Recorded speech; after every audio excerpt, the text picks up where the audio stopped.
join in. Hi, Douglas. How are you doing? In nice and early. Oh, we've got a few. Hi. Hi, Izzy. How you doing?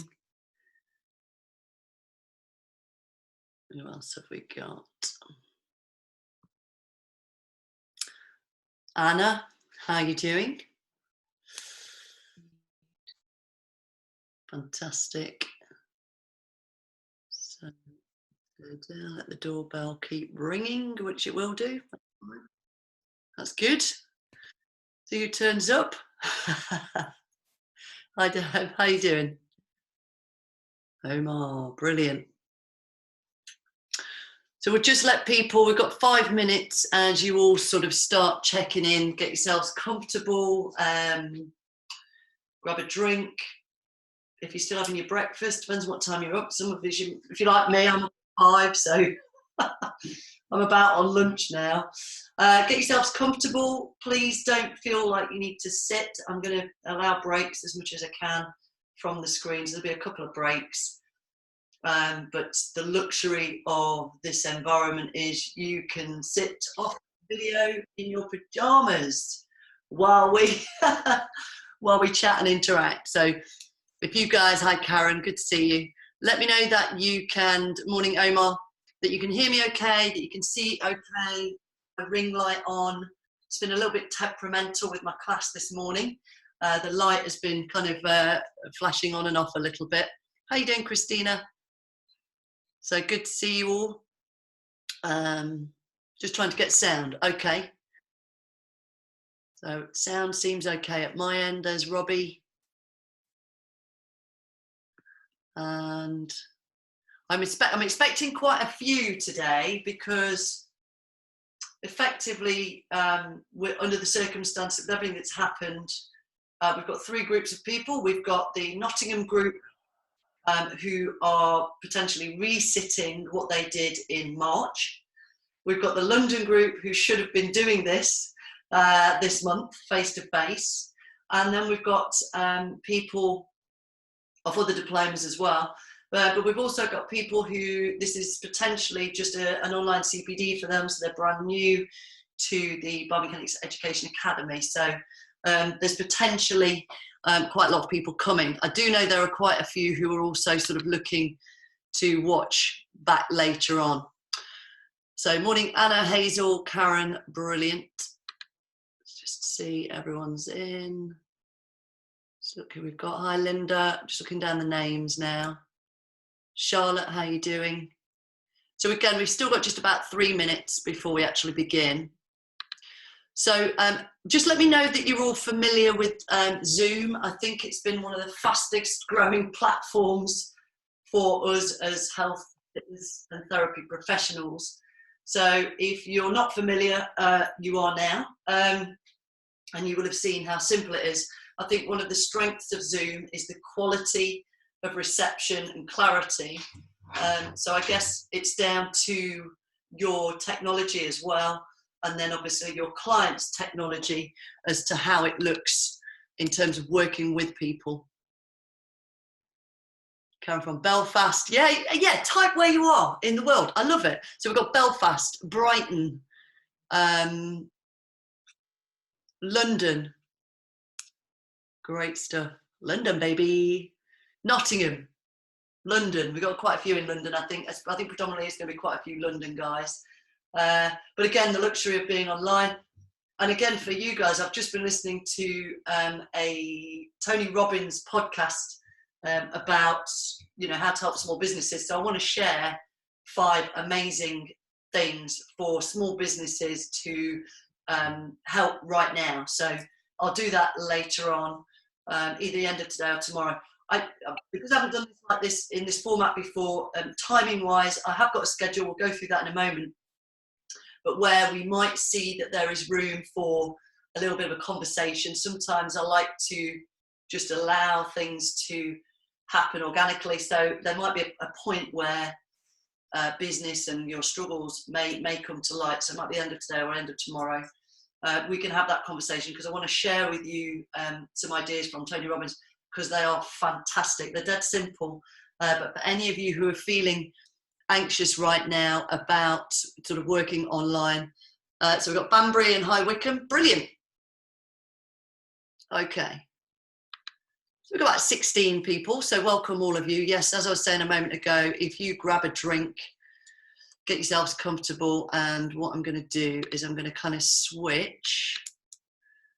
This is where the technology. Okay, so I'm going to share my screen. I'm going to share that screen.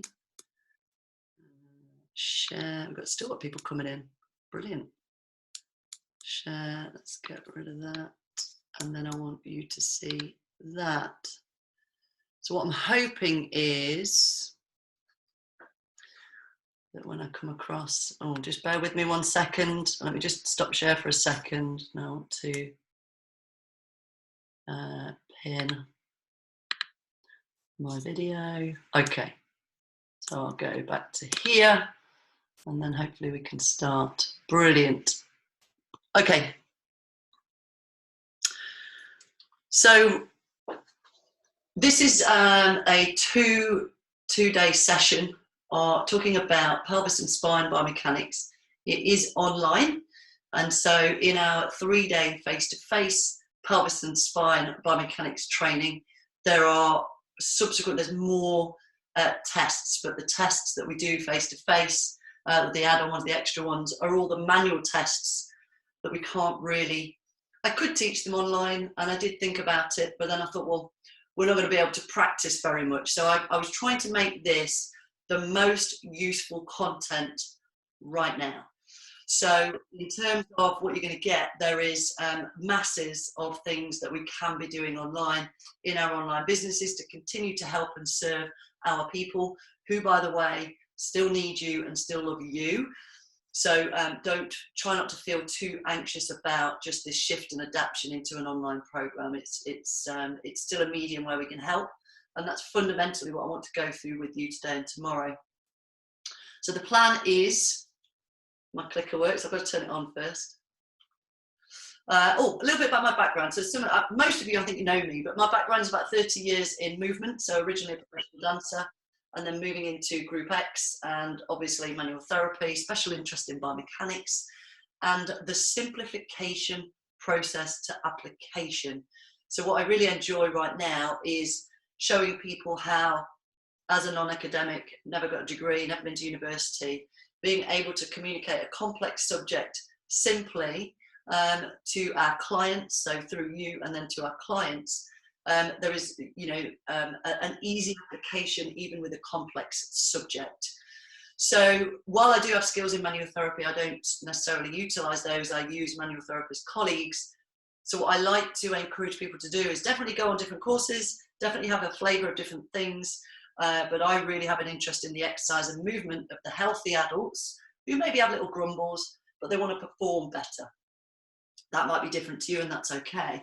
But I think we sometimes feel a bit of pressure to be quite hybrid. And so while I encourage, learn about nutrition and manual therapy and other things, let's use each other, because that becomes a great resource for you and your clients to have two lots of knowledge and information playing in, and then you can individually really excel within your field. So I like to strength movement, human movement fundamentally is where I enjoy it, rather than not the injured. I send them away. So today is going to look like this. So we're going to go through the history of what I'm going to be talking to you about, so you understand its roots, and then we're going to be starting to look at the physical tests. And the way you're going to learn is actually in order of our system, which we'll talk about at the end of tomorrow. So we'll bring it all back together in terms of what are you going to do after these couple of days? How could you layer it into what you're doing online? As you can see, there are some breaks. I've tried to make them kind of where I thought we would need them and where they might fall naturally. So around about 11:30, I think an hour and a half, which feels like a bit of a monologue. I am going to have breaks for questions. So do write them down. You can type them into the chat box, but usually that means that I'll go and check that you can all still hear me. So maybe save them. And then at the point, so when we get to the end of each section, I'll say, right, any questions? So then we can unmute you, have a conversation that everyone can listen into, or you can just type a question in the toolbar.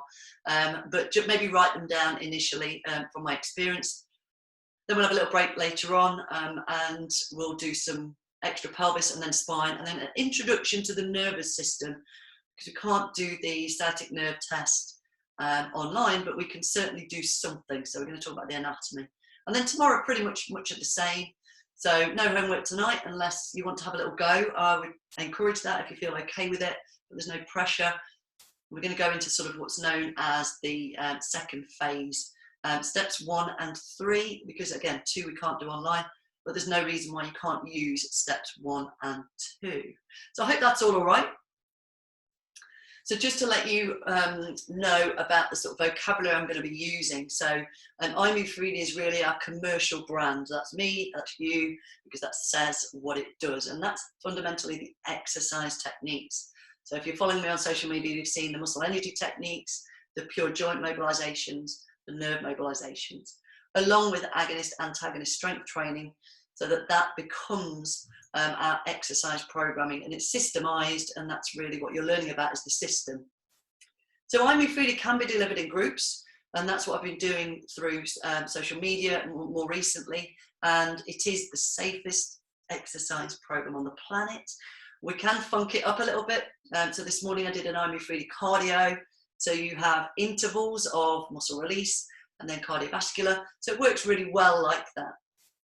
But as biomechanics coaches or trainers, or using the one-to-one assessment skills that I'm going to be talking about today, you can then prescribe iMove3D exercises based on the assessments. So it's much more bespoke, it's much more personalised, and that's really what we want to do as one-to-one coaches. But it does feed into your classes as well. So they have that kind of referral link, and commercially it can allow us to have sort of 2 avenues of income stream, one at a low cost end, maybe the group side, and then one at a higher cost end, which is the one-to-one.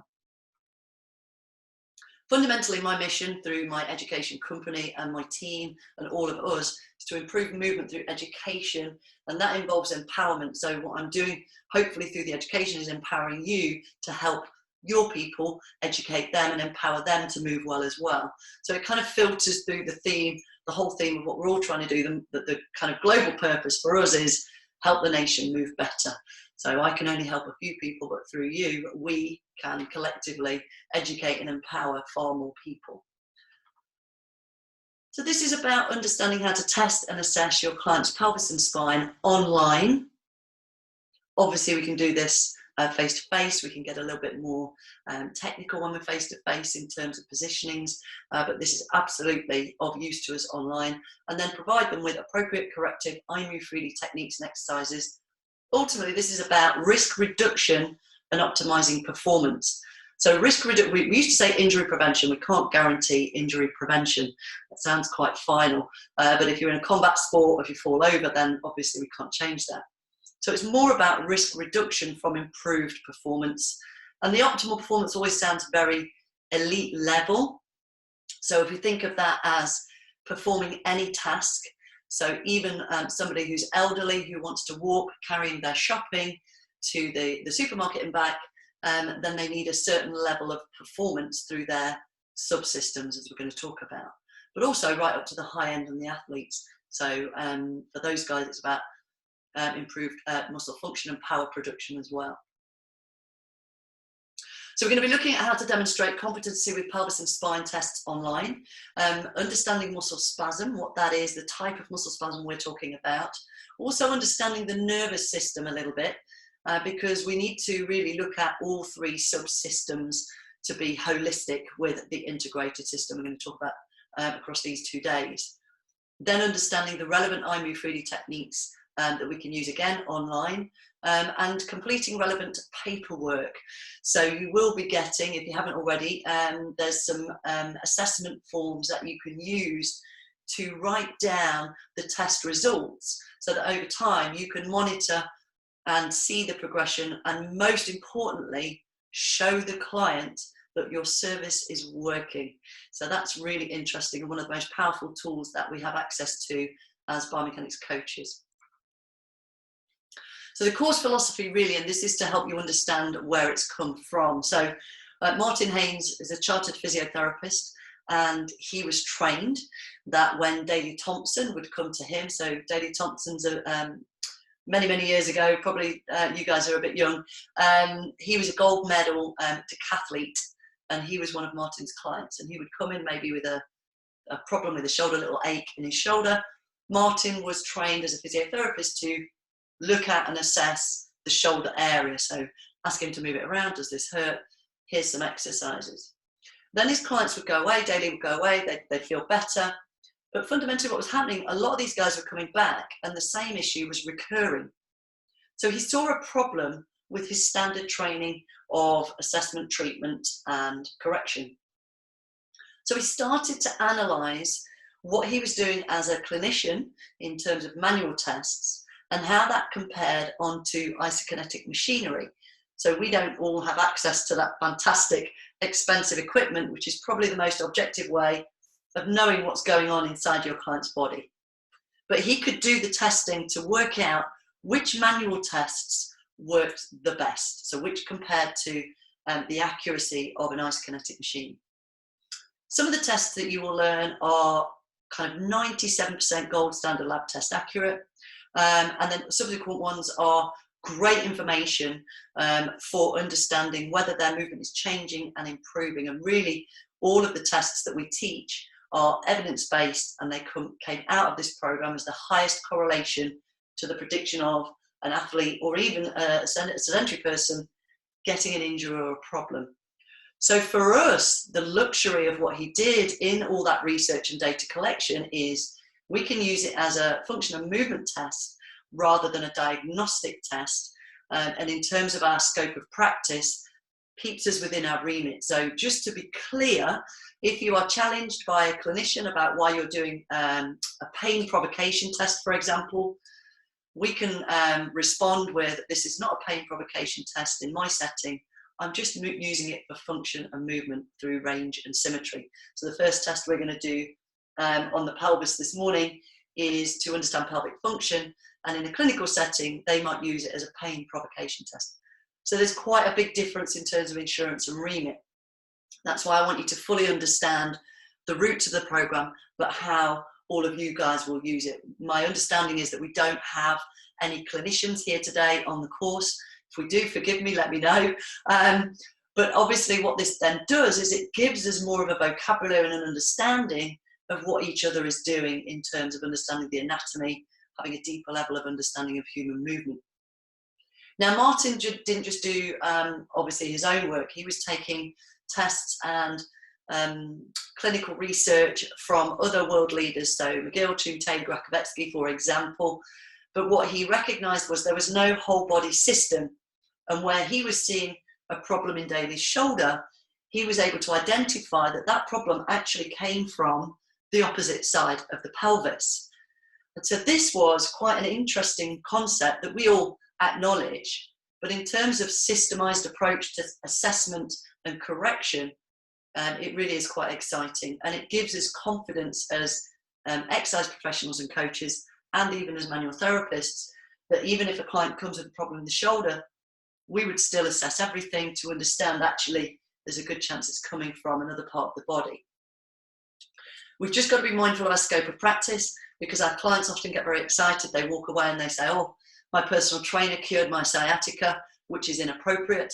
It's not their fault, it's how they perceive you as a magician. And so where a therapist may have failed them, again, it wasn't necessarily their fault, it was just finding the root cause. So we've got to keep reminding clients about our scope of practice and obviously being mindful ourselves. So conceptually, where this has come from is originally actually in kinesiology, so exercise rehab, but combined with chartered physiotherapy, the idea that these two professions, exercise and medical, were just too far apart. So what Martin did in his research, and myself and our colleagues subsequently since 2016, is developed a system of approach. And based on his research and the findings, it actually challenges current thinking. So we are starting to recognise that we need a new paradigm that allows us to sit a bit closer to these clinicians, and we also get therapists on this training occasionally, so physios and osteopaths, podiatrists, who want to understand the exercise world better. So collectively, if we all have this common understanding of the intrinsic biomechanics, our vocabulary is common, the way we practice and write and report and assess, but the application may differ. This brings us closer together, and obviously the client gets a smoother process through our different businesses or services, for example. So just for your information, we have worked in several arenas, and this gives you statistics that you could potentially use within your marketing. For example, South Yorkshire Police reduced musculoskeletal issues by 64% across a 3-month period, simply using the I Move Freely training within their workforce. Dorset Fire and Rescue similarly saved tens of thousands of pounds, I think it was about £65,000 across a very short period of time by training one of their team as a biomechanics coach. He was helping 700 firemen, but he did a great job. And then you'll see some other logos to represent our accrediting bodies, so ACSM and ACE over in the States, STA for the sports therapy guys, SIMSPA obviously from the exercise industry. They're doing some great things for our standards. We also have recognition with the PGA or the golf, European Golf Tour. Martin is an advisory on that body, and some others in there. I won't hover too long, but you can let me know if any of these resonate and you want to understand more. DFS also improving their staff absenteeism rates, so reducing the absenteeism with I Move Freely. The Rex Wellness Centre over in North Carolina is one of our distributors in the States. Probably heard of Kelly Holmes. So our guy Fletch has worked with her Jaguar Club with the young athletes to improve function using these techniques. And obviously we've been involved in Premiership sport through Martin's work with some of these clubs, myself with British Triathlon, training up the coaches and others. So if any of these kind of logos resonate with you, let us know, because we have done so much research. I don't really want to go through it all right now, but you'll see some of the work will be referenced throughout the manuals. But if there's anything that resonates, particularly, I don't know, football or rugby, then let me know and I'll see what I can find for you for your commercial offering. Now, this slide couldn't be more poignant than right now. So the Elizabeth Kubler-Ross curve of change, you've probably come across at some point, but if not, it is looking at when you receive traumatic or new information, which we've all had recently over the last 3 or 4 weeks. And she was a famous psychologist who understood generally we go through 3 stages of emotion when we get that shocking news. Originally it was actually from bereavement.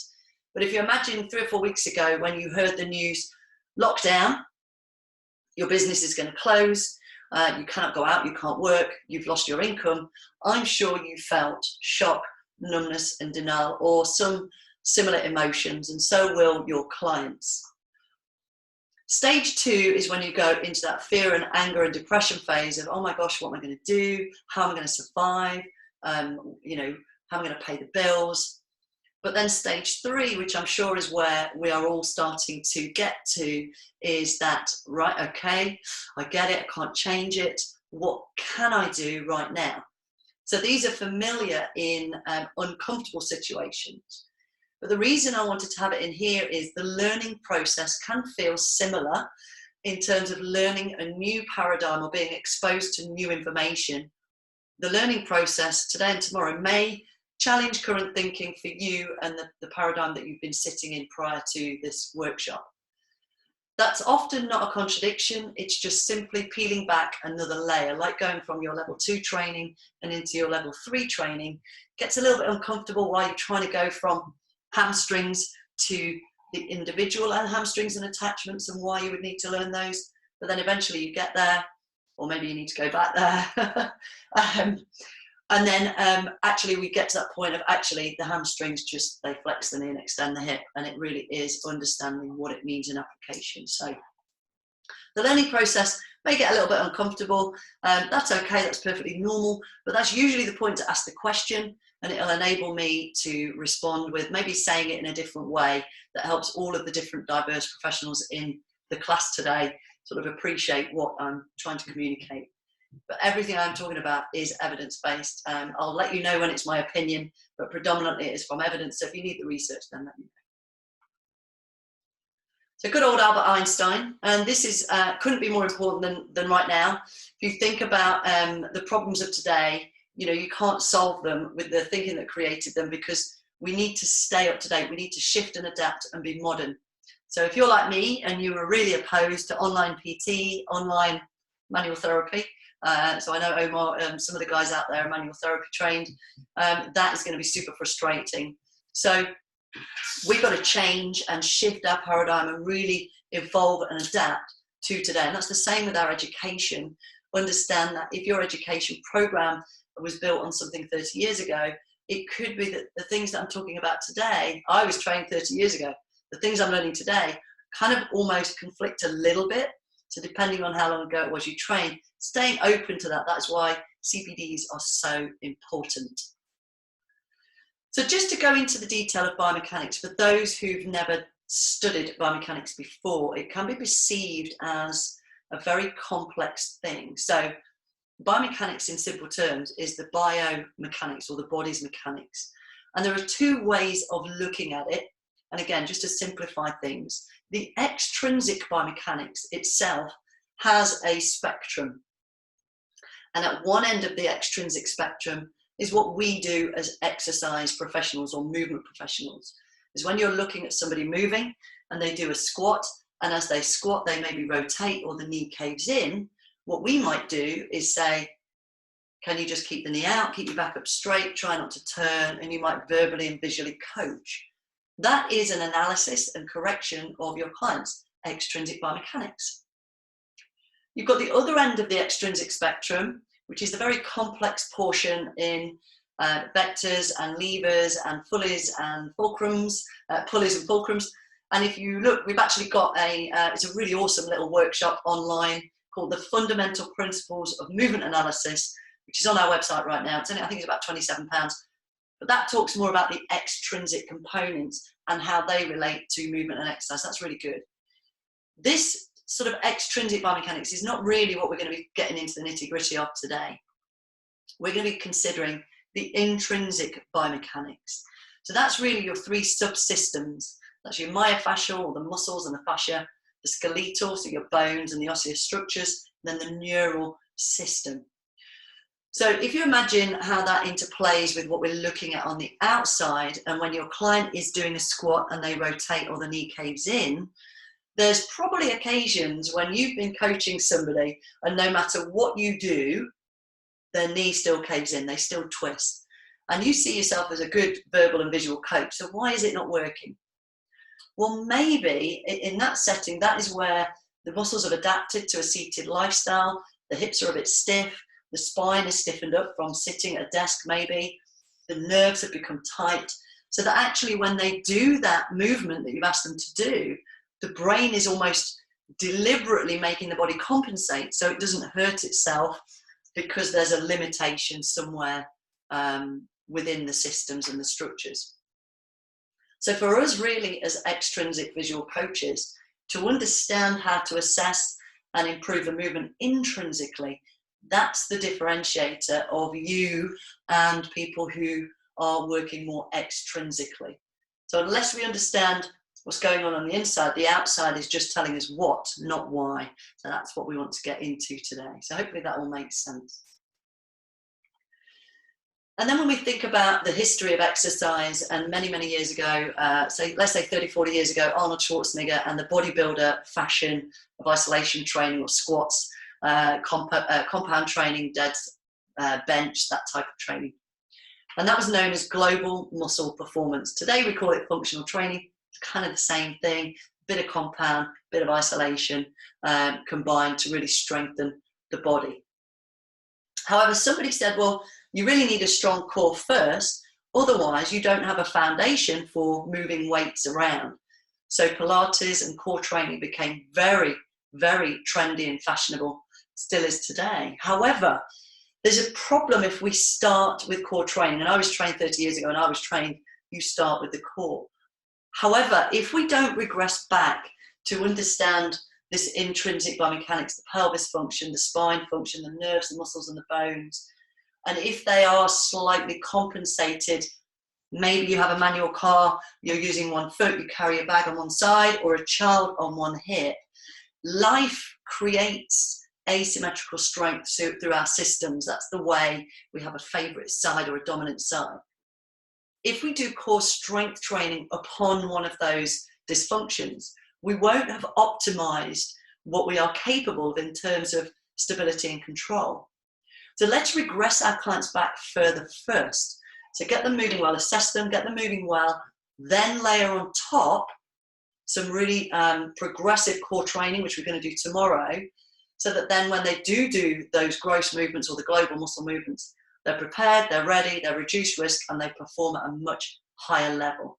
So I hope that makes sense, because that slide is the foundation of the system I'm going to be talking to you about across today, tomorrow, and all of our subsequent workshops. We want to make our clients fit for purpose, but let's think about that for a moment. So I'm going to ask you to do this with me, even though I can't see you all. I'm going to get you all up. I know some of you have done this before. And I'm going to ask you to have a little go at sitting in a haunched position, sitting on your haunches like a caveman. So trying with your heels down to sit your bottom down and onto your calves. So obviously if you don't want to do this, you don't have to. But ultimately what we're going to be doing, I'm going to show you so you can see what I mean. I'm just going to bring my camera down. We're going to come down to this kind of like caveman squat position and just think about how comfortable that feels or not. Now, for some of you guys, I'm sure you're down there fine, no problem at all. For others, you may not be able to reach this depth. For others, you may be kind of here, and there may be others who are just, I'm not even going to try that. That's okay. The point I want to make here is there are some things about our client's movement or anybody's movement that we cannot change. So let's just have a think and a pause for a moment. What can you not change about your intrinsic mechanics? You cannot change the length of your femurs or the depth of your hip socket. So your geometry, so your osseous structures are genetically given to you. They grow with you, and if you have a genetic difference in your femur lengths, then you can't change that. They were pretty dramatic to be able to change that. Some of us have a deeper hip socket. We're going to have a look at that in a moment. Some of us have a more shallow hip socket, and they are going to decide how your caveman squat looks. So if you have a very long femur like me, then you're going to have a more of an angle on your tibia because of the way your body concertina is. If you have a shorter femur, then your tibia is going to be more perpendicular. The depth of your hip socket will decide the point at which your femur hits the pelvis.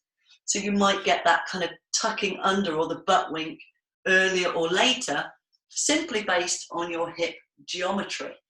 So as coaches and trainers, we need to be mindful when we come out of our basic level 2, level 3 training, where we are trained that everyone stands feet here, legs here, back up straight.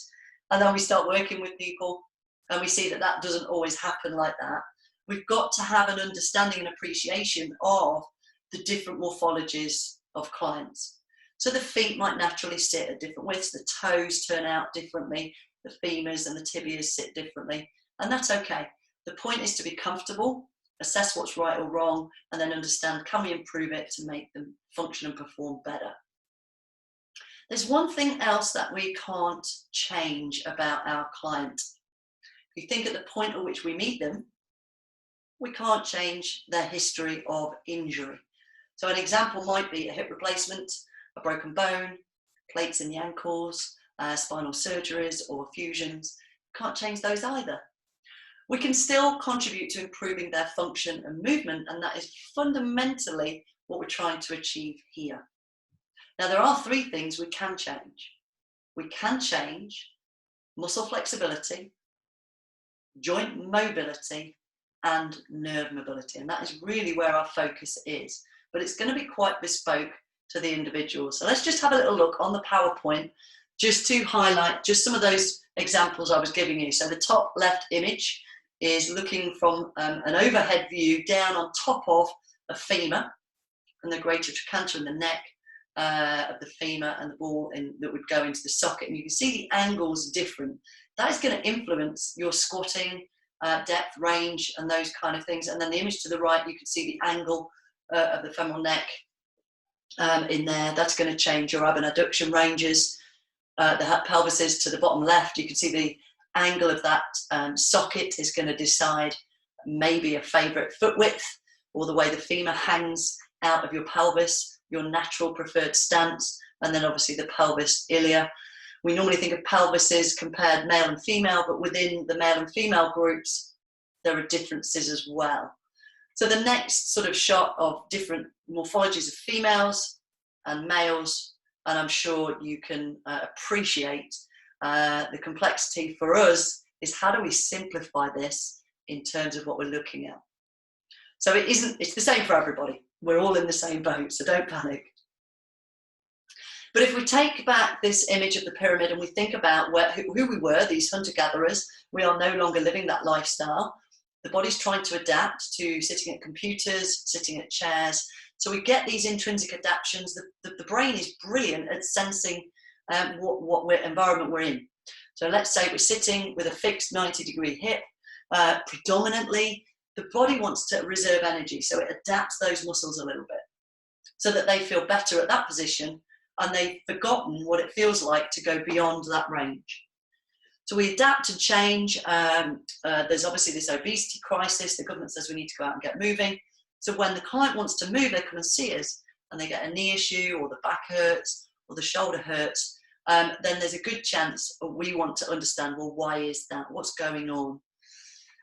So if we can use a system whereby we can, as best as we can, without X-ray goggles, that would be great, understand what's going on underneath the skin.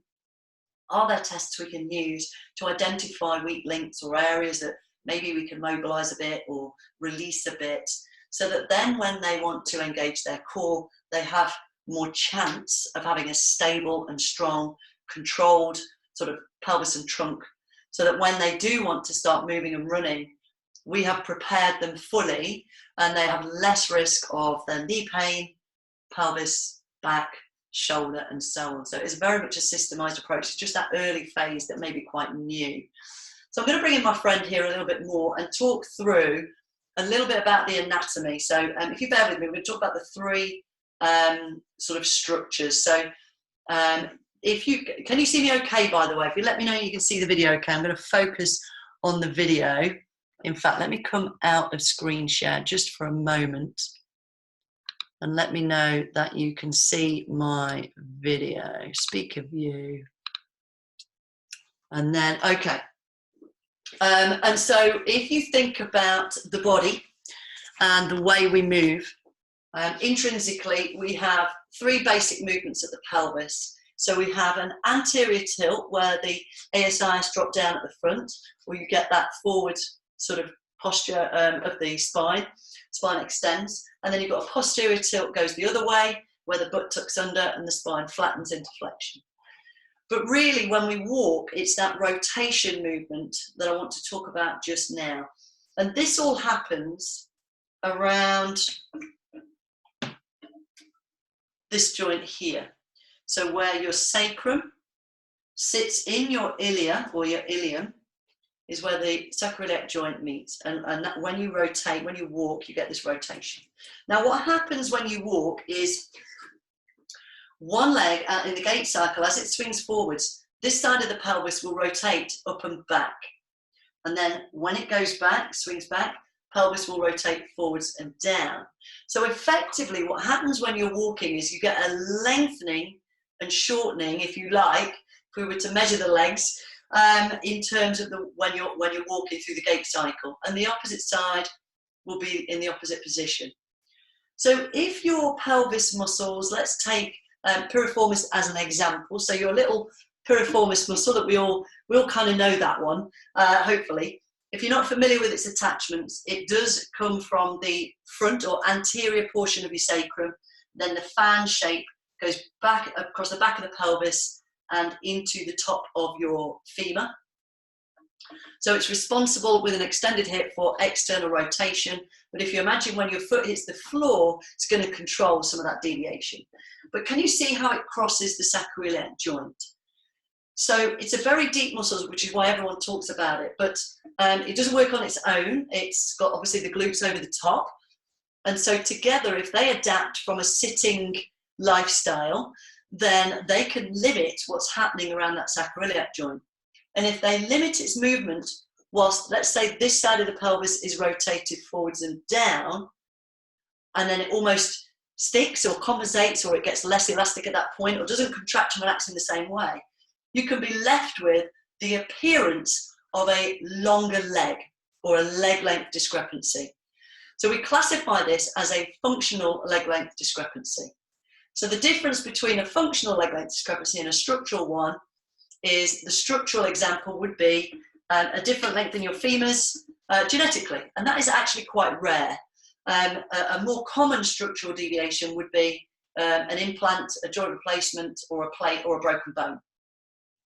So we want to understand if somebody is functionally or structurally got a leg length discrepancy. If it's functional, in this example, what can happen is a series of compensations through the system that can result in symptoms. So I'm going to run through these just briefly so you can understand. So I want you to remember this is just one compensation here that we all know is quite common, and these are some of the ways that your body can compensate. So if you imagine having a long leg, so the pelvis is rotated forwards and down, then that knee has a tendency to drop in. So it's going to be a knee valgus to level the pelvis. So when you're walking, now you might not see this, but your client might complain of knee pain because the medial collateral ligament, the ACL, are being loaded excessively. This is probably going to happen after a long time of it being like this, so it doesn't happen straight away necessarily. So they complain of knee pain. They might complain of shin pain where they've got torsal rotation, or foot pain where the foot overpronates. Is the shin, the foot, or the knee the problem? It isn't, is it? The problem is up here. But this is the symptom area. So this might be where clinicians or therapists are failing. They're not failing. They may well need the treatment here where it hurts, but we probably need some exercises here as well to free off the pelvis. So this combination of exercises and manual therapy work really nicely. But where we don't apply in understanding the root causes, this can come back. Therapists get a bad name, or they're rubbish, they didn't cure my knee pain. Well, it wasn't your knee.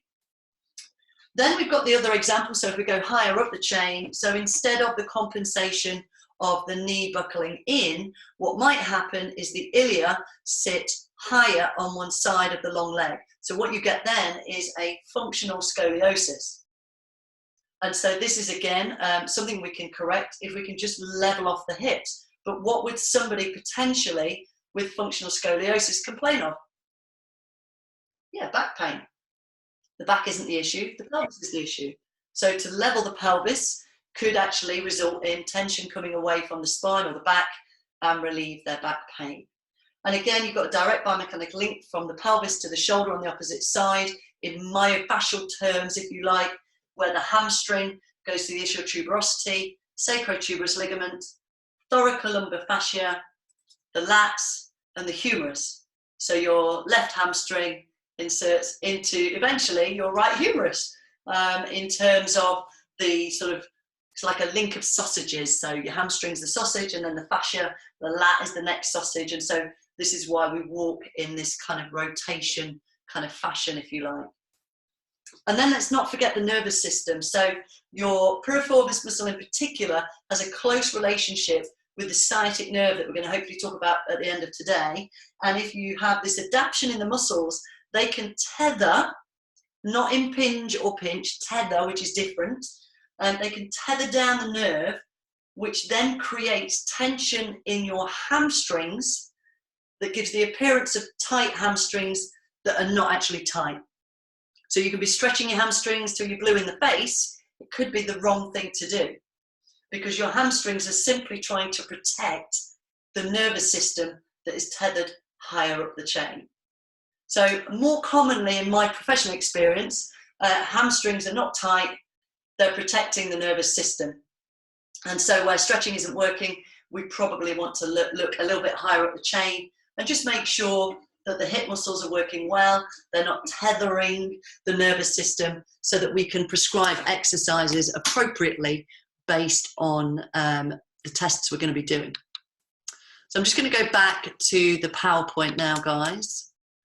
Come off my face. So bear with me. So hopefully all of that made some sense for you guys. So if you do have any questions, obviously let me know. But I'm going to go through, we're going to definitely have a Q&A bit later on. But just for now, I'm just going to carry on with this lecture piece. Just to go into a little bit about that muscle spasm or adaptation that I was talking about. Because it really isn't an adaptation where you get pain. Pain comes much later down the cycle. So you've got injuries and then you've got issues. Now, injuries is where you fall over, you break a muscle bone, you actually have damage, tissue damage from an accident or trauma. That's not what we're talking about. We're talking about the low-grade biomechanical loads that sneak up on us. They're insidious due to lifestyle or sport or overuse. So a manual therapist might be bent over a client, so they're back and they have a favourite foot and a favourite arm. A sports player who plays tennis is going to have an asymmetry as well. But this muscle spasm can creep up, we're totally unaware in the beginning, and it protects, or it's overactive, whatever language you want to use. And we use on this type of muscle state what we call an antispasm. Now, an antispasm is also known as a muscle energy technique, and it's quite different. In fact, it's the opposite of stretching, which is why I just wanted to highlight the hamstring tightness concept. So if we use a muscle energy technique, that is going to be where we bring the origin and insertion together to generate energy within the muscle. And that works great on a muscle in spasm, this subclinical spasm. If we don't recognize the muscle is in spasm, it just eventually adapts further to become more fibrotic, and then eventually it becomes tight. Now, tightness is a more adapted state and will need a more aggressive response. So stretching, which is the lengthening and use of the reflex, the Golgi tendon reflex concept, it's the opposite. It's more aggressive. So I know stretching doesn't always feel aggressive for some people, but in terms of structurally and functionally and mechanically what's going on, the two are quite opposite. So there was a lot of research done into these muscle energy techniques. I'm going to talk about those when we go into it because it's really quite interesting and profound, where if up to now you've been only using stretching, then the muscle releases really are interesting. The challenge we're faced with as coaches, and particularly online, is how do we know if they're in spasm or tight? How do we know which one to use? And to be fair, we have no idea. You can do a test, and they test positive, so they test that they do have a dysfunction, but you don't know at that point if it's structural, if it's muscle spasm, if it's tightness. We just know that one hip is higher. So to be safe, what we do is we use the least contraindicated intervention first, which is a muscle energy technique. It's a very low-grade contraction that I'm going to introduce you to, rather than stretching at the beginning. So it might just be a little swap over. And then if you do the test after a muscle energy technique and it's improved, fantastic. We know that's probably the best place to start. So here's a couple of examples. So this is just to give you, again, go over what I was talking about here. This is a 400-meter sprinter who came to us with left knee pain. She'd been to see the clinicians who had assessed a knee, MRI'd a knee, looked at a knee, looked at the ligaments and the joints. They said, there's nothing wrong with your knee. We can't find anything wrong. We don't know why it hurts. So we actually measured her leg length. We looked at pelvic function, and we saw that there was an asymmetry there. There was something not quite right. So when we looked at her standing and we asked her to bend the long leg and level the pelvis off, this was how much she had to bend it by. That's quite a lot on the wrong leg on a track because it's the inside lane. So she was bound to get knee pain. But what we actually found was there was nothing wrong with her knee. However, her pelvis did need addressing, and when we did that, 2 weeks later she was pain-free, 2 weeks later sprinting again. But where the clinical world had focused on the area that hurts, which is what they do, they're really good at that, they had missed the fact that actually the problem was higher up the chain. That's where we can help. And then if we look at these videos, so the other example I gave you, so the left skeleton has got nice level ilium, the right hand skeleton, you can see the higher right side, they're already getting a little bit of a hinge on that right side. So when they rotate, you can see how they're swinging away on that right image, away from that central line of gravity. So you might see some strange movements in clients, and we want to know, is that technique or is that an intrinsic compensation? That's really what we're talking about today. So just a little bit to understand the research, and if any of you have ever bust an ACL, we know that from this study that 91% of subjects with an ACL injury did present with abnormal pelvis biomechanics, which is obviously the joint up above.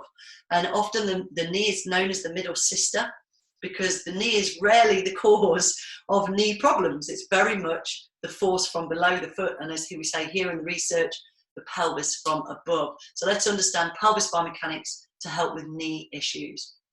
Also, stress fractures in the military recruits, so understanding when they do double leg landing on an asymmetry, they can get these stress fractures, possibly in other arenas as well. And as we talked about low back pain, there is a higher incidence in people who have, I will add in the word functional leg length discrepancy, but even with a structural one they would, but functional leg length discrepancies are really, really common. So just briefly talking about the nervous system and understanding statistically what can happen, we did a study with a group of subjects, just a small group, this was anecdotal, a pilot study, and we were looking at their range of spinal flexion, right rotation and left rotation before and after some nerve mobilizations. So we rigged them up to an exoskeleton, which is a piece of kit, great piece of kit you put on the spine that reads out on the computers to measure range and velocity or speed. So the blue line was before, their range of motion before doing a nerve mobilization. The yellow bar is after. So what you can see from range of motion, possibly not statistically that interesting, maybe more symmetrical. But if we look at the velocity of the spine, now this is statistically very interesting. Over a 200% increase in spinal velocity after doing a sciatic nerve mobilization. Now that is really interesting, because if you think about movement, it's more often than not when we do something quickly, you get that reaction or that response to pain or a problem or an injury. So in terms of injury reduction, if you think about somebody, let's say with back pain, and they want to tie their shoes up, very often with range they can get there, but speed-wise they've got to do it really slowly. In terms of an athlete, would a runner want 200% more spinal velocity? Absolutely, it's a no-brainer. So that's where the nerve mobilizations really are proven through research to improve function. So that's quite an interesting little study that we did. So everything I'm talking about is an evidence-based approach. It comes from research. And one that I thought you'd find interesting was a study that we did with a group of subjects who were registered, actually disabled with low back pain for at least 2 years or more. And statistically, that demographic, I think it's around 10%, would actually get back to work after that period of time. So we worked with a group of subjects with the model that you're learning, and after 6 weeks, we put 97% of them back to work in a 6-week period, simply because it wasn't clinical, it was biomechanical, it was just exercise. So the wrong interventions previously were being utilized. There was an article in the New England Journal that looked at standard physiotherapy treatment could improve back function by 39% across a 6-week period, and we improved back function by 141% across a 6-week period. So statistically, as we all know, exercise really is one of the most fantastic tools, and I think we need to have the confidence to assess and understand when and how to work with people, particularly if they do experience pain, and understanding how we filter them through our consultation and our programming. There was a Swiss congress, or a group, a physiotherapy congress. They had a similar model, not the same as ours, but a biomechanical model, 3 times the improvement in a third of the time. So you can see how understanding the whole system is really going to make you stand out. It's going to help you stand out, because the clinical approach is very much the old school approach. Certainly, if you have a sore shoulder, test, treat the shoulder. And in a lot of cases that might be right, but really we need to take the whole client into account, and it allows us to work together. I know I've got a question. I'm going to come to it in a moment because I'm going to take a breather after the next slide. So please bear with me if that's okay. Just to give you an overview of the exercise program that I'm going to be introducing you to, of prepare and perform. So if you remember the pyramid, yeah, we prepare to perform. It's the same idea, but just on a different view. So the preparation is really using muscle energy techniques in the beginning from a safety perspective. You may decide to use the stretch at some point, and again, that's for you to decide based on all the information you have. But the performance side, just to get into more of the programming, we're going to look at the law of reciprocal inhibition, which is the one, if you remember, where when an agonist contracts, the antagonist lengthens, which allows us to avoid injury or muscle damage. So if you imagine an agonist has been overactive or protective, then the antagonists will need some work, but that will also help the law of reciprocal inhibition in terms of you contract one, it lengthens the other, contract one, it lengthens the other. And so the strength training really is very, very interesting. We're going to get into that in a moment, but we also then want to work the agonist. So there's a little bit of play there, and we call conditioning is strength training. And it might start off as low grade body weight loading rather than big kilos, but we can get into that next. So I'm just going to step through and check in with question. I saw there was a question come through. So Douglas, okay, yeah, cool. In terms of more than I already explained, so in terms of performance rather than risk reduction is, I think, what you mean. So in terms of spinal velocity, to improve spinal velocity on an athlete, so if we think about all the athletic sports out there, running is a great example. So when you're running, your spine will rotate every time you take a step. There's that rotation force. And as you go one way, you need the velocity to change direction and go the other way. So in super slow motion, if you like. So the ability to rotate with 200% more velocity can then reduce risk, but also enhance the speed and performance of that.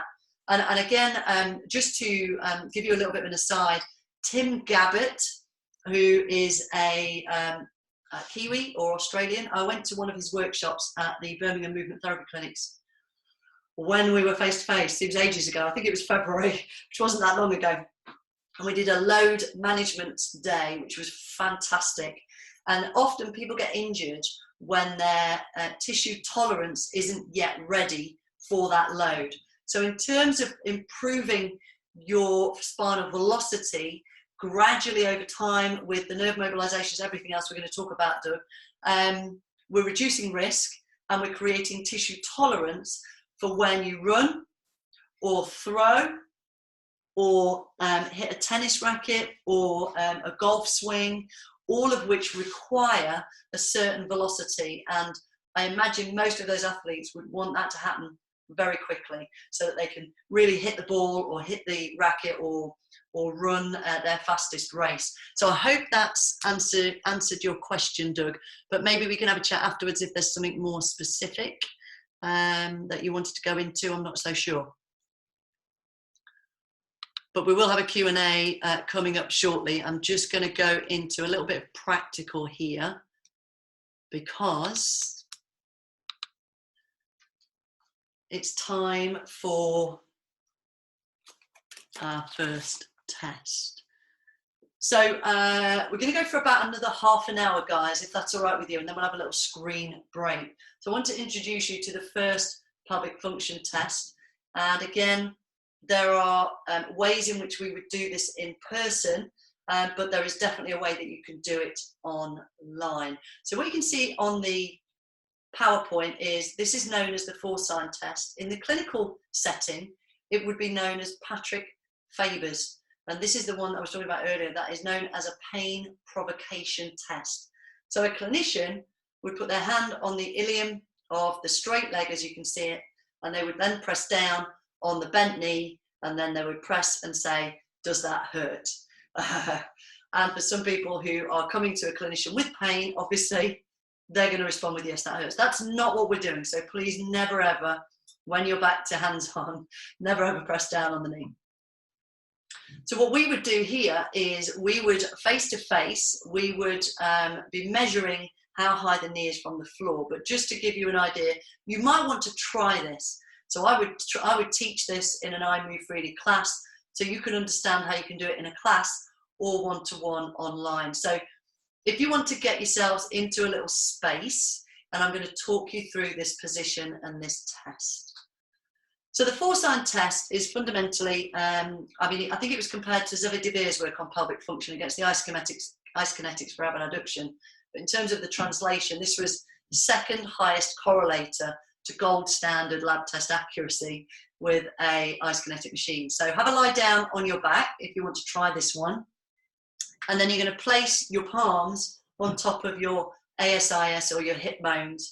And the only reason for that is in a moment when we cross our ankle over, we want to try and imagine a spirit level across between your palms, and we don't want the spirit level to tip one way or the other. So we want to keep the hips nice and level. So if you were teaching this to a client to observe them, the trickiest part is getting them to position their camera so you can see them. And then you want to ask them to cross their ankle. It will do their right ankle over and above your left knee. So that means your lateral malleolus, so the outside ankle bone, should be above your left patella and outside your left thigh. And then you're going to let your right knee relax out to the side. But at the same time as you're going to observe roughly how high your knee is from the floor, and also how it feels is really important here as well when we're online, with your hips level. So you have a little eyeball, take a little look at what's going on, and then ultimately you're going to swap sides and do a comparison. So when I do my left leg, my left knee sits higher because the left side of my pelvis doesn't work so well. So you're comparing one side to the other. So when you're coaching a client to do this, you might position your camera and visually do it with them and show them. But if you can get them to position their camera so you can at least see them. And I would ask them as well, I would say, how does it feel on one side to the other? Do you feel like one side is higher than the other side? And then what you want to do as a coach is try and eyeball the height. So again, that's down to right now the technology of positioning of the camera. So if you get the camera either by their feet, or ask them to position it by their feet, or by their head, so you can see the difference in knee height from one side to the other. If you can't, if your client's camera positioning is kind of awkward, ask them, do an observation, subjective observation, so that you can see, okay, left side is definitely higher. They'll say, yeah, left side felt stiffer. If they're both dropping quite low, we still want to be really kind of really have a good old look, because some people may have a less shallow hip socket and they may look really great. They fall and drop out quite wide, but we still want the symmetry. So this is a range and symmetry test. Now, a decent range is ideally the span of your client's hand. So if you imagine measuring, taking a ruler from the tip of the finger, little finger, to the tip of their thumb, and you measure a ruler, and then you're kind of going to eyeball that distance from their knee. Now, online it's slightly challenged. It can be done, absolutely. I've been doing it. It's really not a problem, other than just being able to see. So in person, we would be able to move around them, but in this setting, it might be a little bit of a challenge. But that would be a more accurate way of measuring. So asking the client, hands on hips, ankle over the opposite knee, let the knee relax. How does that feel? You have a look, they have a look, and you do the same on the other side. And more often than not, you'll find there's a bit of an asymmetry, or they feel a bit stiffer from one side to the other. Now, there's another way we can do it. There's a second way, which could give you a little more accuracy, but that would be with your hands on and measuring the evidence-based way of doing it. So let me show you the other test. And this is an adapted 4-sign test, and this is super easy online, which is why I wanted to show you this one, and a little bit more comfortable for the client maybe, and definitely for desk workers or elderly or anybody who can't lie on the floor. So in this one, you would literally, you can try this one if you've got a chair. I'm going to do this on the little video there. You would get them to sit exactly face onto your camera or their camera, and they would do the same, keeping the hips level. They cross it over, see how low the knee drops on one side. The measurement's obviously going to be completely different on this. This is just an adapted version.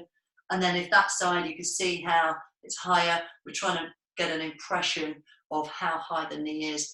And it really is, it kind of highlights the simple nature of being able to assess in a client online is literally we're getting a benchmark. So right now, today, how does it feel if you cross that ankle over and let the knee drop? How does that feel?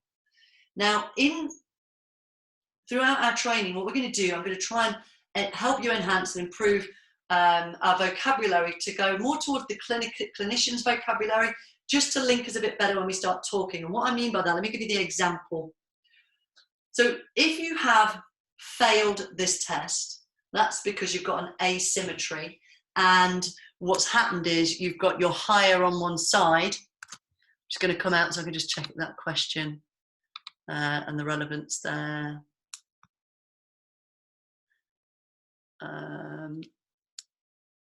Got that one. How about sitting cross-legged?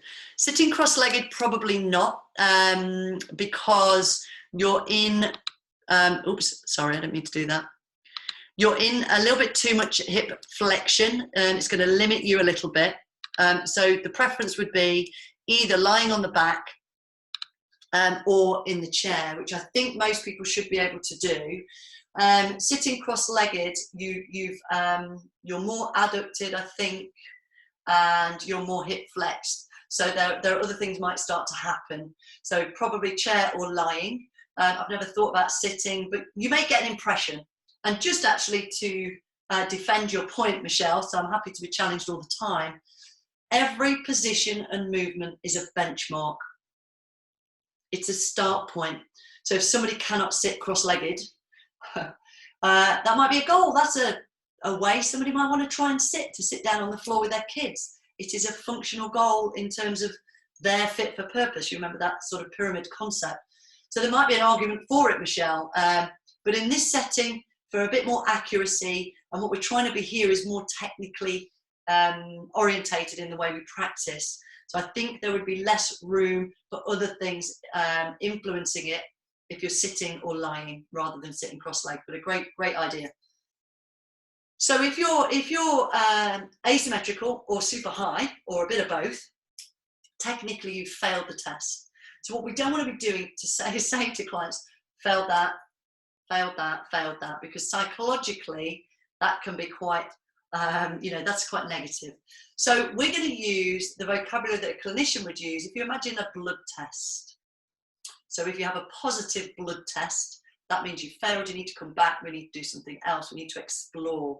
So if you have failed this test, you are actually positive. You are positive for dysfunction. I've got a great exercise for you. If you're symmetrical and they're dropping, you're negative. Fantastic, you passed the test. So there's two great reasons. And again, it just takes a little bit of practice. So for those of you who are going to come back for the face-to-face, we will be practicing this. And so it's just about enhancing our vocabulary skills when we go back to practice and talk to other professionals, but also to keep the language nice with a client. If they're just coming because they just want to move better and we're saying you failed all these tests, it can be quite detrimental. So if your range or your symmetry, and you need both to pass this test, if your range or your symmetry is not quite there, you're positive, got a great exercise for you. So you're just positive on that test. We colour in the box or we mark our screening form. So I hope that makes sense. So if you were positive in that test, then you would write positive on the side you think you're positive. Now you might find that somebody is symmetrically high. So they'd be positive on both sides. You might be symmetrically negative and very low and within your range, and actually below your range, your required range. Some people are. You might be passing on one side but positive on the other side. Or you could be positive and more positive. So there are so many combinations that it's really, once you've looked at lots of bodies, that you start to recognize what is a good negative test. But it's always just today's measurement. So I would always write down or film or photograph everything that you can, so that then when you screen and test them again, you've got that comparison. So hopefully that all makes sense. Just let me know if you've got any questions on that test before I move on to the strength training part.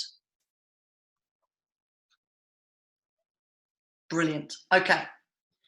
So in terms of going into the strength, or sorry, the so my laptop seems to stick occasionally. So just bear with me. I'll go over here.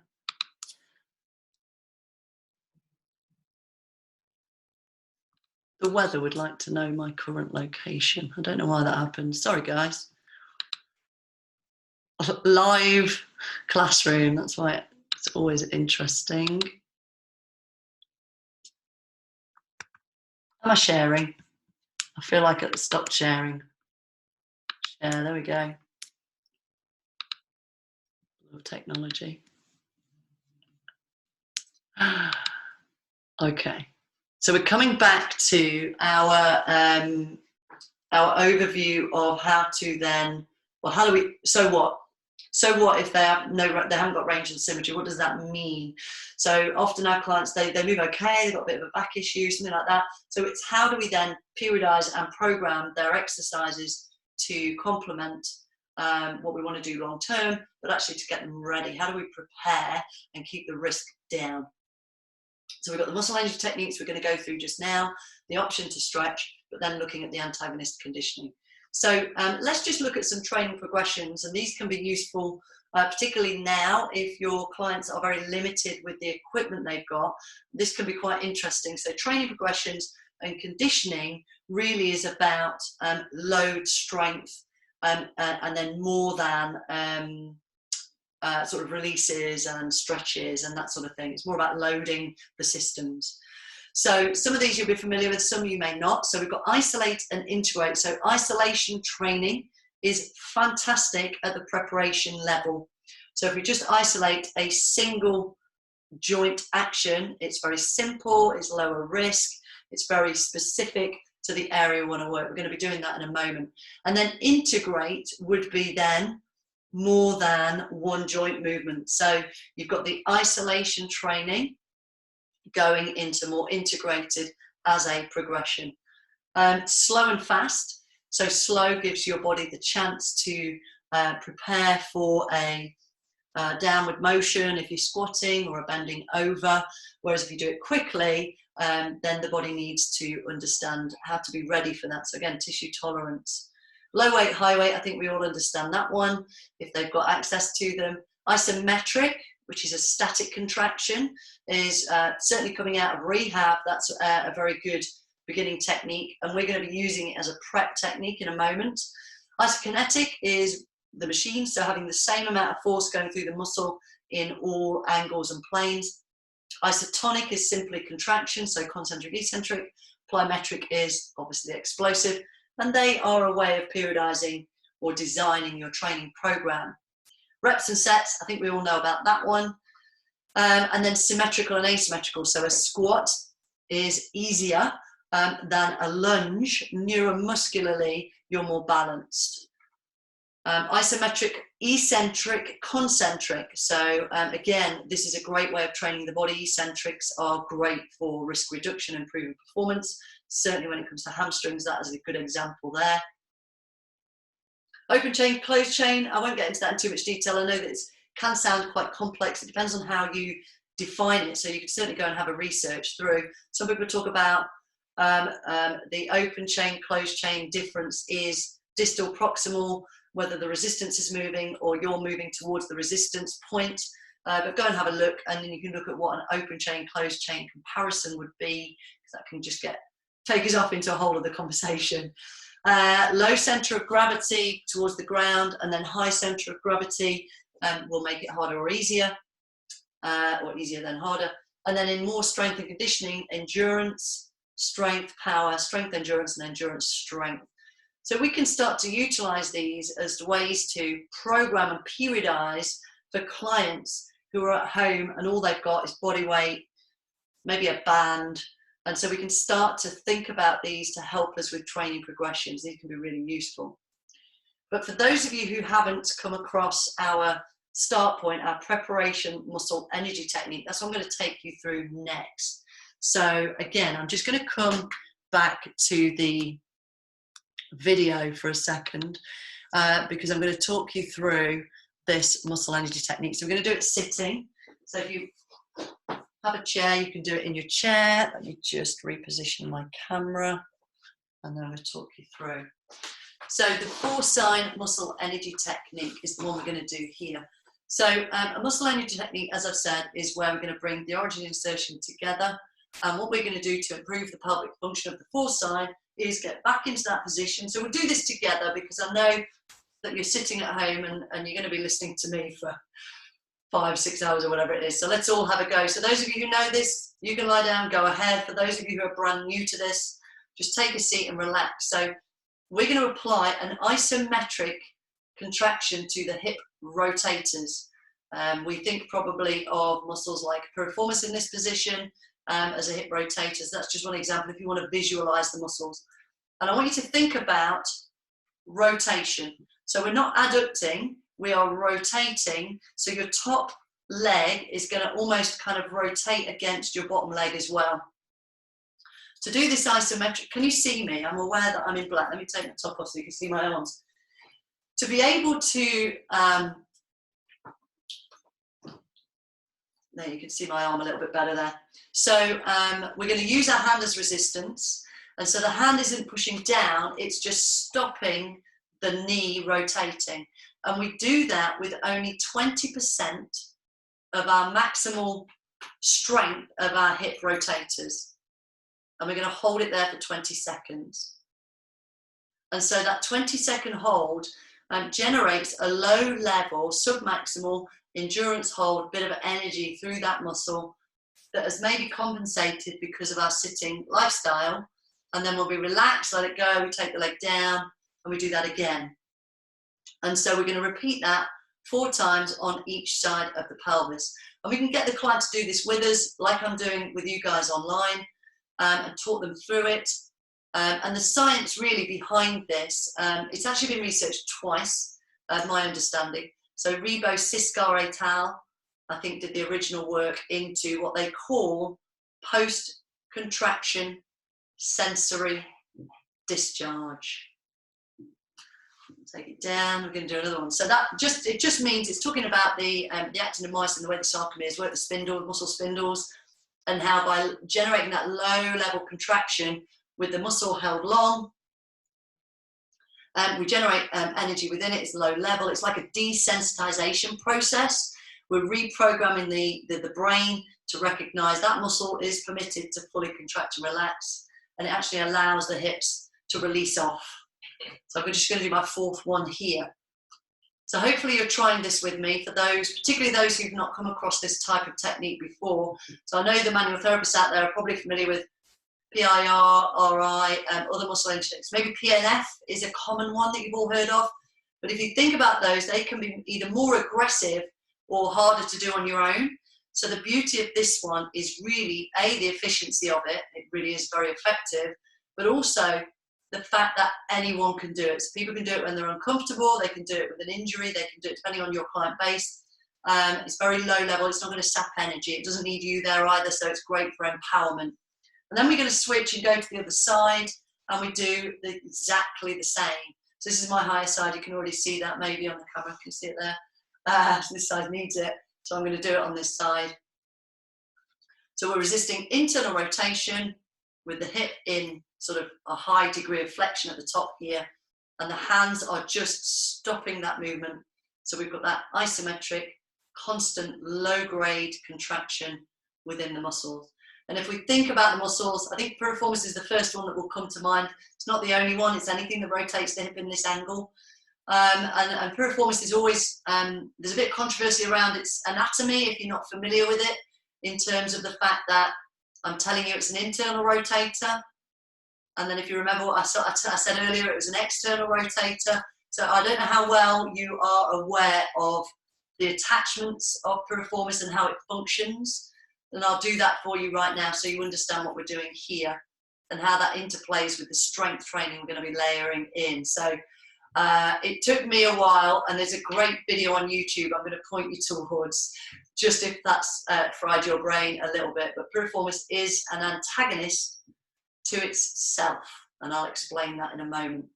So we're just imagining that that might be one of the muscles in a greater degree than 70 or 90 degrees of hip flexion.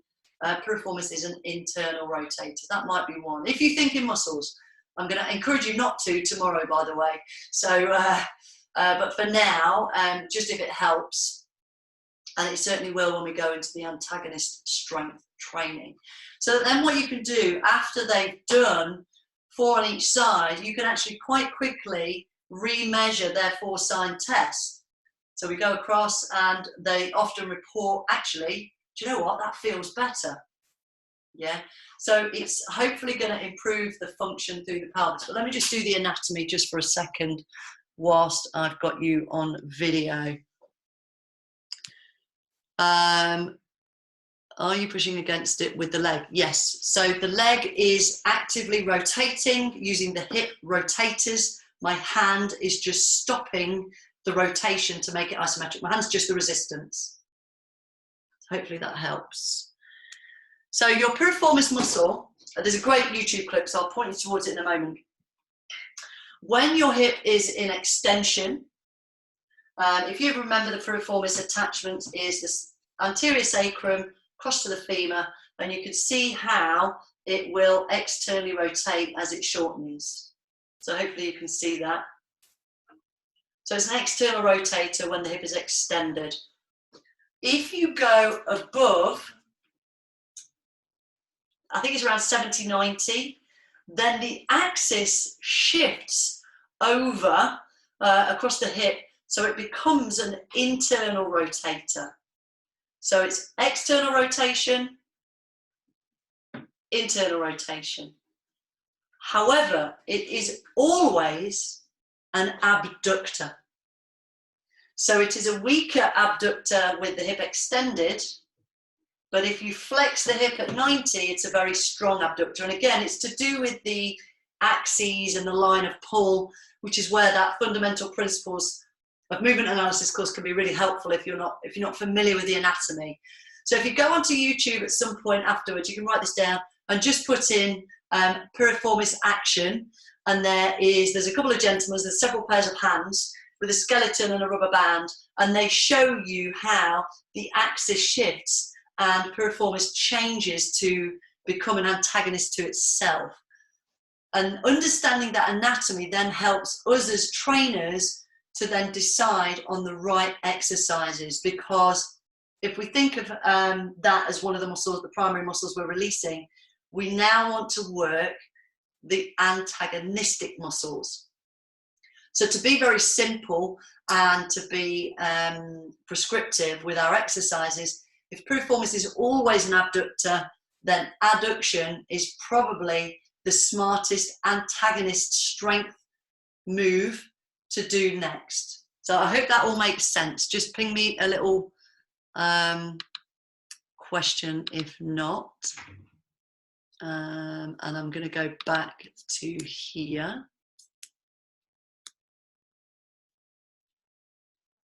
And we are here. So if we think about our programming for our client in terms of their exercises, so we do the 4-sign test, we see that they're positive or they're asymmetrical, and we do the 4-sign release or anti-spasm. And you may decide you want to do manual therapy when we're back face-to-face. Online, you might be encouraging them to use a lacrosse ball or a foam roller. You may also get them doing stretches or getting into positions and doing different movements. But if we can complement that muscle energy technique with antagonist strength work, then we can really interplay with improving the joint strength ratios.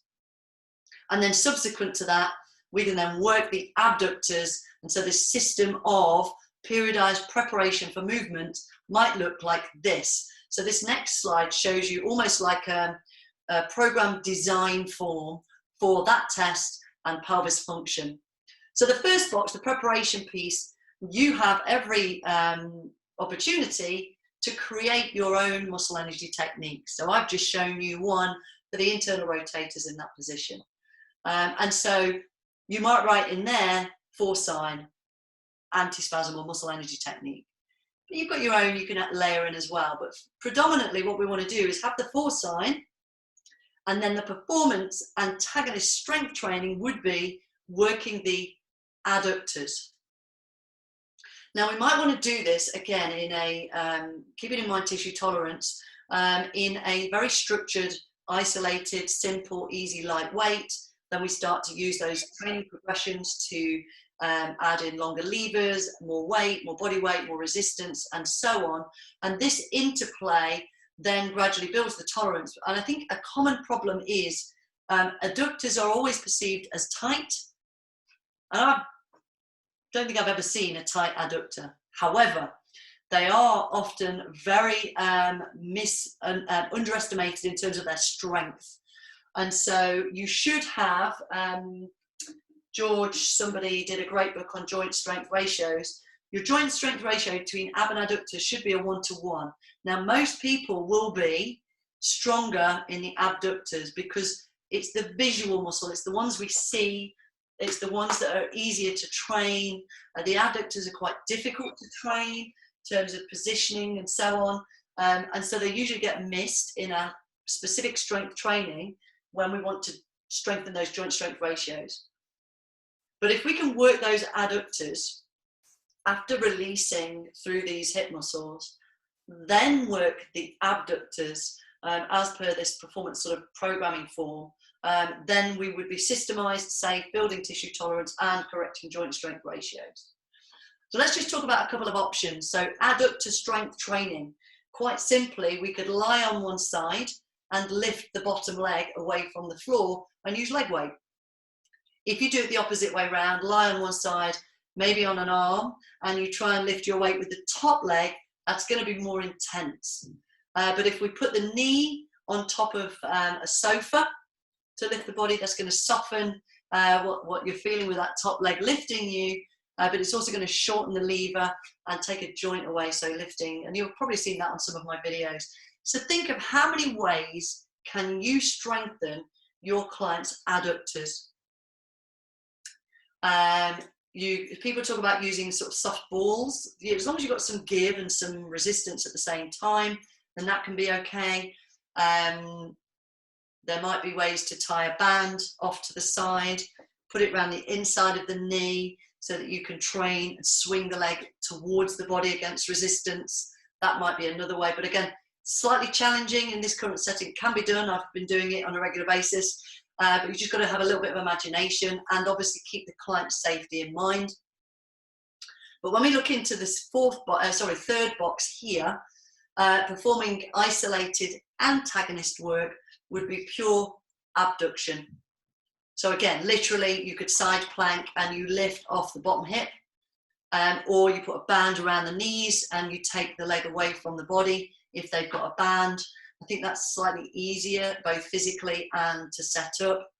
Where the integrated would be more joint involvement. So that might be a banded squat or lunge, or something that is working those abductors. So I'm aware this is going to potentially start to bring up some questions that are coming through. So I'm going to just come across and check out. Yeah, Pilates ring, definitely, Omar. I think they're really good at this point. So if you're not familiar with the Pilates ring, it is a ring of plastic, I think, and then they've got 2 pads, and you can actually put your knees on the outside and squeeze in, but then you can put your feet through the hoop and squeeze out. So they're a really good tool if clients are at home and they're looking for little tools of equipment, and I don't know how much they cost, Omar. I don't know. Can you enlighten us maybe? These might be the sort of tools that you ask a client to invest in, or you buy for them if they're still paying you. They're around £25. So then again, it's looking at this equipment that can help you help them from home.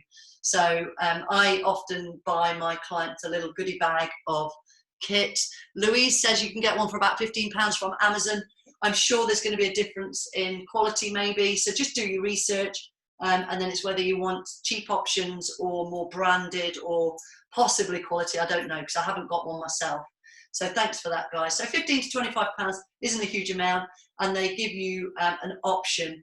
I like to purchase, there's a company called 66 Fit, and they sell literally a big roll of Cliniband or TheraBand, and then I literally cut a meter, and I think I got a 40-50 meter roll. It works out about £1.50 a strip, I think, and then I just give this to my clients, and then they can tie a knot in it, and they can tie it around banisters and things, and then we can use that. And you get different strengths as well. The black one I think is a heavy one, but yeah, the Pilates ring is quite good. So have a think about adduction strength, abduction strength, but really think about, like that slide, muscle release, antagonist adduction work, and this is how you would deliver it in your session, then the isolated abduction work before doing integrated abduction work, then you would do your regular exercise. So that might sound long-winded, but actually it can get quite interesting, certainly if you want to get them prepared better and at a lower risk. And I don't know if you're getting brand new clients online that you've never met before, so that then you haven't had that face-to-face ability to know their body. So if you've worked with somebody for a long time and we've gone online, I think the transition is easier because you know them, you know if they're a bit kind of loose around the joints or they're stiff in joints. But if you're getting brand new clients, which I have, which is amazing, then we've got to be more mindful about knowing that we're preparing them appropriately and professionally, even though we're only online. So I got a bodybuilder actually, and he's doing amazing. He's actually a dream client. He's doing literally everything I ask him. Dream client. But I have literally got him doing this systemized structure. So it is release, antagonist, isolate, agonist, isolate, and then agonist integrated. So isolate is single joint action, very simplistic. Integrated is still enhancing that muscle, but with other things going on as well. The energy muscle technique is antagonist conditioning exercise. No, so the muscle energy technique we start with is on the agonist. So we've tested the agonist. So the agonist gets the muscle energy technique first if it tests positive or if it's limiting the range, Russell. So then we release that first. Then we work the antagonist to really take advantage of the law of reciprocal inhibition. So the agonist, antagonist. One of the first things we learn at level 2, muscles always work in pairs.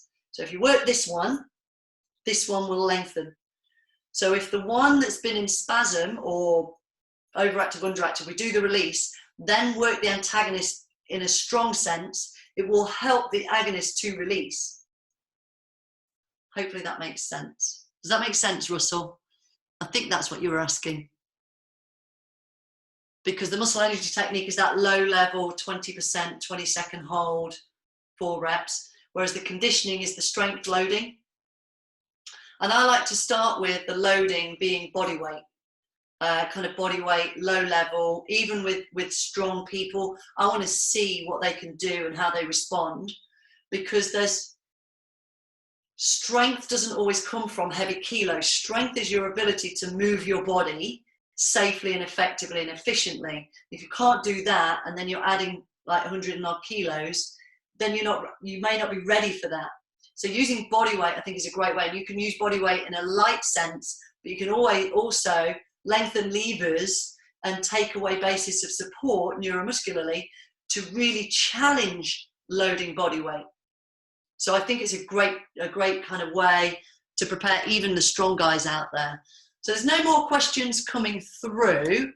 Let me just double check where we are on the PowerPoint, because I think we're going to take a break.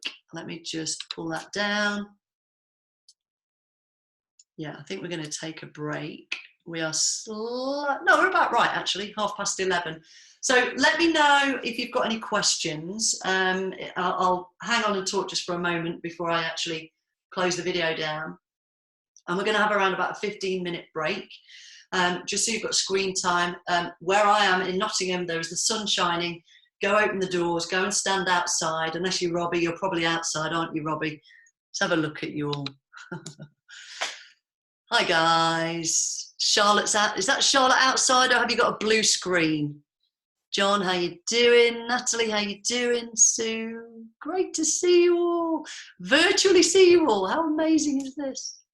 So like I was saying on my other ones, I kind of want to smell you. I want to give you hugs and touch you. And ah, dear. Okay, so, oh, Charlotte, no problem. I thought that was blue sky above you then. So I'm not seeing any questions come through. So hopefully all that made sense. We are going to do another pelvis test and then exercise flow, which might feel a little bit easier the second time through. And then the idea is that you go away, you think about it, and you come back tomorrow. You might have more questions. That's okay as well. But as long as you understand the process at the moment, and then as we go through the learning journey, the Kubler-Ross curve, hopefully it gets a little bit more comfortable. So I've got no more questions coming through, so I'm going to let you all have a little breather. Feel free to turn your video off. I'm going to stop recording. You know, when we come back on, can somebody remind me to hit record so that you've all got this as a resource afterwards? Because I didn't do it on Wednesday and I'm gutted because I had a really good Q&A session. So somebody just say, hit record. But I should remember because it really... I was gutted for like 48 hours, I think. So go and have something to eat, guys, or just have a little breather, have a little time away from the screen. I'm going to pause the camera and take my video away. See you at 1:45. Take care, guys. Welcome back. Nearly. Thank you, Karen. You're a star. And Louisa, I told you. I'm glad I've got you guys here. So just to hit the record button again. I also realised when I took my sweater off, I'd taken my mic off. So I hope I'm sure you could hear me because you were kind of nodding and asking questions. So we're back. Do you have any questions on anything that, thank you for that, thanks Charlotte, that we covered up to now? So we looked at the history, we've looked at a bit of anatomy, understanding extrinsic, intrinsic, we looked at pelvic function, specifically, and understood how to test that online. There's 2 versions online. So the lying down 4-sign test, and then when we do it face to face, we can make that really quite precise. So I know some of you have already done that, so you understand the difference. But we can still do it online, and this is what we've got for the moment. So we need to be proactive. Our clients still need us, so let's do whatever we can. So they could do it online, you can get the camera angles right, or we can do it coaching them how to do it in the chair. We can visually talk them through it with us, so they could be mirroring us. And then what we can do is quite quickly take them into, it might be you just start people with the muscle energy techniques. I certainly do, particularly if they are clients who are uncomfortable, then I always start with that low level stuff to begin with. Work with them so I get to know them, their bodies, how they respond, and then over time we can then add in the antagonist strength work, the agonist strength work, both then isolated to integrated. So I hope all of that flow made sense as we go into our second pelvic function screen. So really and truly, technically, a screen is the whole thing, so a test. So, but I usually flip between the 2. But individually, we're doing tests. Collectively, it's a screen, so it's a full screen. So this second pelvic function test here is known as Gillet's. And don't know why, maybe Mr. Gillet or Professor Gillet made it up or came up with the idea. And with this one, we're going to talk a little bit about the anatomy again. And there's 2 ways of doing this, and whether it's hands-on or face-to-face, this one can be challenging, but again, conceptually, we're going to look at and see what we can see happen when we get the client to move. So the biggest difference between this and the lying down 4-sign one is the client is going to be weight bearing. So we want to understand how their pelvis functions both passively when they're lying down or sitting, and then actively when they're standing, and they're basically going to lift one leg, and we're going to look at what happens. So just a little bit of the anatomy. If you want to feel on your own body, your PSIS, so your posterior superior iliac spine, if you're not sure where they are, you've got your ilium, that are your two hip bones, and then they come down to a point or a process or a knobbly bit. So your PSIS is your posterior superior iliac spine, posterior superior iliac spine.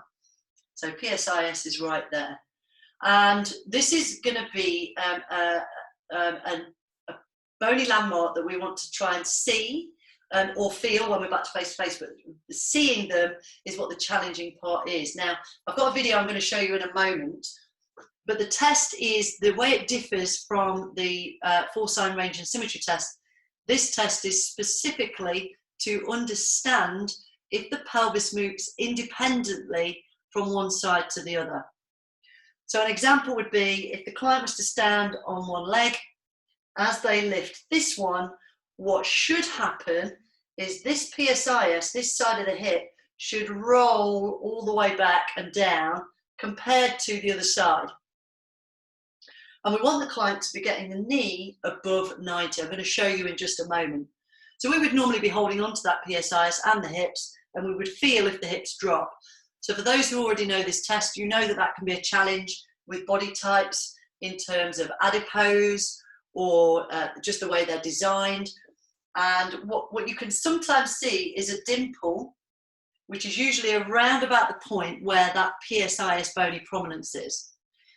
If you're really not sure, visually or palpatory, and we get back to feeling, if you're really not sure if you can see or feel that PSIS, it's on the end of this great big hip bone. So again, visually and then eventually palpatory, you can get a good sense of what's going on, and you're looking at the quality of movement around the pelvis. So we're going to do it visually. I'm going to show you, I'm going to demonstrate the test, and then I'm going to talk you through a video so you can see that happening on the video. But visually, we would always demo, obviously, for clients so they can see what you're doing. We would want them to stand near to a wall, so they've got something to balance on, and they could use a chair or have their hand on something, but they really need their camera positioned so that you can see the back of the pelvis. So you want to see as much flesh as possible. They're in control of their clothing, so you just ask them to lift their clothes up, just roll the trouser band down, and you really want to try and get them to expose their you just say hip bones, the hip bones on the back. Just get them to roll their trouser top down a little way, and then they tuck their top into their crop top, for example. And then you want to get them to stand with their back to the camera. And what you're looking at is you demo, I want you to lift your knee as high as it will go. Yeah, so if we are focused too much here, they may do this. And then when they get to here, that's when something more dramatic happens. So this is just for balance. We don't want them leaning in the wall. We want them just here. So I'm just going to demonstrate first. So you want them to go from here to here, and then they do the same on the other side. So then what we want to do is see what happens here as they do that. So I've got a little video clip just to talk you through. See if this will play. I think it's going to play. So you can see, oh no, I've clicked too many. My apologies, let me go back. So you can see this guy's dimples, and you see as he lifts that right leg, it looks slightly awkward, but you can see the PSIS are not showing that his hips rolling and dropping back. I'm just going to play that again. And you can see the dimples are virtually exactly the same. There's not a lot of movement going on, and that left one actually looks higher than the right one as he lifts the leg. So in terms of understanding what's going on, really, he doesn't have independent movement. If it lifts, that's something else. It needs to drop. So the lifting leg, that hip bone at the back should drop and finish lower than the other one. to demonstrate that you have independent movement from one side to the other. The compensatory patterns of what we just saw in that gentleman there is when you get, as they lift the leg and you get a hitch, and that is an adaptation for, you've asked them to lift the leg, they don't roll back, so they hitch, their QL's kind of lifting the hip instead, because you asked them to lift their leg, that's what they're trying to do. Another one would be that the whole pelvis drops back as a unit, and you often get a kind of a shift and then a drop. And again, all these tests are going to be a challenge doing it online. This is where the more you look at, the better. But if you're looking at generally the quality of the movement, that video or that view is still your benchmark. That's still your start point for that client. And then when you give them the muscle energy technique, we're going to do in a moment, and you refilm it, and it looks a bit better, and ultimately if they report feeling better, we're certainly going down the right route. So doing the two tests combined, having a photo or a video or your benchmarkers, positive or negative, we then have a more confident approach to whether we're doing the right thing and what to do. So you need to have a drop of about, I think it's around about a thumb's breadth drop, and finish below the opposite thumb, or visually the dimples dropping. And then the same would be on the other side. You're trying to see that drop. If it doesn't, it's positive. Positive meaning fail. If it drops nicely compared to the other side, that's negative. So positive and negative. And I'm just going to show you that video clip once more. So look at those dimples. Right side dimple, kind of same, not a lot really happening at all. And then the left side actually looks like it might have started and stays higher. If you can see now, actually, you look, there's a slight asymmetry anyway. So this client looks like he's going to benefit from doing the muscle energy technique that we're going to do next. So we're back into our programming. So same idea, prepare with the muscle energy techniques, perform antagonist and agonist. So in here, we want to be thinking about releasing the hip extensors. So we think of the first move, we call it leg press. I'm going to talk you through that in a moment. And the hip extensors, being the agonists, will tell you what to work as the antagonists. So I'm now going to ask you the question. What would you work as the antagonists? What strength training movement, or what move would you want to strengthen antagonistically to hip extension?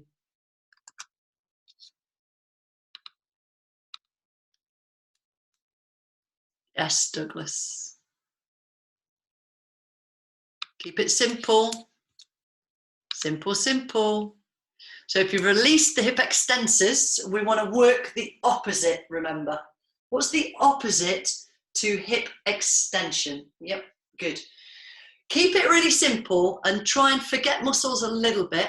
It would, yes, be the hip flexors. TFL might be in there, Karen, but in terms of individualizing muscles, the group of hip flexors are probably going to be the ones we want to work. That might be one of them. And we want to work the opposite, Russell, of the glutes. The glutes are the ones we've released. So the antagonists would be the hip flexors. Fantastic.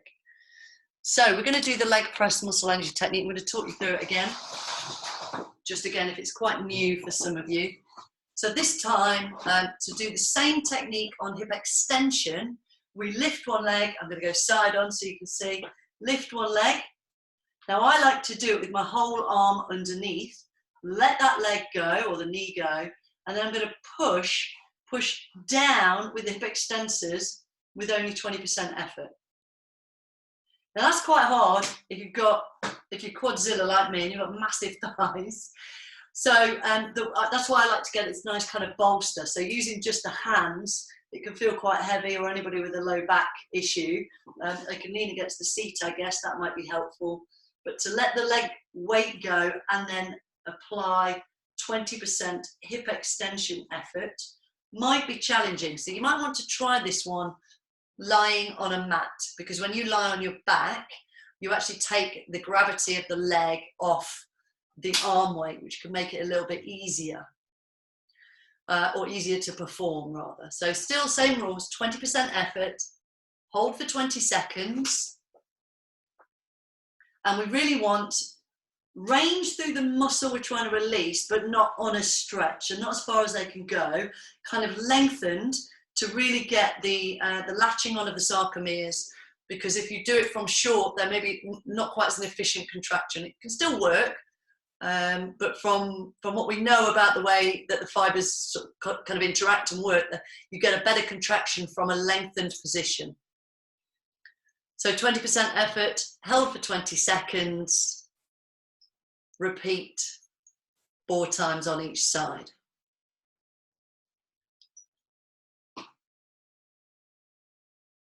Absolutely, no problem at all, Russell. I'm sure you're asking the question that everybody else is thinking. We're actually going to do a session tomorrow morning on that very subject. So your agonists, your prime movers that we want to release or start with are the ones we're testing. That's technically not quite right in terms of we're just testing pelvis function for independent movement. But in terms of it in application, we use agonists, antagonists in our understanding to apply the right exercise to the right part of the body. So for the Gillet's test, which is a active standing hip flexion motion, we want to release the hip extensors, which are the agonists or the prime movers.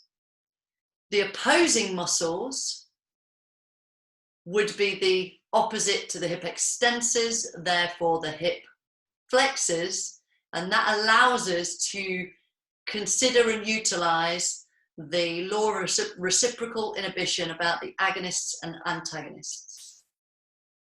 So I hope that makes sense.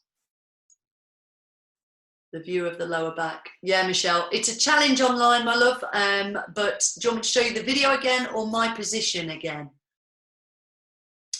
Because anatomically, what we want to look at, if this is helpful,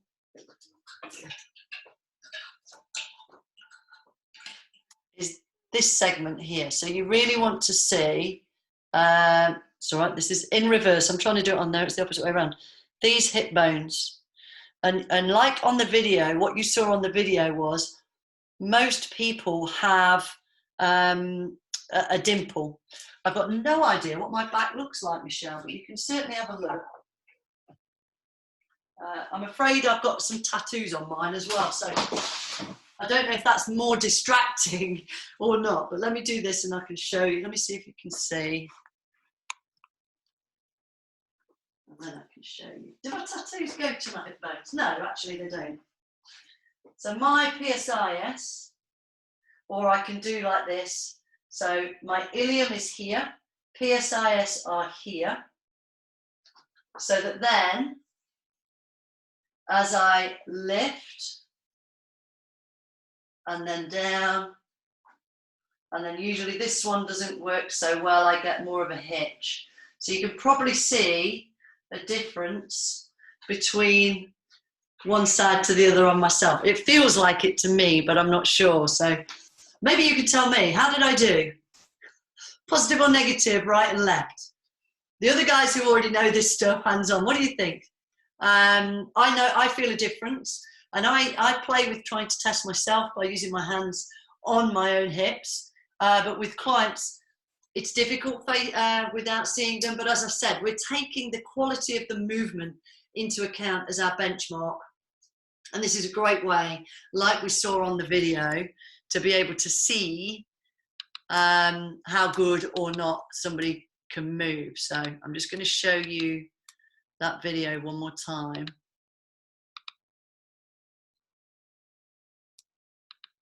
And then I'll come back to the PowerPoint. So let's just, sorry, to the questions. So just having a look. There you go. And you can see the dimples are almost not moving at all, but You're just not seeing that rotation. And I can appreciate completely that, just stop that. That first time learning this and the first time learning it online and then interpreting it online to your clients might be a little bit challenging, which is why I'm a fan of face-to-face education. But this is what we've got for now, and I've done this, I've used this, and I think you've just got to trust yourself. So, okay, great. Thanks, Amanda. So, always think of it, Michelle, more as this is today, and then compare it to the following day. And over time, what you should see, certainly more so with the foresight, I think this one is harder, but this one's actually harder in person as well, isn't it, guys? Those who've already done this will know that using the finding PSIs on some people is almost impossible, just simply because of we all have different bony degrees of prominence in our bony prominences. Mine are quite prominent. That video, he was quite dimpled, which is why I thought I'd use him. But some people, they're very shallow and almost kind of flush across the hips. And then if they have some adipose or muscle mass, that can actually hide what you see and what you feel. So it isn't just a challenge visually. Yeah, me too, Deborah. I like to use the ilia. It is, so Charlotte as well. So those guys who've experienced doing this hands-on are saying it can be a challenge, even face-to-face. So please don't panic, don't worry. For those of you who, the first time into this, just have a look, take that as your start point. And if you're not sure, you just take them through the exercises anyway. The exercises are still beneficial, they're still going to improve function, they're still going to complement the antagonist work, etc. So there's no harm in that. So then I want to ask you, what kind of exercises could we do then? So we've done our hip release for the leg press or the hip extensors, so where we push the leg down. We could do that sitting or lying. And then what we want to do is work hip flexors. So can you think of a home in their house strength move for their hip flexors? Any ideas? So can you kind of maybe type a description of either a body weight or, I don't know, with resistance, or... So is that hip flexors, Robbie?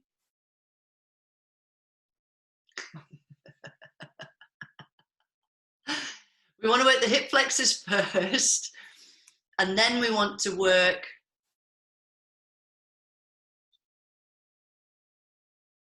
the hip flexors first. Okay, let me just repeat, just in case.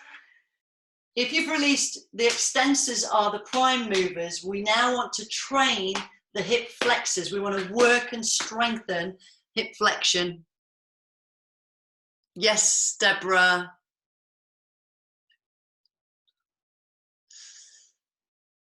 Yes, Russell. Yes, John.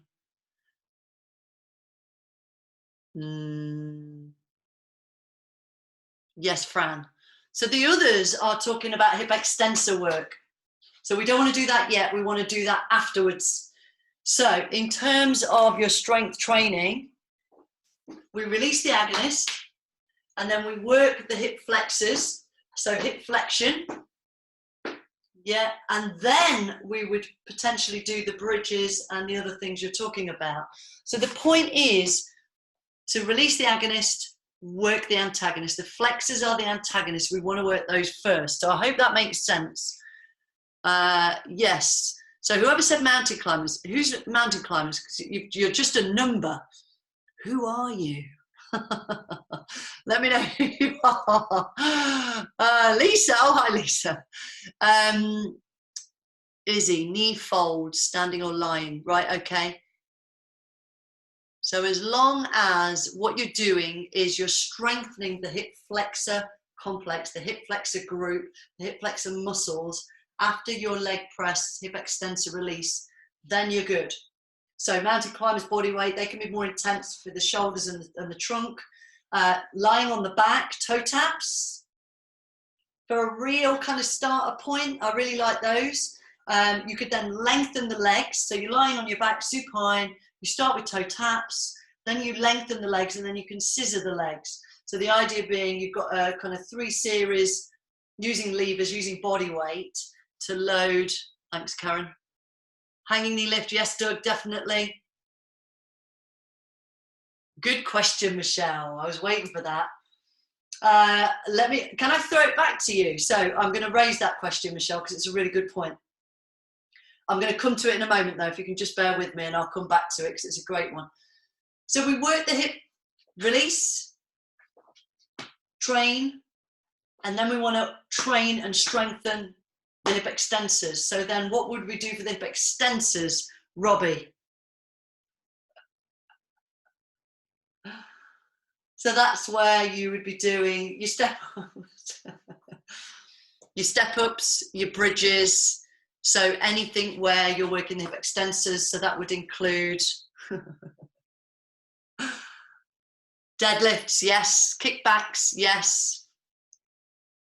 Banded step ups, not quite.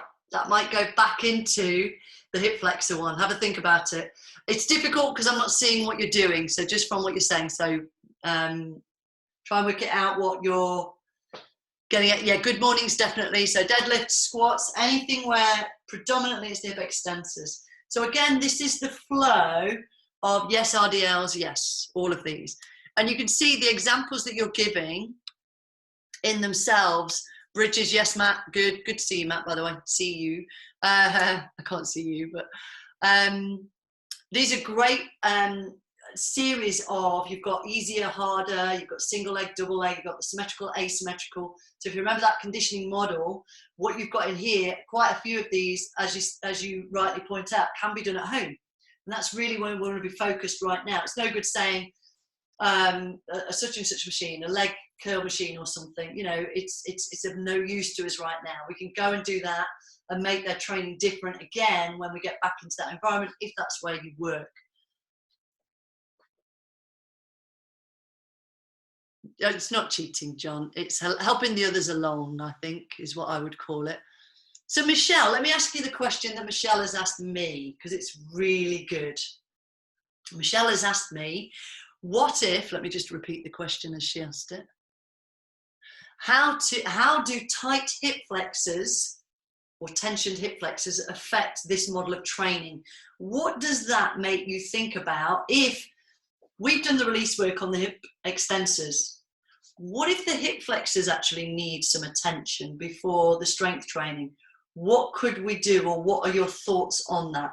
Maybe Michelle, if you've asked that question, have you any thoughts on that? Considering maybe everything we've talked about so far. Anybody like to offer an idea? Because that might change this programming, mightn't it?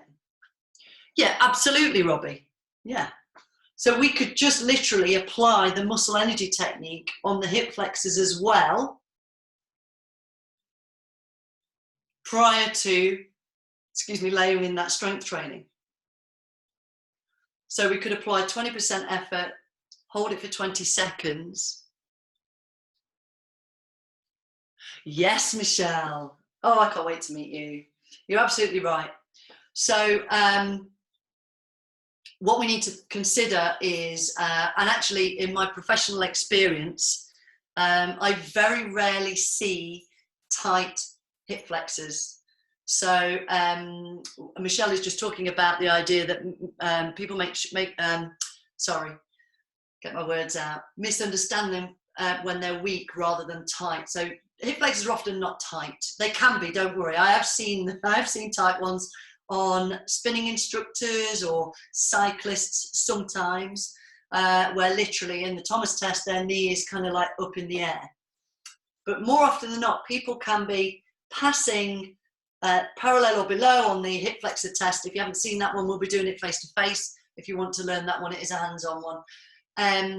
People often pass for range, and so the point that Michelle is raising is absolutely bang on. People think of hip flexors are always tight. They're not, technically they're not tight. Tight in our world, I guess, is short, or a more aggressive state of, we talked about subclinical spasm.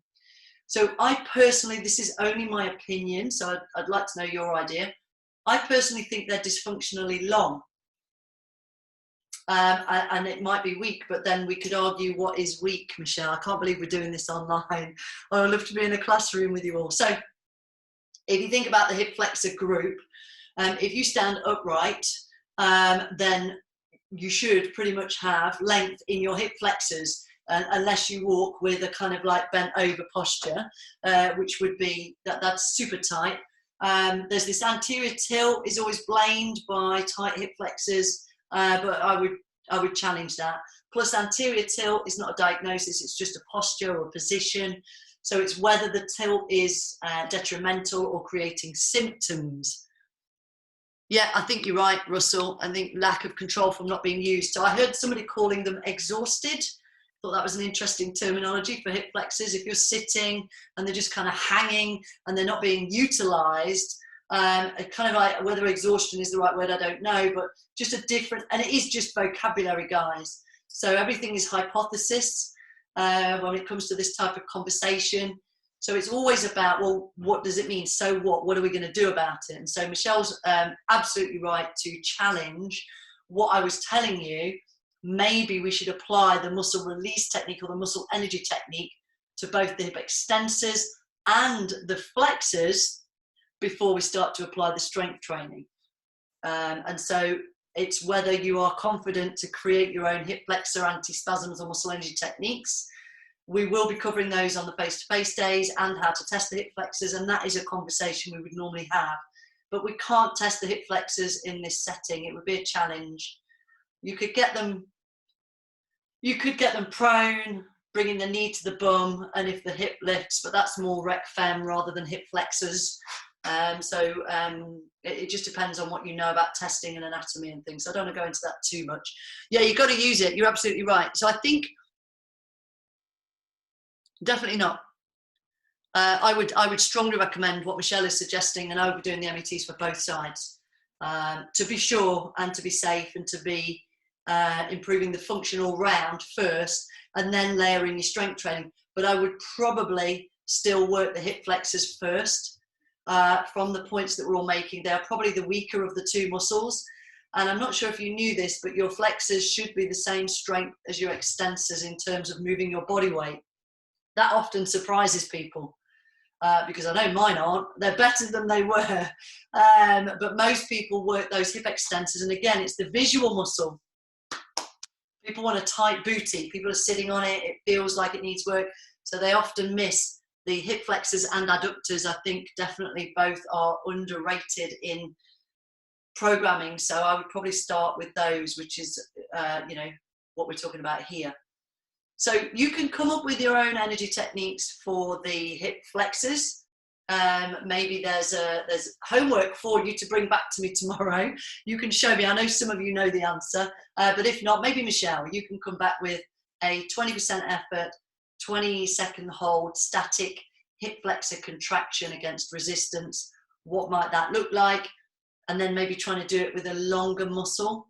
So that's where it gets a little bit challenging, maybe. So great conversations. I love the interaction, guys. Those who know me know I'm a fan of interaction rather than it being a monologue. So I'm going to share my screen again, unless there's any questions. I don't think there's any coming through. But yeah, great stuff. So,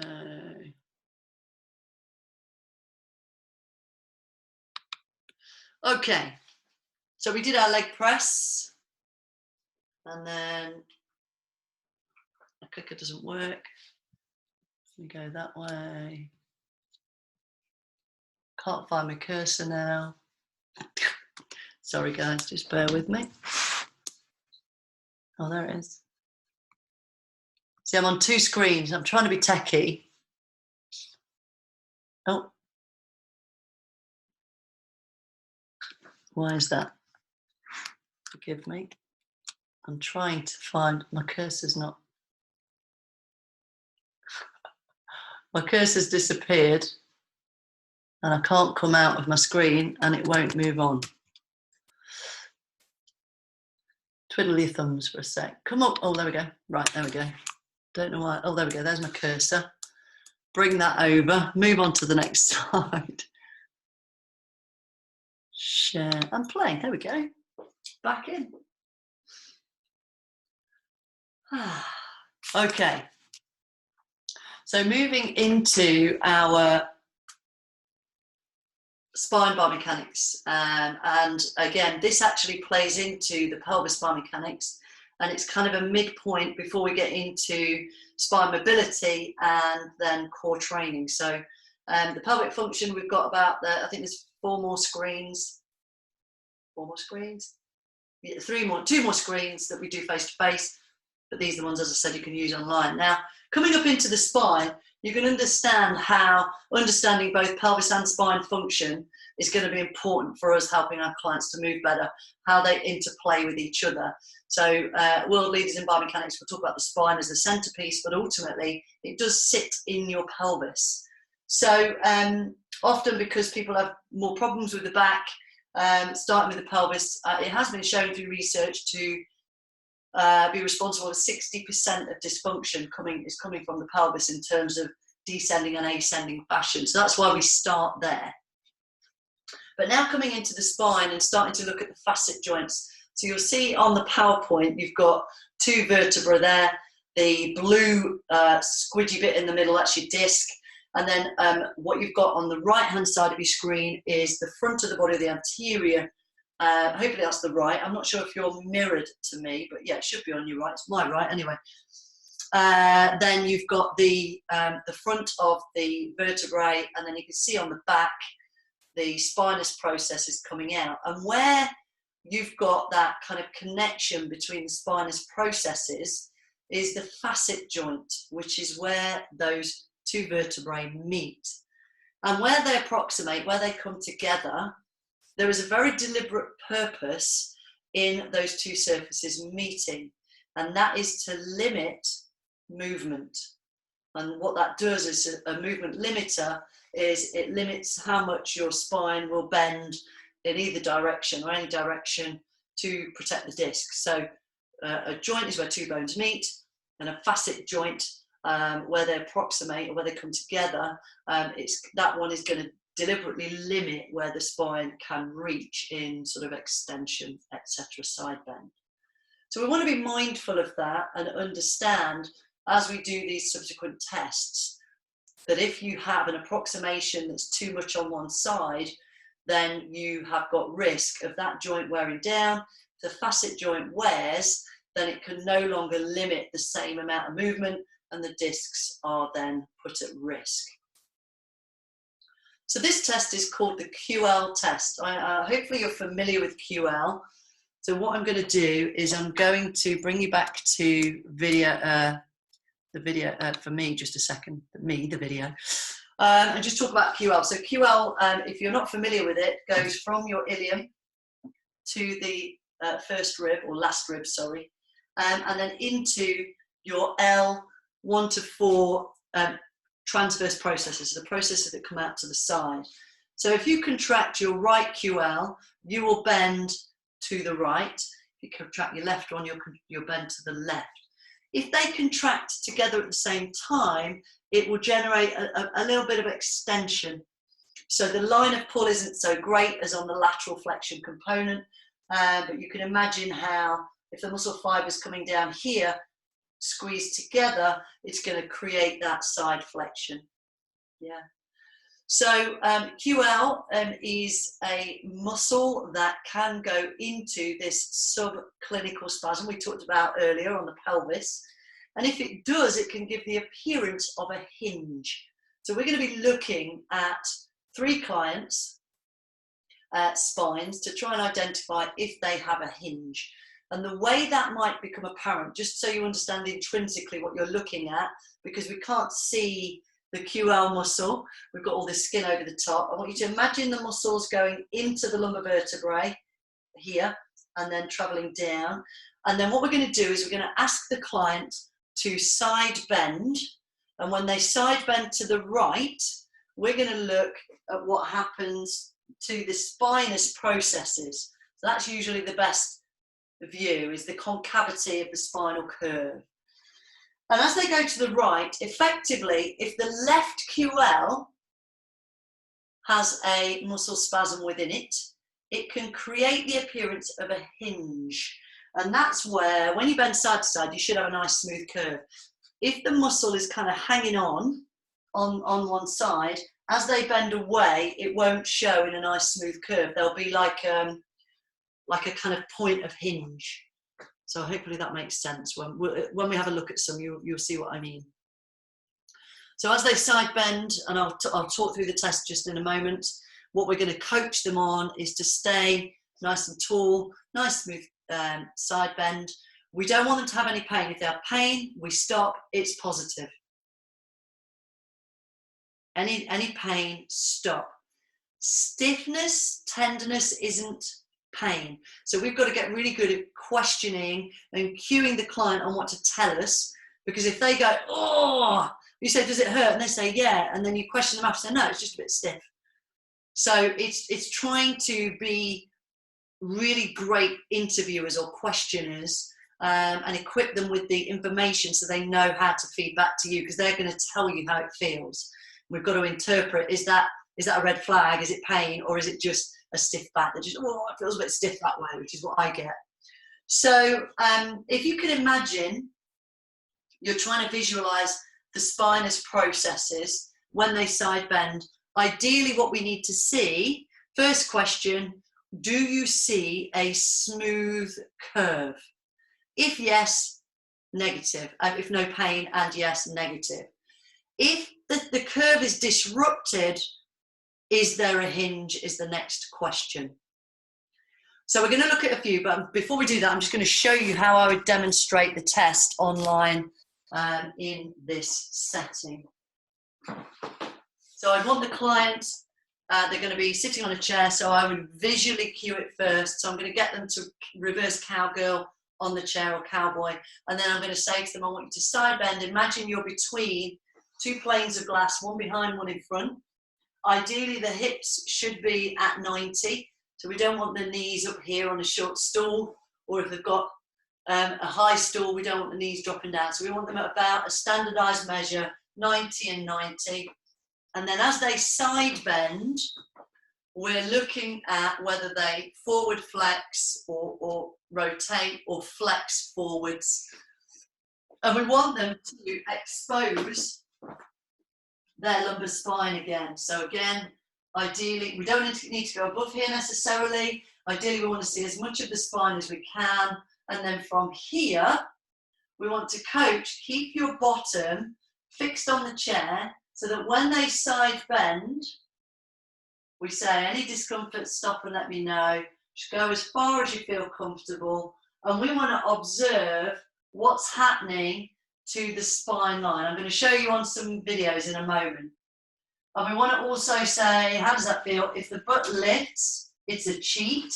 So we stop and we correct and we coach them to do the right technique. But it's going to be easier if I can talk you through just some photos in a moment. So we're looking at that spine line, all right? So let me just bring up just check I'm screen sharing. There to there.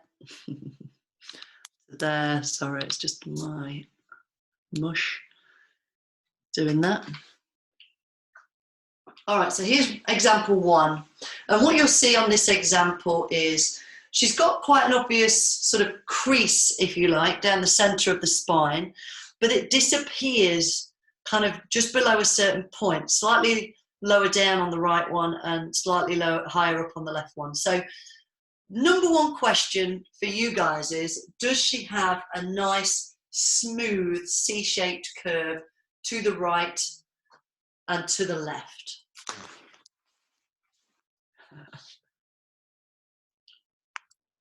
So I'm going to have to do that, sorry, to listen to the question, to read the questions. Sorry, read the answers. No, definitely not, is there?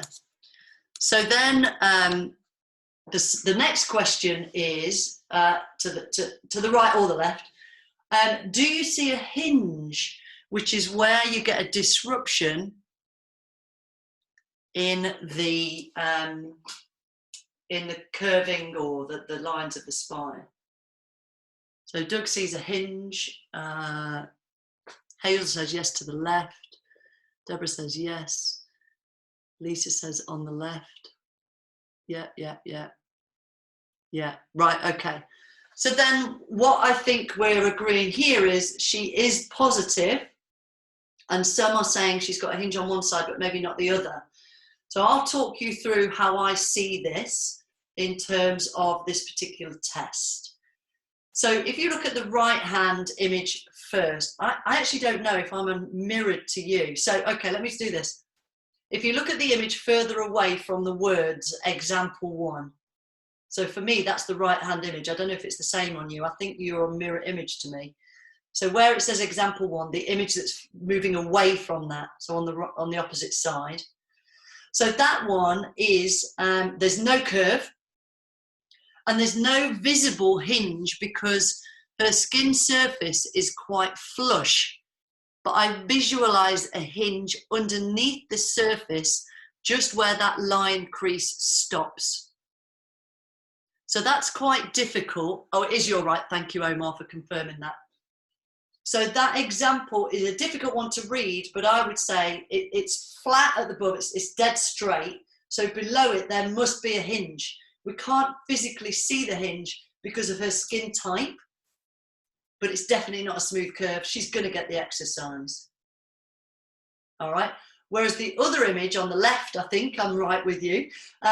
So the image on the left, you can almost see there's an exaggeration of the dimpling within the line at the point where there's a faint hinge. And then actually, if you come down to where the skin is slightly more flush, it almost, I think Omar was saying, there is a bit of a curve there. It almost looks curved, but it isn't a nice smooth curve. I think there's one, maybe a couple of hinges there, but that's a very tricky read. So they're both positive. To the right, I'd say one hinge, which is the left QL. And on the left image, when she bends to the left, I'd say there's 2 hinges. But either way, it's a snapshot that I can use right now, and I can compare it to my next video of her doing this. So don't panic if you're thinking, I have no idea what you're talking about. Because very often when people first see this, that's kind of where they're going, then I'm not sure. But I think we all agreed there's definitely not a smooth curve. Yeah. So I would say she's positive on both sides. So how about this one? What do you think?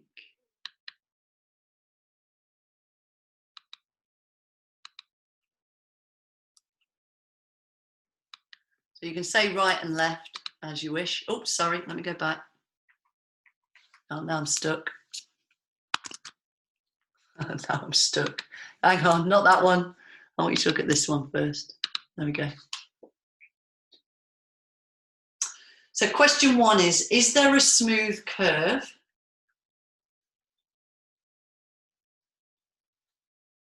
And then question 2 is there a hinge?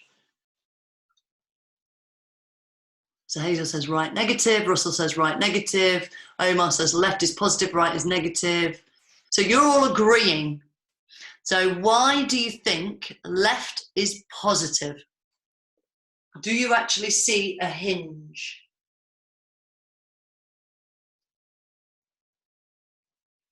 And then Doug says both positive. So we'll get responses first, and then I'll let you know my opinion, my view of this, particularly for those who are maybe new to this type of testing. But it's interesting that most of you have said that the right was okay. Left seems more straight up. Yeah, it hinges further up.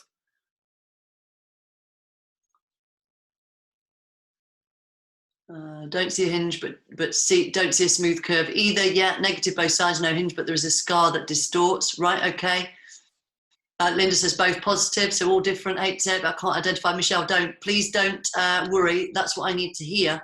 And I think there is a strength in saying, I don't know. That's the point of being here and learning. Hard, maybe I think both negative. In any of the pics on the right side, looks as if the left shoulder is rotating. Well done, Izzy. So we're looking at other things going on. Good. I feel like left is negative and right is positive. Right, okay. So a lot of different views. Matthew's saying both positive. Okay. So first question is, are there smooth curves? And I think what we want to add in here, yeah, it does. Yeah, fat creases can potentially get in the way. On this one in particular, on this one, I don't feel it does, but it might do on other clients. But I don't think this one interferes with her spine, but it is a good point to mention. So let's go with the right image first of all. Is there a smooth curve? Well, kind of. There's kind of, it doesn't, the curving doesn't look disrupted and it does move a little bit. But if you look at, if you imagine the QL muscle and the lumbar spine comes right down to probably just a smidge below her trouser top. So on that right image, if her lumbar spine goes right down to that black line, then that's where it should be curving from. So for those who see that as a negative, what I would suggest is if she's not curving, there is a curve in there, I agree with you, but if it's not curving from that baseline, then she hasn't got a full smooth curve. It may be there's not a hinge, and that might be something else that we're going to look at later on. So I would kind of agree, but I wouldn't say it's completely negative. Maybe there's not a hinge. So what we might do on this test result is obviously we want the image. Yeah, exactly, Amanda. So if you come from the grey line of her t-shirt that's rolled up, coming down, curve, curve, curve, maybe if you came down, I don't know, three joints, because there's a little bit of T-spine at the top there, and the top of the lumbar spine maybe moves a little bit, but as you get down into the lumbar spine, it's pretty flat. So there's two potential things going on there. One is the whole QL on that left side is locked up and in spasm, or her joints are stiff. But at the minute, we're not focused on the joints, we're just thinking of the muscle. So at the moment, we don't know. There's no hinge. It may be that the whole of that left left QL is in spasm and stopping her moving to the right. So we're going to earmark that just for now and say probably we're going to give her this exercise because it's the least contraindicated technique. It would, Amanda. So Amanda's saying it'd be nice to see further up. The problem is if you look further up, it's no longer QL. So depending on what you're doing, and just in this learning process, I want to keep people focused on QL at this point. We're going to look at the thoracic spine later. And in your practice, if you choose to watch this one, to watch the whole spine, it's then identifying what is lumbar dysfunction, what is thoracic dysfunction, and then what would you do about it. So I agree with you in some respects, but just for now, we want to focus on QL for this particular view, if that's okay. So, but I'm with you.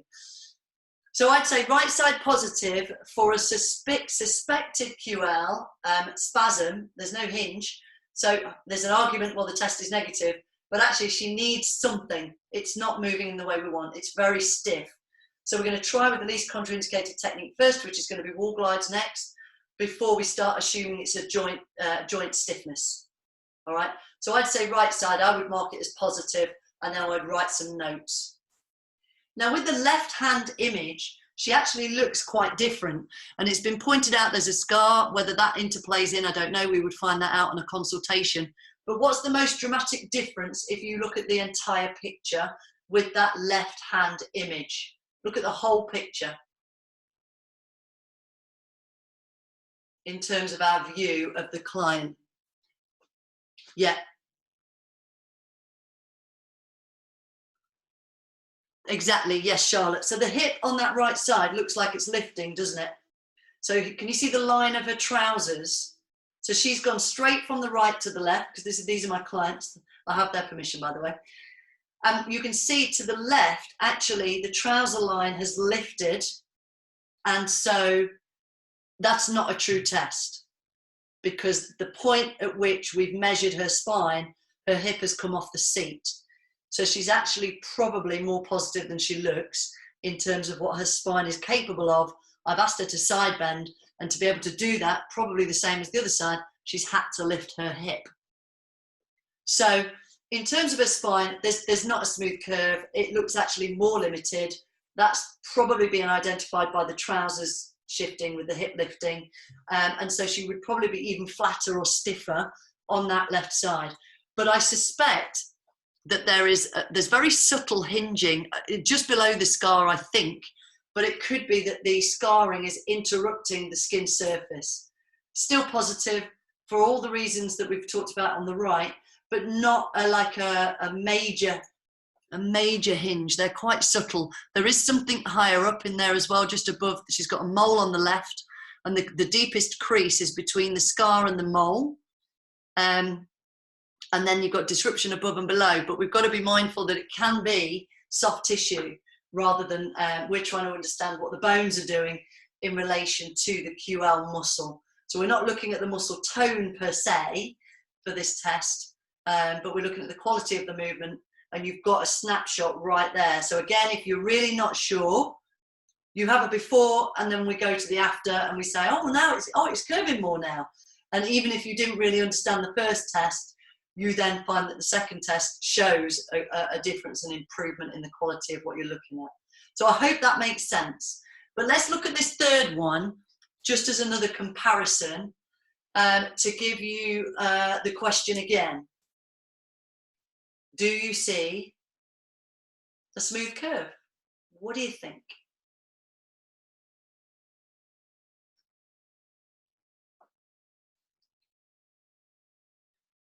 Smooth to the right, hinge to the left, okay. Yes on the right, no on the left. So we have different again, okay. Keep going. So some are saying better to one side and sort of negative one side, positive the other, but actually we are different. So right negative, I think most are saying right negative and left is positive. Right is better, left is okay. I like it, Michelle. Hinge left, smooth on the right, but not perfect. Yeah, possibly. Left, no, but negative both, okay. Positive right, negative left, okay. Negative right, positive left, but not a huge difference. Yeah. So this is a GB athlete. That's all right, Hazel. And I thought he was pretty good. So in terms of the amount of bodies I've looked at, and this is where your expertise plays in. So the more bodies you look at, the more skilled you feel at doing this. And by the way, I've been doing this for sort of 16 years, and I've looked at hundreds and thousands of bodies. I get sent all sorts of videos as well as my own clients. And I even look at this and I kind of get what you're seeing. But in terms of pulling back to the bigger picture, that right side looks pretty good. If we're focused on the lumbar spine, so Amanda, you've got the luxury of your whole view here now, and sometimes that can be distorting, but the movement quality to the right is kind of smooth through the whole spine, just to bring it back to Amanda's point. If I was being really picky, I might want him to move slightly lower down on the right. So for those who were saying suspect positive to the right, then I might be with you. There's not really an obvious hinge per se, but the quality overall looks pretty good. Although he looks like he's got slightly less range to the right. So there's an argument there for when he's got less range, maybe he could move better from lower down. So I'm going to hold my result on the right, and let's talk about the left, and then we'll go back to the whole result again. So on the left, you can see there's a little bit of disruption in there. So again, our skill as practitioners is to identify what is muscle, what is scar tissue, what is bony prominences, and some people have very obvious spinous processes, and others, they're kind of flush. And so he's more disrupted on that left, but he does seem to have more range, but then he's flatter higher up, to Amanda's point. So is he getting more range from lower down and less from above? So again, we've got to, while we're doing these individual tests, then we need to also take into account the whole person. So overall, he's pretty good. And when I tested him, I was quite impressed. However, his hamstrings were hideous when I tested those, and he's a hurdler. But I would be more suspicious of the one to the left. So in terms of the quality of the whole curve, the bit that I'm looking at, and that slight disruption down the bottom. So I'm looking at the whole thing as well. So when I step back and I say, right, well, so what? I'm looking at these. So you guys are all looking at this and you say, well, come on, Rach, I need to know. To some degree, there is always going to be a little bit of subjectivity. So we're being very precise. QL goes from here to here. And if you don't see a smooth curve, it's positive. But you've got to have the ability to take the whole kind of client into account. So in terms of this client, he's going to get the exercise anyway because they don't look the same and that I'm suspicious of the left side. But I'm not going to just give him an exercise for one side of his body. So yet again, this is a blueprint benchmark. I would pass the one to the right. I would say the left one is a little bit more suspect for the reasons that I've just explained. So if you look at the whole curve and the whole spine, but particularly that lumbar curve, to the right, it's kind of a smoother overall. To the left, it's kind of almost more exaggerated lower down and then flatter at the top. But that could actually be that there are a couple of hinges on the lower portion on that right-hand side. Could be also his bony prominences. And so I'm afraid this kind of gives us that questionability to what we're looking at. However, let's just do this. Compared to each other, you can all see who has the better test result. Yeah, so Karen's just asked me if there's more images. If you go onto our YouTube channel, there, I think there's all sorts of bits and bobs on there. When we get face-to-face, we'll have a look at everybody in the room. That's going to be a lot easier. Just remember, if you get a client to keep doing this, then there's a chance the result could change because you're moving them. And so we need to be mindful that we're not just kind of ending up like changing what we're seeing and getting more and more confused. Go, hang on a minute, it didn't look like that. So get a video or a shot or an image and then go away and think, right, what does it mean to my exercise prescription? I'm going to give him the exercise anyway, but overall he actually moves quite well. I'm not really concerned. Does that sound okay for now? In terms of what we're going to do, we're going to do an exercise in a moment and then we're going to have a little break, I think. Any questions on that? Let's have a look. Omar, what is the negative effect of right QL lumbar to the pelvis flexibility? Yeah, good question. So let me come out of there just for a second to address Omar's question. So what is the negative effect? And I think what you mean by that is the detrimental effect rather than, in our world, positive and negative. Negative is pass. I think you mean negative as in detrimental. Just correct me if I'm wrong there, Omar. Of the right QL on the lumbar, to the pelvic flexibility. So if you mean with this one affect the movement around that hip, yeah, it could do. Tight QL on the right affecting pelvis function. Is that what you mean? Yes, 100%. So we're going to look at this. We're going to explore this tomorrow morning when we look at some anatomy. We're going to go through some anatomy and agonist, antagonist stuff in response to what Russell was talking about earlier. So, okay, I'll go through this. Thanks, Alan. Sorry, I was reading. I thought that was Omar.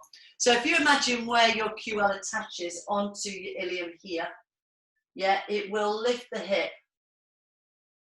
So QL will lift the hip as well as side bend you. So your QL muscle, where it attaches to the ribs and the ilium, will lift the hip.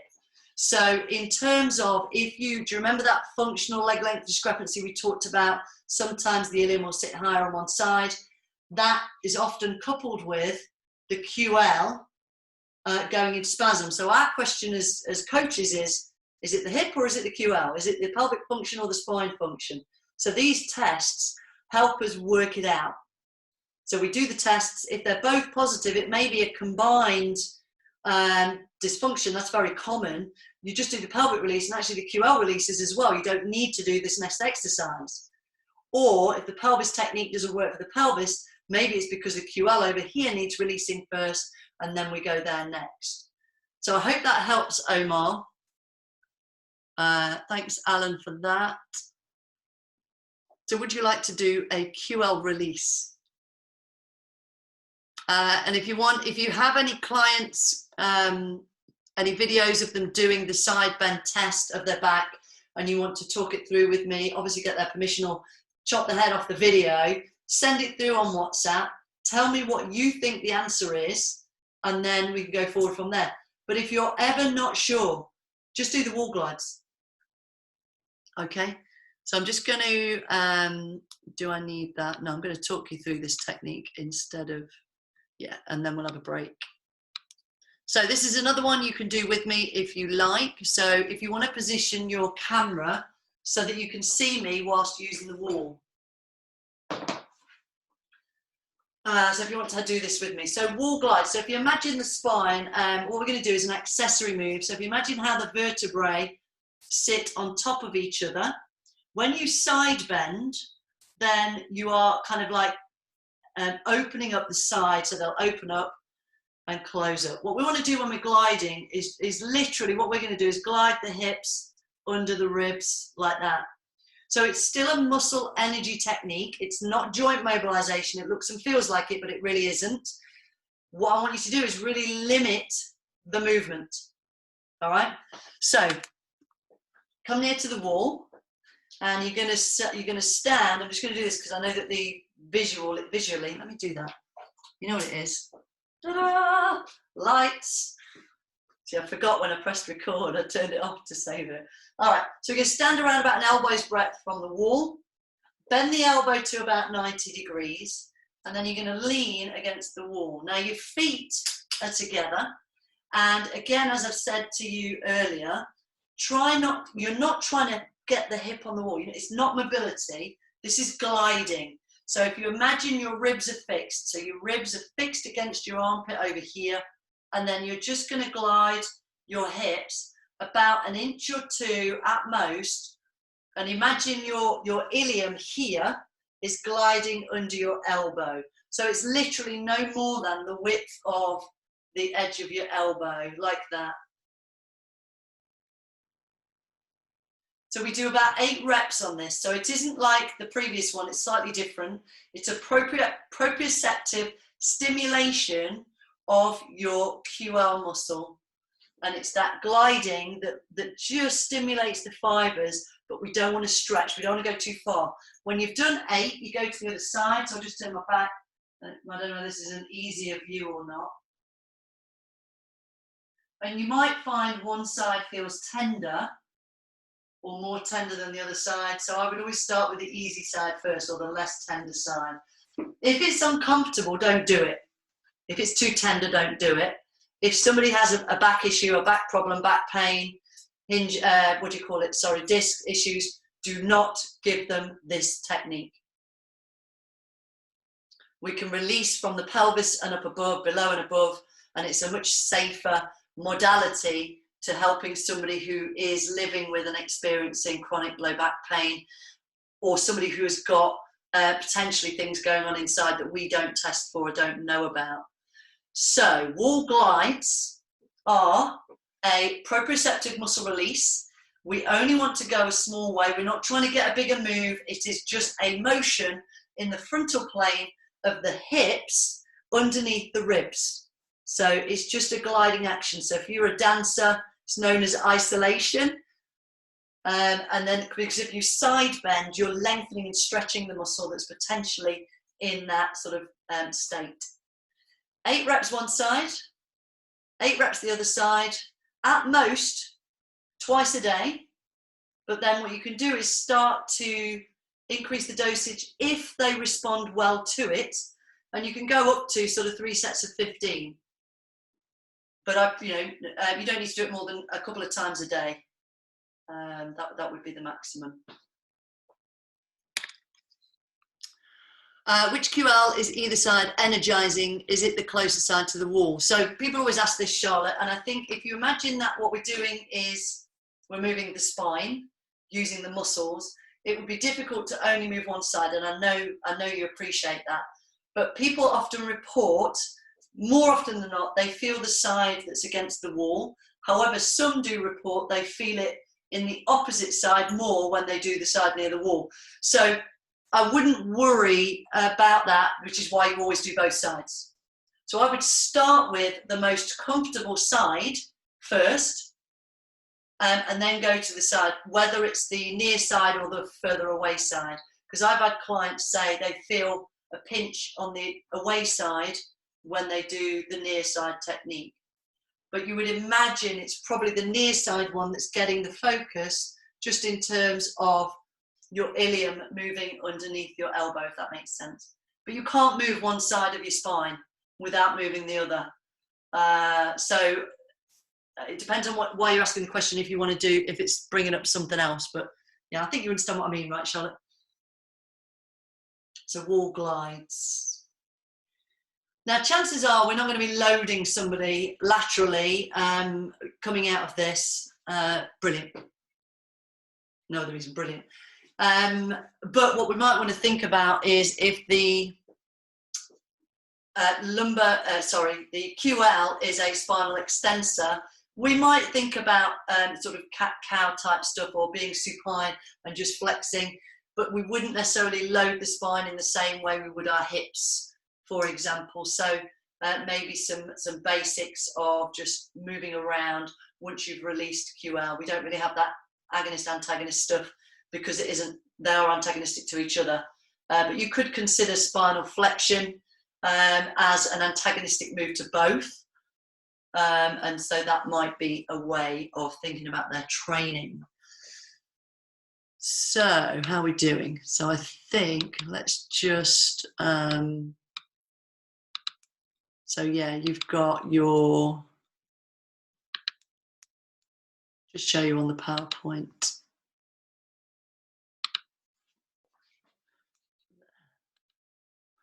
We have a little break and then you can ask me any questions you've got. Because what you can do, if against the wall is a bit challenging, we've got the wall one on the left, the two images on the left, and then the seated one just has more room for error, because if they're sitting and they haven't got, you see the wall one, you've got 2 fixed points, whereas the seated one, there's more room for kind of parachuting and kind of cheat mechanisms to occur. And we really want those ribs just to glide just over the hip. So it's harder to control. But if you have clients and you can't see them at the wall and you feel like the chair one or the seated lateral glides is easier to coach, then there's no reason why. As long as it's uncomfortable, as long as it's not uncomfortable, as long as they're comfortable doing it, and you feel that what they're doing is effective and looks like an okay, good movement. So just let me know if you've got any questions around the 4-sign test, Gillet's test, the QL test, and then each of the exercise sequences. So you've now got a set of tests and exercises that you can utilize tonight if you wanted to. We're going to do some more after this break. Straight away, hopefully. They're relatively simple. I think people often at this point, they go through that phase of, I thought this was going to be harder than this, or I have no idea what you're talking about, I can't see anything. Just film it, go back to the anatomy, think about it, and as we go through the training this afternoon and tomorrow, start to develop our anatomy understanding more, they become more apparent. And certainly the more people you look at, the better. So the more people we look at, and particularly when we get face to face,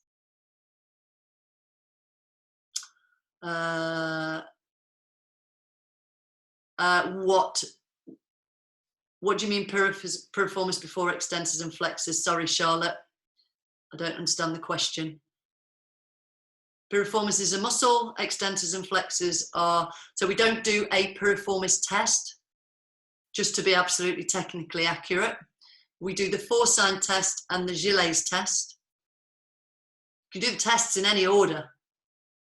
And then the tests will dictate which techniques to begin with, and like Michelle was saying, you might actually do more METs before you layer in the strength training, but the testing wise, you do them in any order.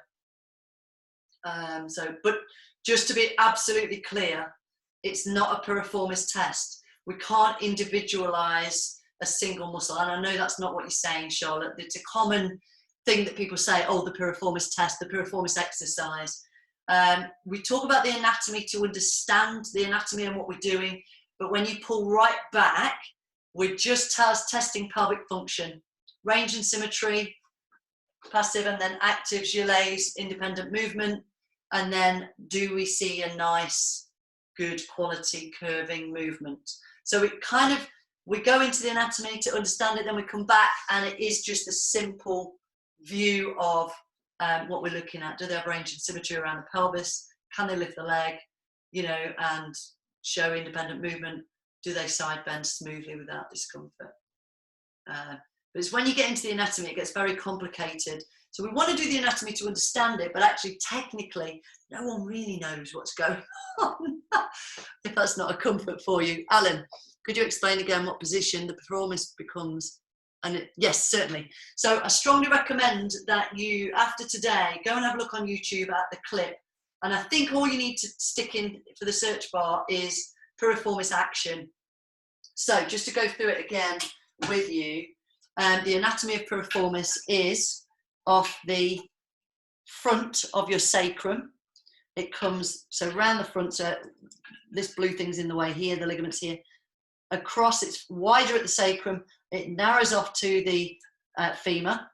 So it will, when it shortens, externally rotate and abduct, as you can see. So in this position, it's going to shorten that way.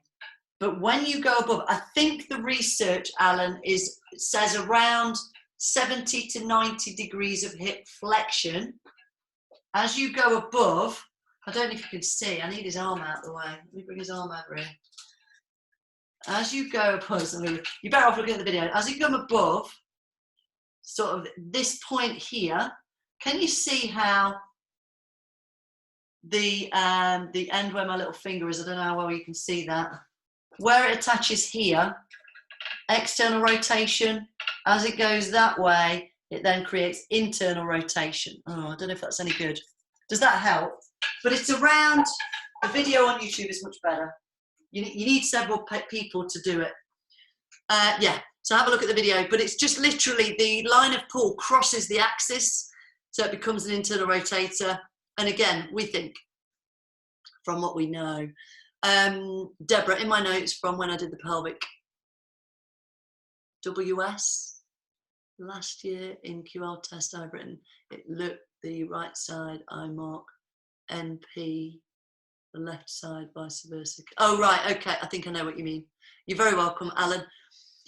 Okay, so when you did the pelvic workshop last year, the QL test, I've written it, if I look right side, I mark, yes, okay. So when we get to the screening forms, Deborah, I'm going to reinforce that with everybody because we haven't looked at those yet. But on the screening form, you are doing the test to the right. So it would be right side positive. But on your Linksman, it swaps over because it's the left QL that makes the right side test positive. Is that what you mean? Don't worry, guys. I'm going to go through that later on. Yeah. So don't panic yet. Okay, good. Because it's usually the bit everyone panics about that it switches. But it's just what you perceive the screening forms are for. So it's 1 o'clock. We're good. So what we're going to do when we come back is spine mobility, and then I'm going to talk a little bit about the nervous system. So the spine mobility, it would be really good if, because when we're going through the exercises, I'd like to talk you all through it and do it with you like a little group class. So if you can position your camera, I'm going to get mine positioned slightly differently. I'm going to run through the spine mobility tests on a chair, and then I'm going to run through the exercises with you. And if we can do them all together, I think it's just a nice way to stop sitting looking at a screen and actually feel what we're doing and why it might feel a bit different to other ways of mobilizing the spine that you may already do. So if we have, is 10 minutes okay, about 15:15? And I'll switch off the recorder. Please let me know to hit record. and I'll see you in about 10 minutes. I'll see you about 1:15, guys. Take a break. So welcome back, and we are now going to be going through spine mobility.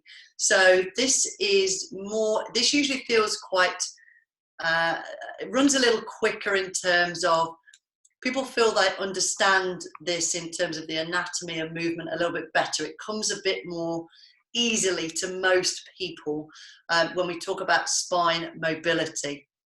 Now, generally, as we spoke about with the QL test, we should, whenever we use the spine, it should move in a nice curved sort of, whether it's flexion, extension, side bend, rotation. You should, again, in all directions, have symmetry and smooth lines to some degree. So again, we're doing a standardized test, which is always going to be flawed when you start looking at real humans, because we're all so different by design, and also our history of injury, which is why we spoke earlier about, think about the things you can deal with, and don't worry too much. Be conscious of what you can do, but don't worry too much about the stuff you can't do. So just as long as you can see me there, we'll come over here. Yeah, should be able to see me okay. So we're going to go through a series of tests. These are relatively quick and simple to flow through, but I'll do them one at a time, just so that we understand conceptually each one, and just always in the learning process, we just slow it down, so people can just ponder it and think about it and then pose questions as we go. So we're going to do spinal flexion first. And what you'll notice is, because we're on the chair, we could do the QL test within this little flow as well. We've just broken it down in terms of the exercise prescription. So in relation to Charlotte, your question earlier, there's an order more to the exercises rather than the actual tests. But the tests, you often find a flow. So you might as well do all the seated ones while they're on the seat. It just flows nicer, it's quicker, and you can get into your session. But we can look at that later on as we run through these. So to set this up, ideally, yet again, for standards, 90 degrees at the hip, and then the feet below the knees, so 90 and 90. So we're going to test spinal flexion, and to do that, we want to see, ideally from the side, your client's spine, and we're going to demonstrate this with them. So we say fists on thighs, and then we want them to relax, and then just basically round and flex forward. So they're going to aim shoulders to thumbs, and then come back up. And so we run through again our little checkpoints. Pain is immediately positive, stop the test, don't carry on. So if somebody's here, if somebody's in this position and they go to here, they say, oh, that hurts, don't try and encourage them to go any further. So pain makes the test positive. The range is also required. We don't want to tell them, try and get your shoulders onto your hands, because we don't want them to force the test either. So my vocabulary is usually just aim your shoulders towards your thumbs, just go as far as you can, but I'll always try and, if I can, demo touching the shoulders to the thumbs and come back up, rather than saying, try and get your shoulders on your thumbs, because they always want to please us, don't they? We want it to be a natural response. So if they get there, if the range is that their shoulder touches their thumb, then that's good, that's passing for range, that's negative. But we want to make sure that we see some flexion. So what I mean by that is, if somebody kind of does this, then no flexion has occurred. So what might be a good idea is to say to a client, right, sit up and then slump and relax. And so what you can see then is they have some rounding. And if they can get down, shoulders towards thumbs without pain, then it's negative. The test is negative. They do flex and they've got the range. So in terms of function, getting down and tying the shoes up and things like that, that would be a negative result. That's a pass. Positive is pain, the range they can't get there, or they're literally just hinging. They're not flexing at all. Now we think of flexion in thoracic spine. Ideally, a nice curve, but most people will probably be flatter down the lumbars. It doesn't matter. It is, again, just a snapshot. So if I had a client, if I was my client here, I would want to take a shot kind of there. And then what I can do is, with that screenshot, is I then do it again on Monday, and then I can put the two together and I can say, you know, look, we're improving, if they needed improvement. So it's very simple. Do you want to have a go? So if you want to have a try, if you've got a seat and you feel like you can get your hips and knees to 90, fists on thighs, just relax, because if you feel it and experience it, it might help you with any questions you may have. Just let the head relax down, and then just roll down, and you will move from the hip as well. That's not a bad thing. That's just the way we're designed, is there's going to be a combination of the two. But does the spine flex? Can they do it without pain? Can they get there? So what I'd like you to do is type into the box, positive or negative, what was your result? And if you were positive, can you tell me why? So I'm assuming if you say negative, that you're good, you're fine, you don't need anything. If you're positive, did you have pain? Did you maybe not get there? Or did you feel that you were kind of hinging rather than flexing? Negative, negative. Let me just come down here. Okay, great point, Omar, because I'm going to use that if you don't mind. Don't worry if your bum lifts off the seat, because that's part of the hip tilting as you flex forwards. Negative. Hard to get there, but have a baby. Yes, sorry, Fran. If you're pregnant, so for pregnant ladies or people who have abdominal adipose, if the shoulders don't, yeah. Are you pregnant, Deborah? I can't remember. Anyway, so anyway, I think you've had a baby recently, or you whatever it is. So yes, should you try and keep your bum on the seat? No, don't worry about your bum. The pelvis will tilt a little bit anyway. The point is, do your shoulders reach your thumbs? Can you do it without pain? Do you have flexion? But as the guys are pointing out, if you're pregnant or have had a baby, so you've got some abdominal tissue in the way, or if somebody has a little bit of weight around the front of their trunk, then what you could do is just separate the knees slightly to give your baby, your tummy, just a little bit of space. So Fran, Omar, anybody else, Deborah, if you want to, you could try that and see if that then gives you an indicator. However, we've got to acknowledge if somebody has a baby, then tests are going to potentially be slightly different. There's no reason why we can't just see. But if you've got a baby sort of inside you, then chances are your spine isn't going to move in the same way as it would normally. Do you want to try that, Omar? Let me know how you get on if you try it that way. In terms of the guys talking about bum lifting off the seat, if you flex more, would that be more hips? Yeah, it might be. But you might flex at the end. Sorry, hip flex, I'm talking about. More yeah, it doesn't matter. I think mine lifts slightly, and I think this is, again, this brings back the point of your hip socket depth. So if you've got a very deep hip socket, your butt might lift more. If you're quite shallow, it might not lift so much, and it may be just the space you've got before your pelvis starts to tip at that flexion point. So let me know how you got on with that one, Omar, if that helps. So yes, you can adapt the screen slightly if somebody has something going on, but too much deviation, it then changes it. We're stepping away from an evidence-based model. So just be mindful of that. In terms of just testing human bodies, I mean, you get them in any old position. It depends on what the point is and what you're trying to achieve and what you know about anatomy. Right, okay, so it's okay.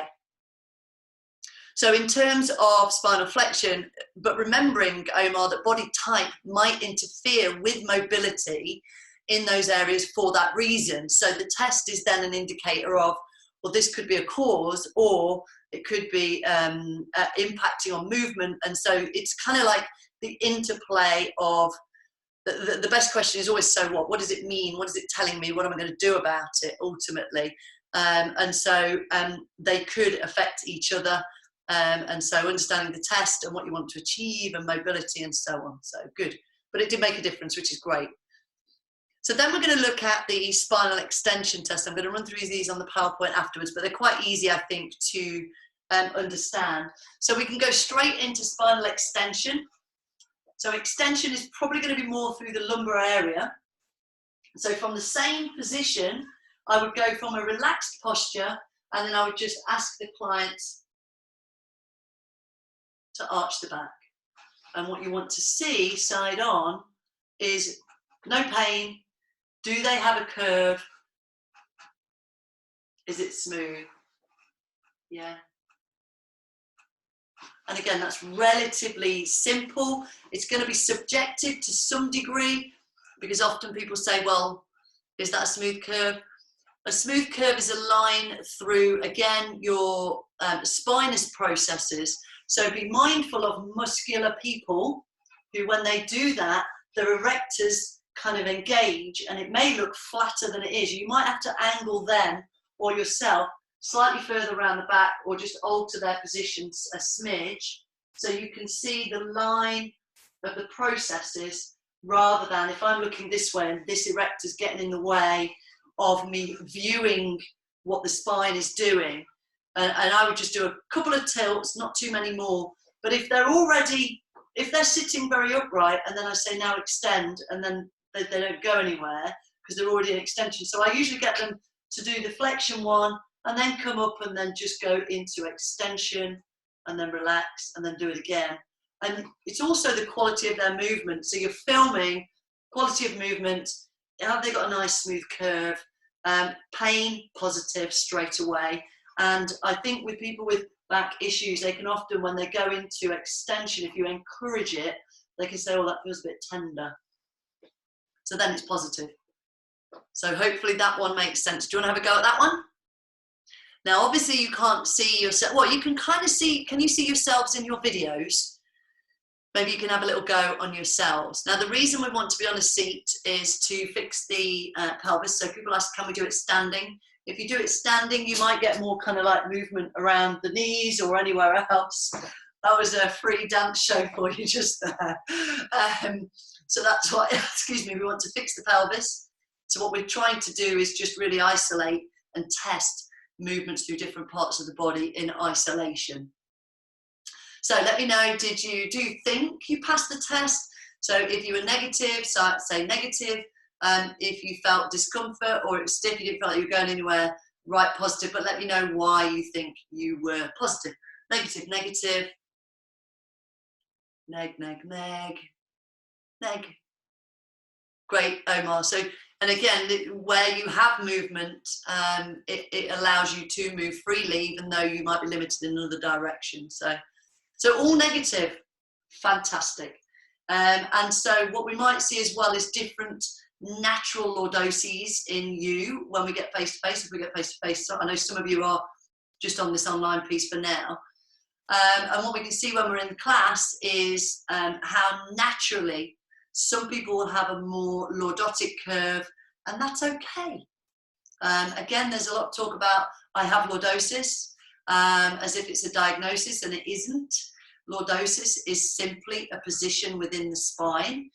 Hyperlordosis may be a term used by somebody clinical if they feel like there is a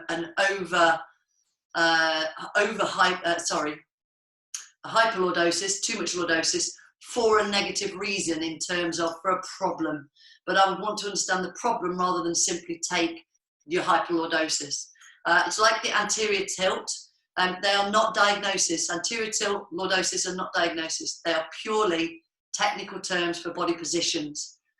The real root causes are what we want to understand. So why do you think it's tilted in a negative sense? Do you have symptoms? No, don't worry about it.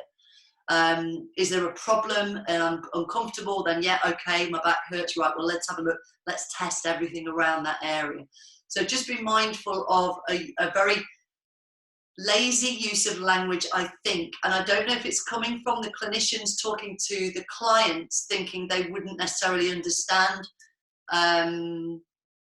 the medical diagnosis or clinical analysis. I don't know, but it's inappropriate because it's inaccurate. And I think some people are using those terms a bit too loosely. So an anterior tilt is not a diagnosis, guys. Is that controversial? Because I know people are walking around saying, I've got an anterior tilt. It's not, anterior tilting isn't a problem. Unless there's a symptom or there is a problem, and then it's the problem you want to know, not the anterior tilt. Does that make sense? I don't know if I'm making sense now. And I'm waffling. So let's do the next test. Okay. So side bend, what you will see is actually a good one to do at the same time as QL, because the test is exactly the same, but what we're looking at is going to be different. So I would do this with the client facing the other way, but I'm going to talk so I can just talk and guide you. So we're going to use the medial epicondyle, which is just your inside elbow bone, by the way, guys, as our measuring point. And we don't tell the client this, we say to the client, you're going to side bend, like exactly the same as we did in the QL test. And if you film it, you only need to do the test once, but you watch it twice to identify the hinge. And then on this one, it's a lateral flexion range. So when they go to the side, what we want to observe is, does the medial epicondyle reach greater trochanter to seat height? So you've got a leeway of 1 inch or 2.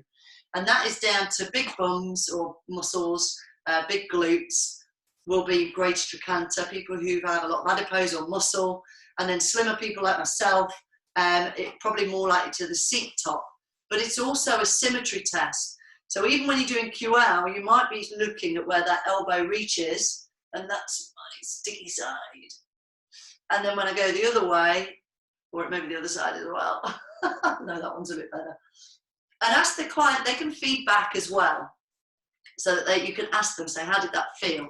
So just to show you from the other view, so you'd be testing the QL and the elbow line. So if you can see both, great, but if not, you film it once, you look at this part one time on the video, and then you look at where that elbow line is getting to. You want to observe if they flex or if their bum lifts.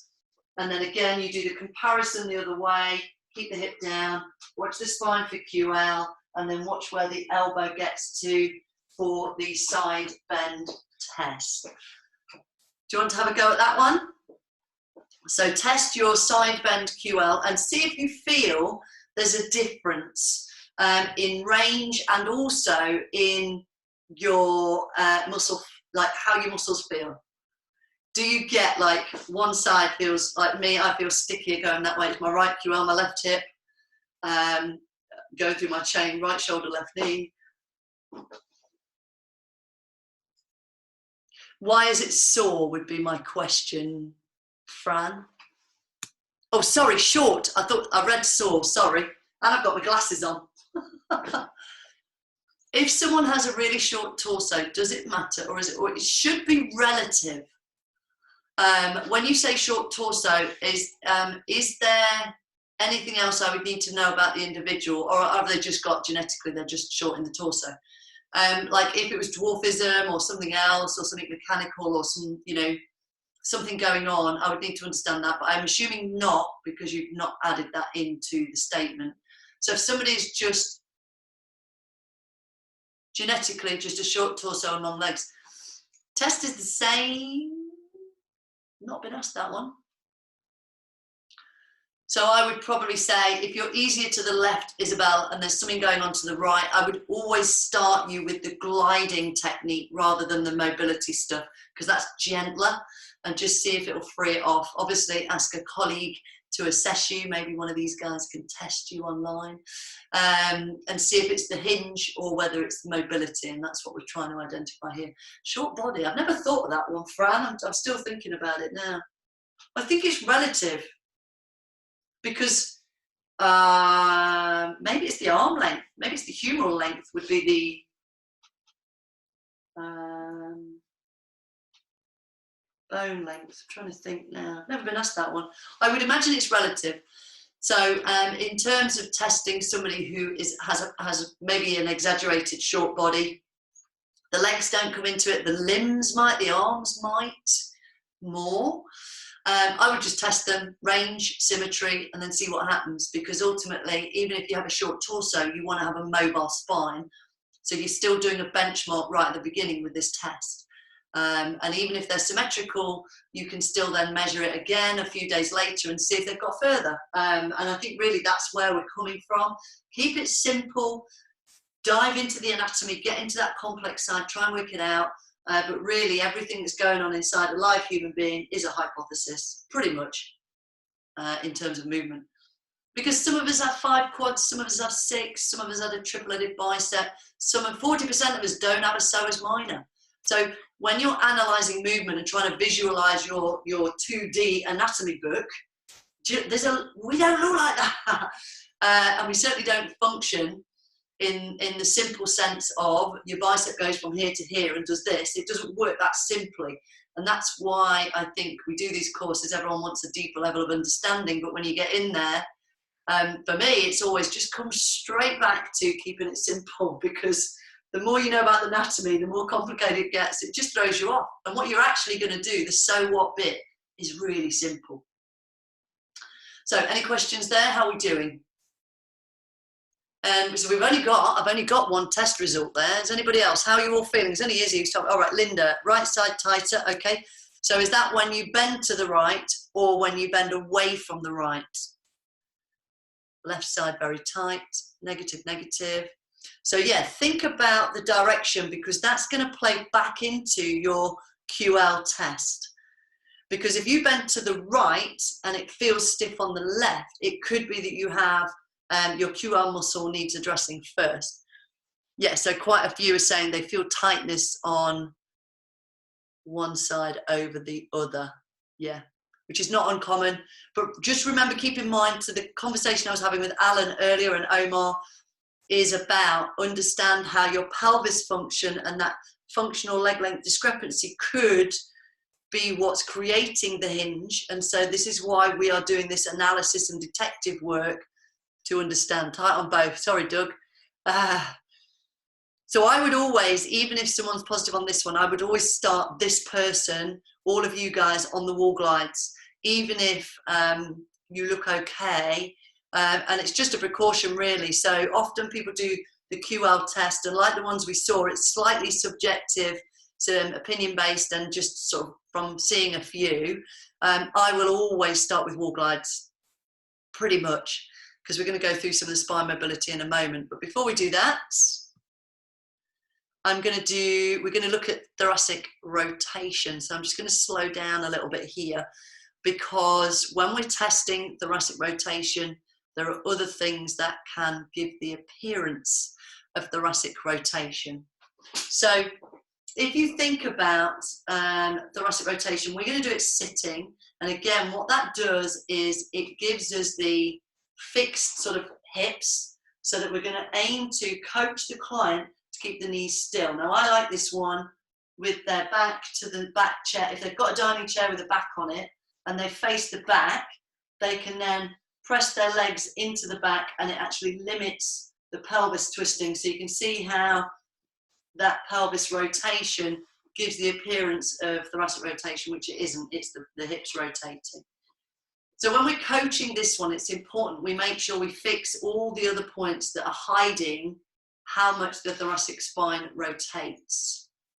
Now, if you add up the norms of rotation at each thoracic vertebrae, it equates to what we're going to look for, which is about 45 degrees.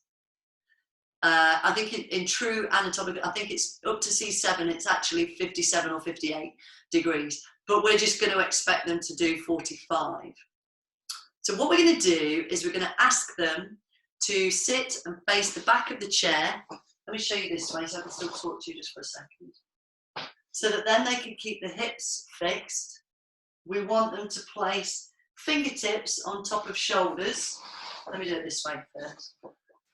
And then elbows want to be in a straight line level with the socket, not the top of the shoulder. So we don't want them kind of too high, because we want the shoulder, the humeral head, to sit in the shoulder socket.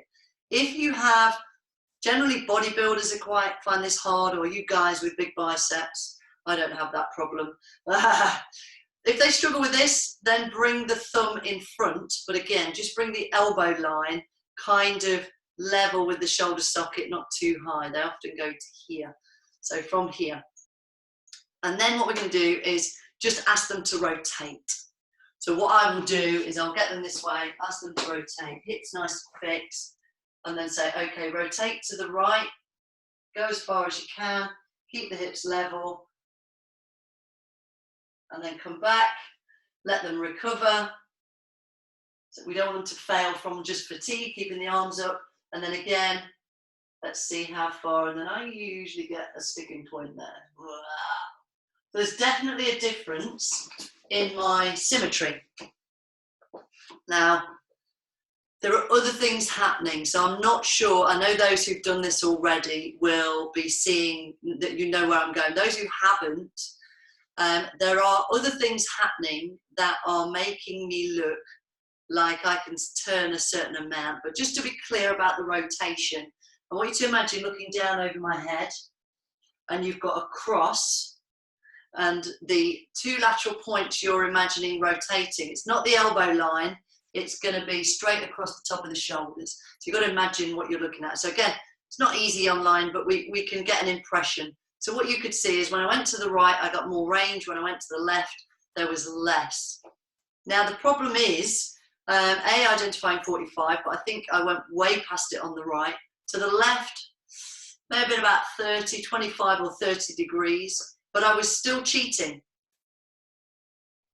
And so what happens functionally when you rotate is that your scapula will also rotate.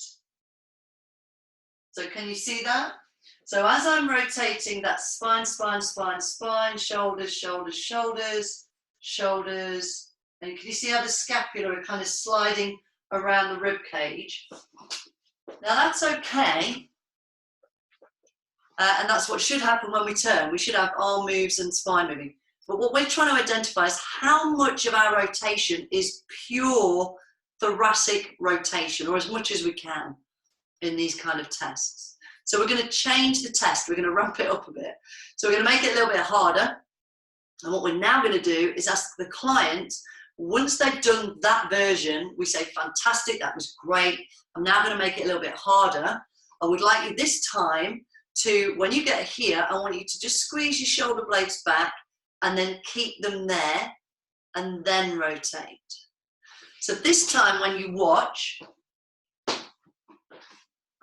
so that was the first time, and then this time squeeze back, and then we ask them to go real slow, and then you're watching the scapula, and what you'll notice is I'm starting to struggle now, and now my shoulder wants to give. So that is now actually the more true measure. Yeah, relax them in between, bring them back up, squeeze them back, keep the squeeze, keep the squeeze, keep the squeeze, and I don't think I'm going to get very far. It's wanting to go right now. So I'm actually probably more like a 10 or 15 degrees. Because if you have the shoulders moving and doing all the rotation and the thoracic's not contributing, the shoulder structure is at risk. It's a high risk joint anyway because it has the most movement and most laxity through it in terms of like circumduction, etc. And a shallower socket than the hip, for example. So we really want to understand how much of your movement, your motion is coming from rotation in this particular test. So we take everything else out as best as we can, hip still, scapula fixed, let's see what's going on. So the beauty of this one is to be able to see the scapula. So if your clients are happy in a one-to-one session, either females to wear a strap, you know, that this isn't a great top, so my apologies, a strap top rather than a racer back, and guys, if they're happy to take the top off, so that you can literally see kind of the lines of the medial border of the scapula. And then as they rotate, what you can often see then is there's a separation there. That's when you stop them straight away. So commonly, clients will go quite quickly. So I'll always demo. I always get them to do the first one. Just let them do it. Just see how they move. coach them, maybe do it face on with them together. Say, right, now turn, how's that feel? Or just keep your knees still, because when they've got their back to you, they can only hear you. So I would maybe coach this one first and just let them move and just have a look, observe everything. Then get them to turn around on the seat, and as they get to here, squeeze back. And you're watching the kind of creases or the what's going on where the soft tissue and the bone underneath, what's happening when they turn and when does the scapula glide. That's your score, that's your degrees of rotation. So mine to the right was maybe more like 25, 30, and to the left, sort of 10 to 15, maybe, or thereabouts. So this isn't, again, it's not necessarily easy, but again, get some feedback, watch the scapula. When they get there, stop, and you take a benchmark for their rotation. So does that give you any questions? Do you want to have a go? So in terms of get into position, squeeze back, keep the hips fixed, and then turn. See if you can sense when your scapulas start to give and get an impression. Just don't have a look at what you think your degrees of rotation was. Do you want to have a little go? So just try that maybe if you've got a chair and just see how that feels. And then let me know, positive or negative.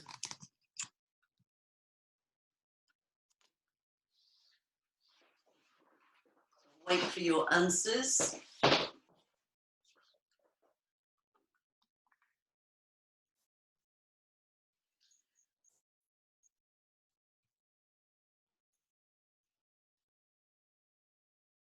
Stiff thoracics on Fran, yeah.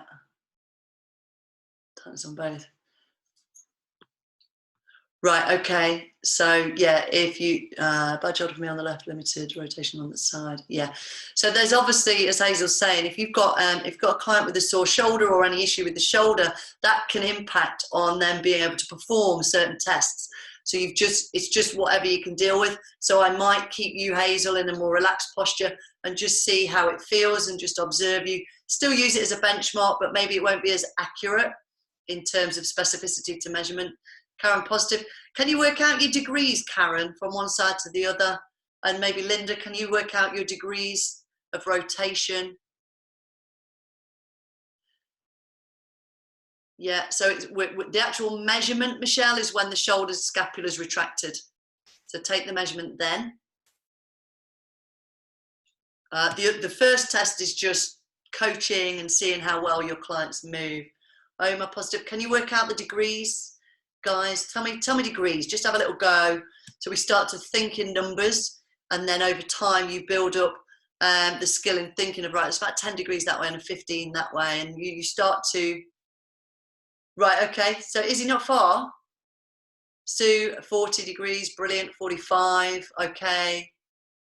So some not bad, and then Charlotte, 45 on the left, and then probably about 10 on the right. Right, so when you have a more extreme difference, that's when it's interesting, and we look at whether there's any history or other things going on as well, but it may just be stiff one side. I believe I rotate better to the right because I drive and I turn that way, and it's always, oh, get my seatbelt, but I never do it to the left. I don't know, you know, you look at life and 25, Robbie, right, okay.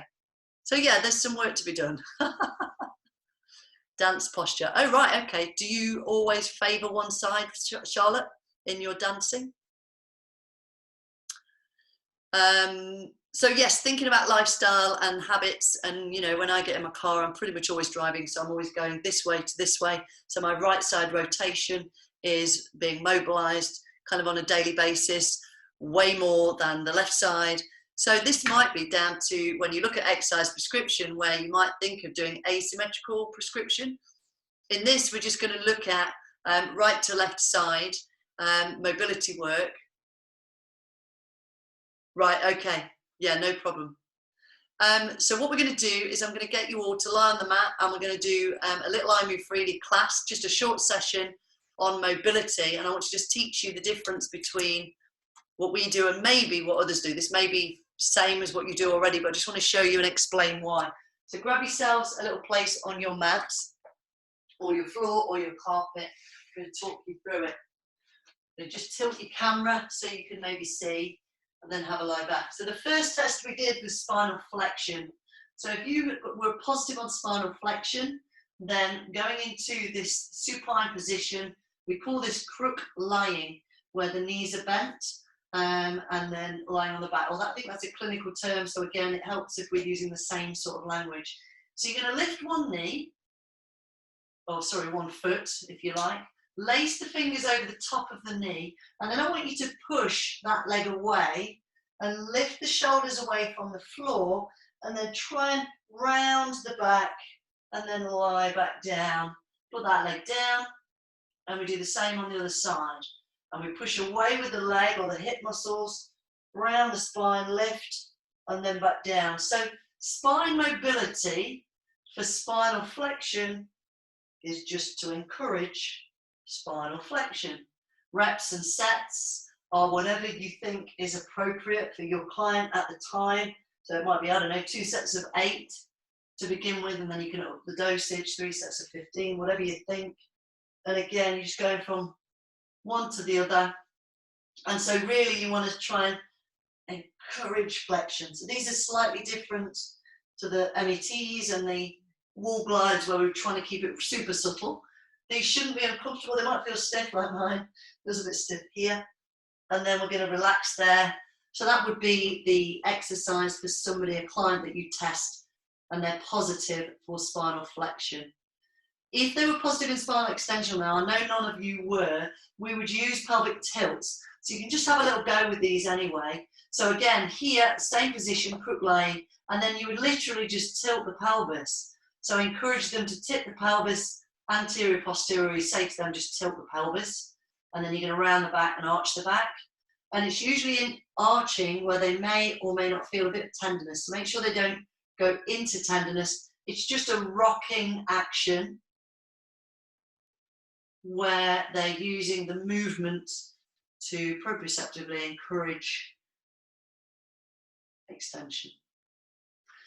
So then coming into, we'll do rotation before we go into side bend, which I'll do back on the chair. So take the arms out to the side. Now with rotation, we are going to start with lumbar rotation to help improve thoracic rotation. They may rotate better down here first.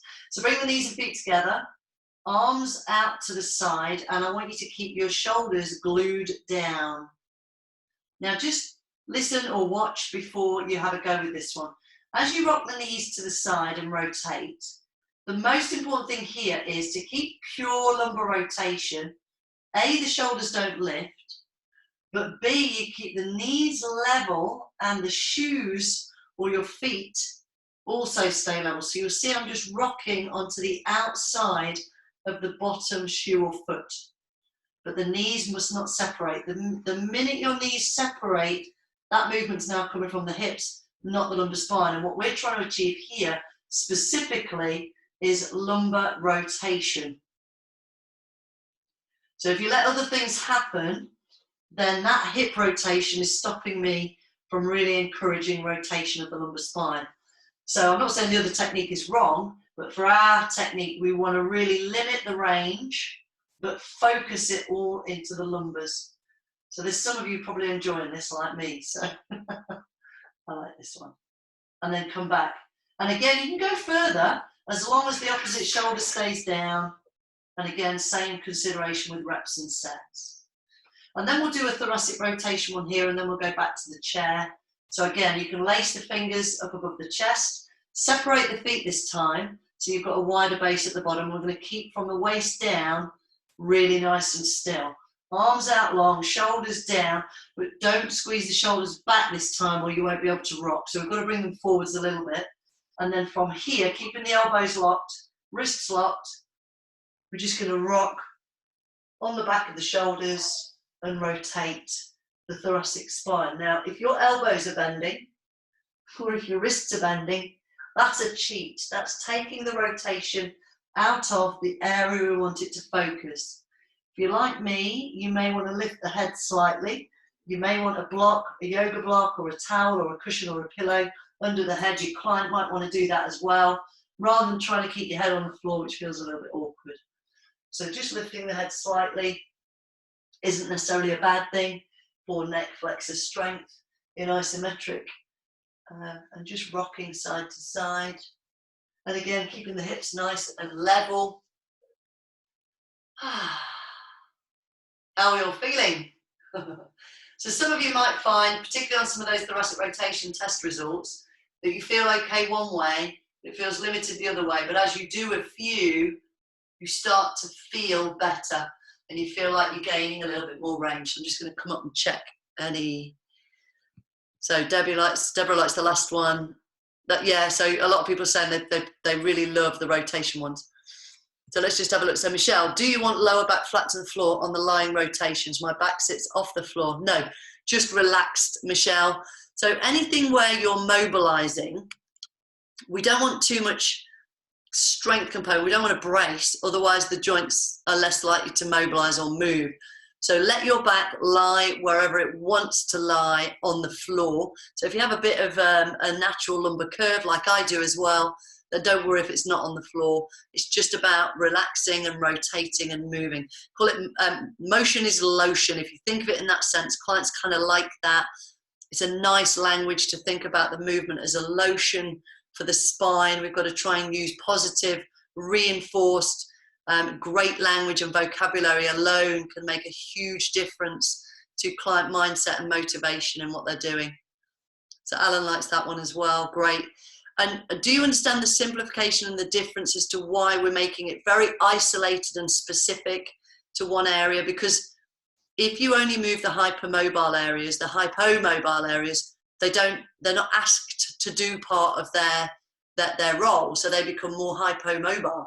So the really mobile areas are really doing everything. So what we want to do is focus the area, limit the movement, because a lot of people talk about being functional and using everything, but functional movements hide the bits that don't work.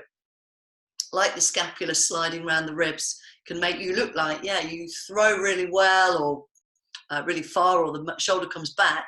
That's the shoulder. The thoracic rotation just needs to offer a little bit more so that the amount of shoulder movement isn't excessive and actually detrimental to shoulder health. Maybe in, was it Lisa? Sorry, I can't remember who it was now who said about the shoulder. Hazel, I think. Amanda, maybe. I can't remember. Oh dear. So many of you out there right now. 24, I think, of us. Brilliant. Hazel, I thought it was, yes. So being mindful that if we encourage and ask and gently coax each area of the body, each muscle, joint, to contribute its required portion, its normal portion for you towards the gross movements, then we are less at risk of these compensatory patterns and issues causing pain and problems, and eventually potentially something more sinister. So that's really what our job is about, is prevention or risk reduction. And the great side effect is performance. So running faster, lifting heavier, and performing better at your sport. So does any of that give you any questions? I'm just going to bring the chair in for the last couple of spine mobility techniques, because this is useful online for us. And so if their QL is fine, but they just seem a bit stiff, you could get them to do side bends. But as I was saying earlier, personally, my preference is always the wall glides first. Most people will benefit from either the seated glides or the wall glides prior to side bending. But that doesn't mean over time we shouldn't be adding in the side bending and lengthening that QL. If you do any yoga stuff or use kettlebells, there's things like the windmill, you know, these kind of movements. And so they're going to need good, strong QL muscles to contribute to those moves. But then we've also got rotation in the chair, and we can do that. We can do the test, can be the mobility technique, or if they do have a broom or a little stick or pole. I had somebody who was doing this in one of my classes with a feather duster. I'm not sure how long my feather duster would, I don't think it would be this long, but there you go. And then from here, what you get is that scapular fixing from the pole and the ability to then push with this arm that pulls that arm back and actually contributes to the movement going through the spine as well. So I'm sure some of you will have tried that or seen that in the gyms. But if your client wants a cheap sort of set of kit at home, this is great. So maybe, and there are a few quid from regular hardware stores that you can order from online these days. So, so would you assess and then do the exercise? How long before you reassess again? Yeah, great question. So it's up to you, both commercially and functionally in your session. So often people come to us because we're personal trainers. They want to get on, they want to crack on and do, you know, some of the sweaty stuff. So it might be that you do, excuse me, a mini session at the beginning. You do some of the tests or all of the tests, depending on how quickly you get through them. You do the session, you do your mobility work, and then you do it again. At the end, you do the tests, or you do the tests as a separate thing, then you do the exercise, then you retest straight away. Or you may once a week, month, couple of weeks, whatever, do the full test, and then you do loads of exercises with the mobility stuff or the METs in, and then every so often you redo the tests. It's not really a technical thing, it's more commercial, particularly right now. But I think maybe if you're trying to get buy-in, doing some retests quite quickly, I think particularly on the METs. So something I do with, certainly with clients for the first time, is this test, then I'll do the release, and then I redo the test immediately just to show them, because often when you're doing 20% static contraction, they don't buy in straight away, they don't understand it, they trust you, so we've got to try and sell it back. But if they can then feel a difference, and they're like that, afterwards they're like, wow, it didn't feel like that before, then they're more likely to buy in and adhere to the program. How long maximum between the tests? I personally have a system I use. I would never, you know, say that others have to do it the way I do it, because it is a commercial thing. I personally will ask clients, I do a full consultation online, always have done, prior to seeing anyone. And that's because I don't want to waste their time or my time, them coming in and there's a red flag. So the full consultation is online. They answer an email, they write out, do all the PAR-Q, everything else. If there's anything in there, I can then get on the phone and say, look, before I see you, I need to get some stuff cleared off. Or, great, I can see you, can you send me your MRIs or whatever they've got, any information, any reports? And only then I will then set up a minimum of 3 tests in person. That would how I do it, but I would do the same online. And then the first 2 tests are within a few days, say 3 days. The reason for that, and then the subsequent one is about a week later. And the reason for that is several reasons. 1, I want to know I'm doing the right thing. 2, I want to know they're doing their homework. And 3, it then allows me to either signpost them somewhere else because they're not doing it, and so I'm not interested in people who don't do what I ask them, so I'll send them to someone down the road. Or if something doesn't quite sit right with me, I might use one of my clinical colleagues to just run through some clinical questions that I don't have in my skill set to rule anything else out, and then they send them back, and then I carry on. So those first couple of weeks and 3 sessions are really, I always promise every client, I will, if I can't help you, I'll find somebody who can. But if you give me a couple of weeks, if everything's okay in the consultation, I'll be able to, I'll have a good idea of which direction we can go, and either I can help you or you need this or something else. So that's just my model, but I know it doesn't always work for other people. And then I try and get rid of them as quickly as possible. So, and then because generally I don't work with the injured per se, or the people with issues. But in between, and then after that, if we carry on working together, Deborah, every 4 weeks, but I don't even see them. I don't do PT. I can't think of anything worse. Personally, that's just not my bag. Test, strength work, go and do this, off you go. So then every 4 weeks, maybe. But as I say, I don't PT and I don't massage. So it might differ, but I would encourage massage every week, at least minimum, if you can afford it. and I would be talking to them about their strength training, because generally I work with strength. They don't need PTing, they are strength athletes usually. Maybe more often if they're not, I do anecdotally try and take on occasionally back pain clients, just to be able to feed back to you with integrity about working with those kind of clients. But really my bag is the strength athlete, bodybuilders, powerlifters, strongmen, and so then I try and get rid of them and say, look, if you do what I ask you, I don't need to see you for 4 weeks, just go and do this, unless something comes up that is a concern. I hope that answers your question. So I'm just going to go back to, you're very welcome, the slides, just to run through those and just refresh, just to see if it poses any questions from your side. Just taking a moment. So we've got spine, oops, sorry, went a bit far, clicking. Spine flexion test, extension, lateral flexion, and rotation. Pain, positive. Asymmetry, positive.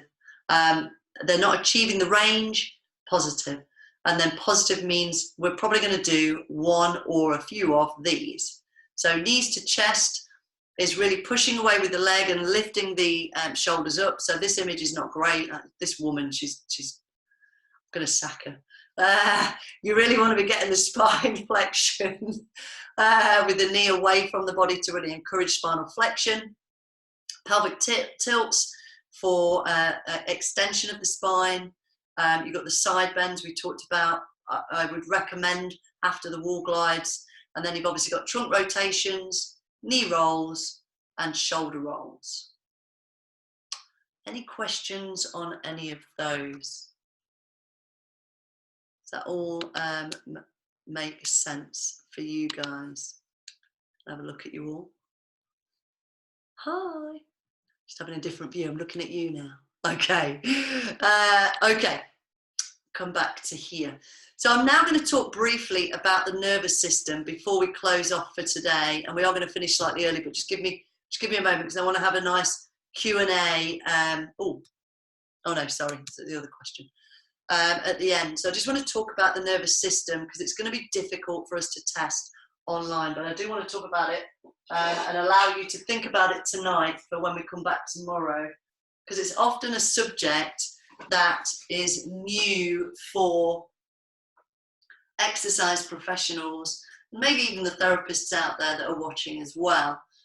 So your nervous system is one of the 3 subsystems we talked about earlier, and you are exercising it, training it, affecting it with anything that you're doing with a client. So we need to understand it better, I think. And one of the reasons why we're not is the way it functions and works. I'm going to run through that. If you imagine your central nervous system in the brain, spinal cord, and then your peripheral nervous systems coming out through the limbs, it is one structure. So if I chop your head off, pull on the nervous system, then everything will pull up together. It is one structure. The different names for the nerves just tell us where they are in the body. So this is where the nervous system can tell us, kind of trick us in its messaging, because the body's an integrated system. The nervous system is the software, and it is the system that tells everything else what to do and how to work, tells you how pain works. And so in terms of pain and sensation, they kind of function similarly sometimes, in terms of they can be anywhere in the body but relating to a different part. So let me talk about that a bit more. But in terms of testing and exercise the nervous system, if we think of it in simple terms, it's quite easy to mobilize the nervous system, which is why I want to teach you a nerve mobilization. But I want to go through the anatomy a little bit more first, because it can talk to us in different ways. So if you think about the nervous system in terms of its the way it functions, it's viscoelastic. So what I mean by viscoelastic, if you've ever bought 4 cans of Stella or Coors, or I don't think you get them plastic rings on 4 cans of fizzy water, do you? I can't do the healthy version. So if you've ever bought beer and you get a plastic sort of ring pull thing off the top that attaches them all together. And if you've ever played with that, it's kind of almost gives it's the same, similar to the nerve. So if you pull it slowly, it kind of starts to give. But if you pull quickly on it, it either jars or breaks. And nerves are kind of like that. They don't like high speed or stretching if they're limited or tethered by the piriformis muscles or the QL muscles or the structures that they relate to within your body. So we talked earlier about how the piriformis and the sciatic nerve have a very close relationship in their anatomical positioning. So sciatic nerve will go under, over, round, through, or there's about 6 or 8 orientations of piriformis and sciatic nerve relationship. We've acknowledged that piriformis is one of the muscles of the hip that can commonly become problematic or compensate due to the sitting posture. So commonly it will tether the sciatic nerve in terms of its movement underneath the muscle. And so if the nerve is tethered, then it doesn't like to be stretched, and it can give the appearance of these tight hamstrings, and other things can happen, tight calves, foot issues, and so on. So if we understand the anatomy of the nervous system first, it's one continuum. It can give us sensations anywhere. What I'm going to take you through is thought of as a sciatic nerve exercise. It is not an exercise for sciatica. Sciatica is a clinical condition that can only be diagnosed by a clinician.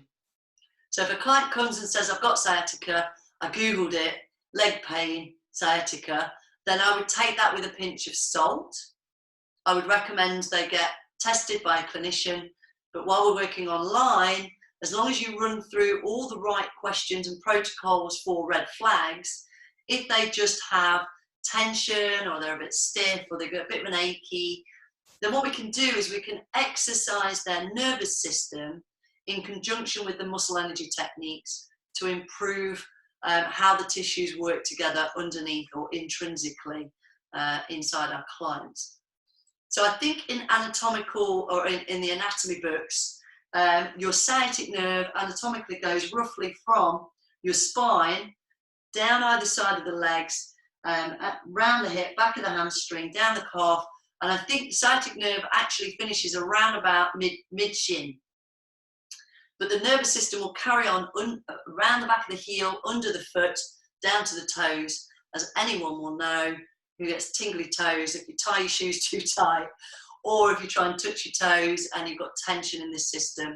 And it's the same when we come up the body, and we'll talk about the median nerve when we get to shoulders if you come back next week for that section.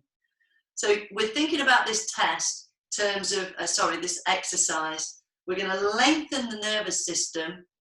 It kind of tests it, but it isn't the test. It's not an evidence-based way of testing. I'm just going to talk you through it.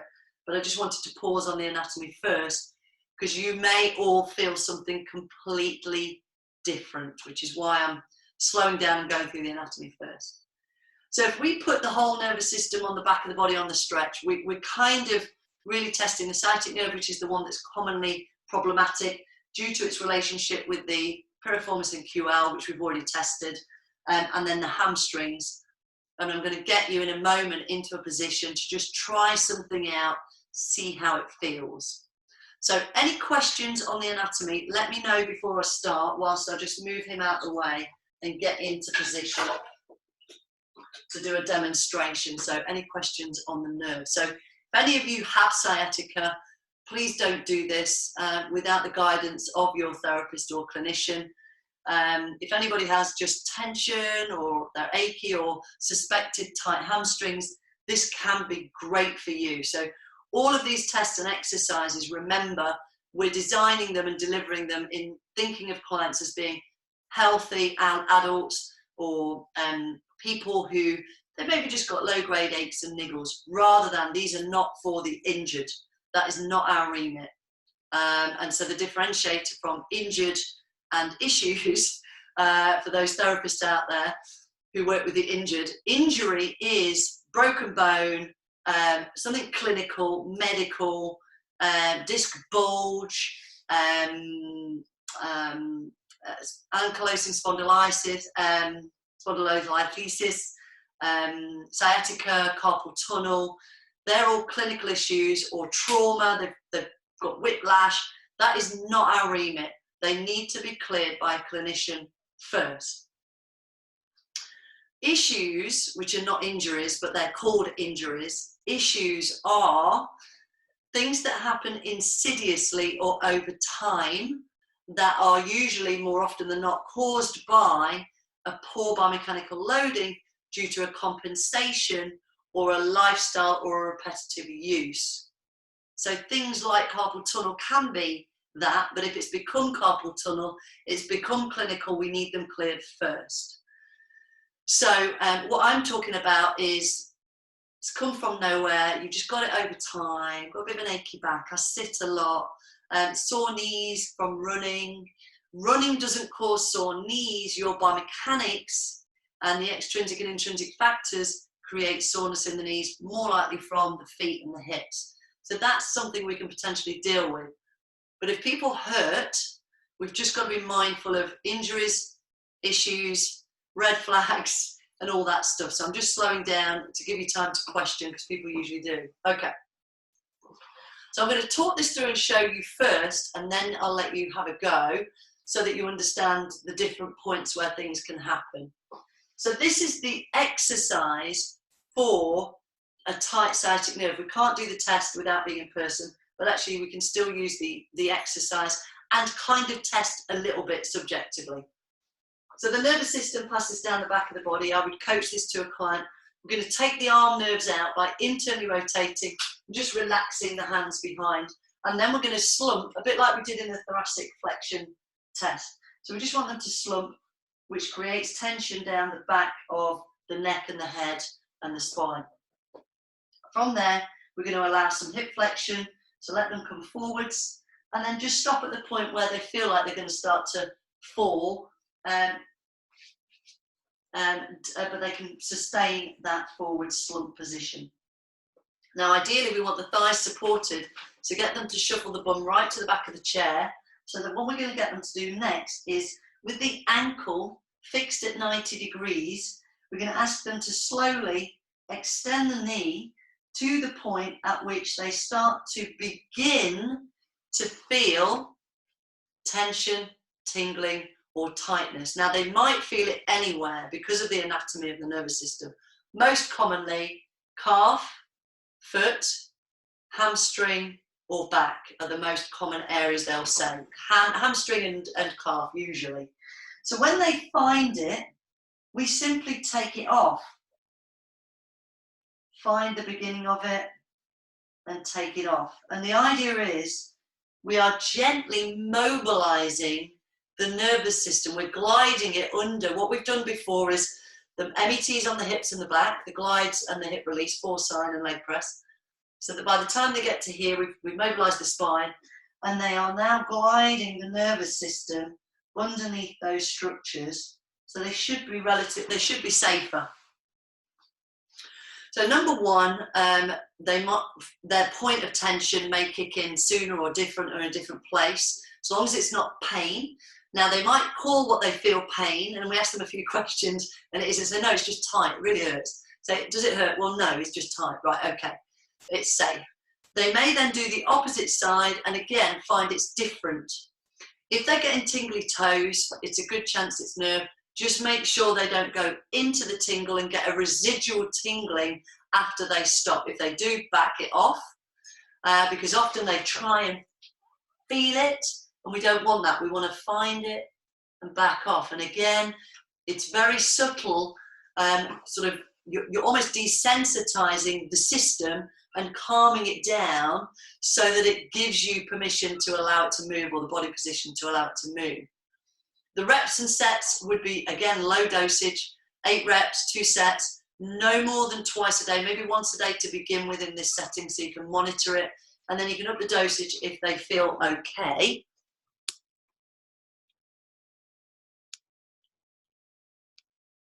No, so just to Charlotte's question, it's a good question. If a client has said they've got sciatica because they looked online and self-diagnosed, can I still do this? No, I would, if they've got sciatica and they've been Googling it online, then they have a problem. That's a red flag. Send them away, get them cleared by a clinician first. And yes, and if they are diagnosed by a clinician as having sciatica, and the clinician says in a written document that you are permitted to exercise them under their guidance and make them give you very clear guidance, can I do the slump technique with them? Yes, you can. Then you're covered, they're covered, they've covered you, and you're all protected. However, I would avoid this with anyone with sciatica. I won't go near it,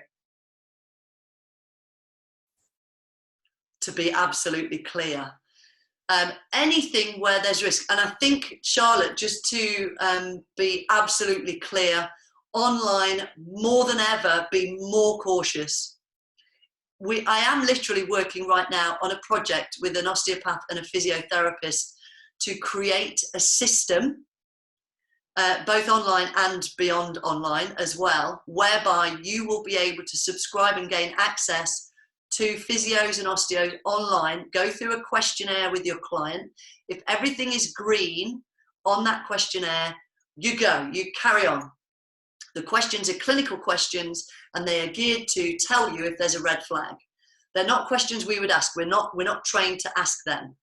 If there's anything red on there, it will then signpost you to send them on a phone call to a physio or an osteo, where they will then go through a further set of questions. And if they then feel that you could still work with them, they will then send them back to you, and you are cleared again with a document to say you're covered in an insurance basis. If there is still red flags, that clinician will say to you, you shouldn't work with them yet. I am going to cover this in my clinic, going to get them in, or whatever it is at that point. So if you can bear with me, we're just putting it together, trying to work out how it's going to work and function, so that you exercise professionals, non-clinicians, can take advantage of. It's such a simple system, but these guys know the skills you're getting trained in, so they know what you're capable of. So I'm going to try and make that a service and a resource that's accessible to you. Don't know how much it will be. I don't know what it's going to look like, but in the simple terms, there'll be a subscription, and then the client, you would pass the cost back to the client, by the way, would then pay for the sessions with the clinician under your guidance. And if you have your people on memberships, it might just be an upgrade package or something you suggest. It might be that they pay ad hoc for the therapist, and you say, look, go see them for a couple of weeks and then come back to me. But what you will get from those clinicians is communication about what they think, with your client's permission and GDPR all in place, so that you can then know what they think, what they're saying clinically, and how to work with them in terms of your exercises. Yes, you do, Izzy, that's right. So what I'm trying to tighten up is the speed and the remit and the appropriateness and the duty of care, because it's actually really simple if you've got clinicians who get it. And these guys do. So just bear with me, and then I'll come back to you. I'm literally on it this week, last week, this week, next week, trying to put it all together. I don't know when it'll be ready, because it is down to them and what they can do as well. But the online piece is there, ready to go. We just need to work out how it's going to function. So it sounds like you would like that, guys. Okay. So if you don't have sciatica and you want to have a little go, I'm just going to talk you through. There are other ways to do this. So I'm going to go back to the chair just to now answer those questions. So I showed you the knee slump technique, where you're using the knee as the pivot. So when they're in this position, they're moving the knee. There are 3 other options. So you could use the foot to take tension off and on, or you could use the neck to take tension off or on, or you could use hip abduction, but I don't really use that. It's quite a difficult one to perform because you're shortening and lengthening the nerve across the hip area. So I generally use knee as a good pivot, ankle is good if they've got a lot of range, the neck one if they have sore knee or ankle, or the knee and ankle if they've got a sore neck. But one of the things you could try is this one. So let's try this. I just want to, it's kind of a test, but just so you understand. So we go down. Let's say when you get to here, you try it. If you feel it in your calf or your hamstring or your foot, stay in this position and just lift your head. If that sensation changes, you've kind of proved it must be the nerve. Because if it's a sensation in the leg and you're changing it with your neck, it can only be nerve. It can't be your hamstring, your calf, or your foot, or the ligaments in your foot. If you do this and you feel it from the waist up, so let's say the back or the shoulder or the neck, and you point the toe or flex the knee and your back or neck or shoulder changes, again, we kind of confirmed it's nerve tension because you haven't changed the structures where you're feeling it. Does that make sense? So it isn't really a true test, it just identifies, and I usually get them to move just the body part that they feel best with. So they're not progressions. If they've got a sore knee, you might not want to flex and extend the knee, but the knee is the best pivot. If they've got a dodgy neck, then obviously not the neck, and then the foot again. And again, it's just sort of limiting the reps and sets, definitely in the beginning. In my experience, clients often, they can like these, and then they end up doing them too much or too often. So really, I would save this until you've got a relationship with them with the new techniques, or if they're a new client, and then over time, you can talk about it. And then eventually when you do get to it, to prescribing it, then you'll feel more confident. You'll have played around with it maybe yourself. And so when you're actually coaching somebody else through it, but it is the one I really slow down and let people listen and understand the nervous system in its anatomy prior to just, yeah, do 8 of those, you'll be fine. The speed and the idea that they stop before they get into the stretch are the two kind of most important things to try and communicate. And this is where I Move Freely can be challenging for clients, because it doesn't feel like exercise in the same way. And so they try and apply it in the same way, and it doesn't work. It is a calming down of the systems. So any questions on anything I've spoken about up to this point? Any questions? Any questions at all? I'm just going to do a kind of rounding up session and let you ask questions and things. But I'm just going to pause. Okay. Let me just give you this, because it's on the PowerPoint. So we can't, so the nerve mobility exercise is really what we've done. The tests we can't really do, although you can see how you can kind of test one end of the body from the other. And then you've got the knee, ankle, head or neck, and then the hip abduction. It is an option if you understand the anatomy of the nervous system. It can be done lying down. So seated is just good online. It's simple, it's easy with people on a chair. But one of the problems we might be faced with, I'll come out of PowerPoint, sorry, and then bring you back to the video. We can often be working with people who do have achy backs, and so sitting in a chair and hanging in flexion isn't ideal if you want to mobilize their nervous system. So a couple of ways you could do it would be the same concept, but taking the pressure off the back.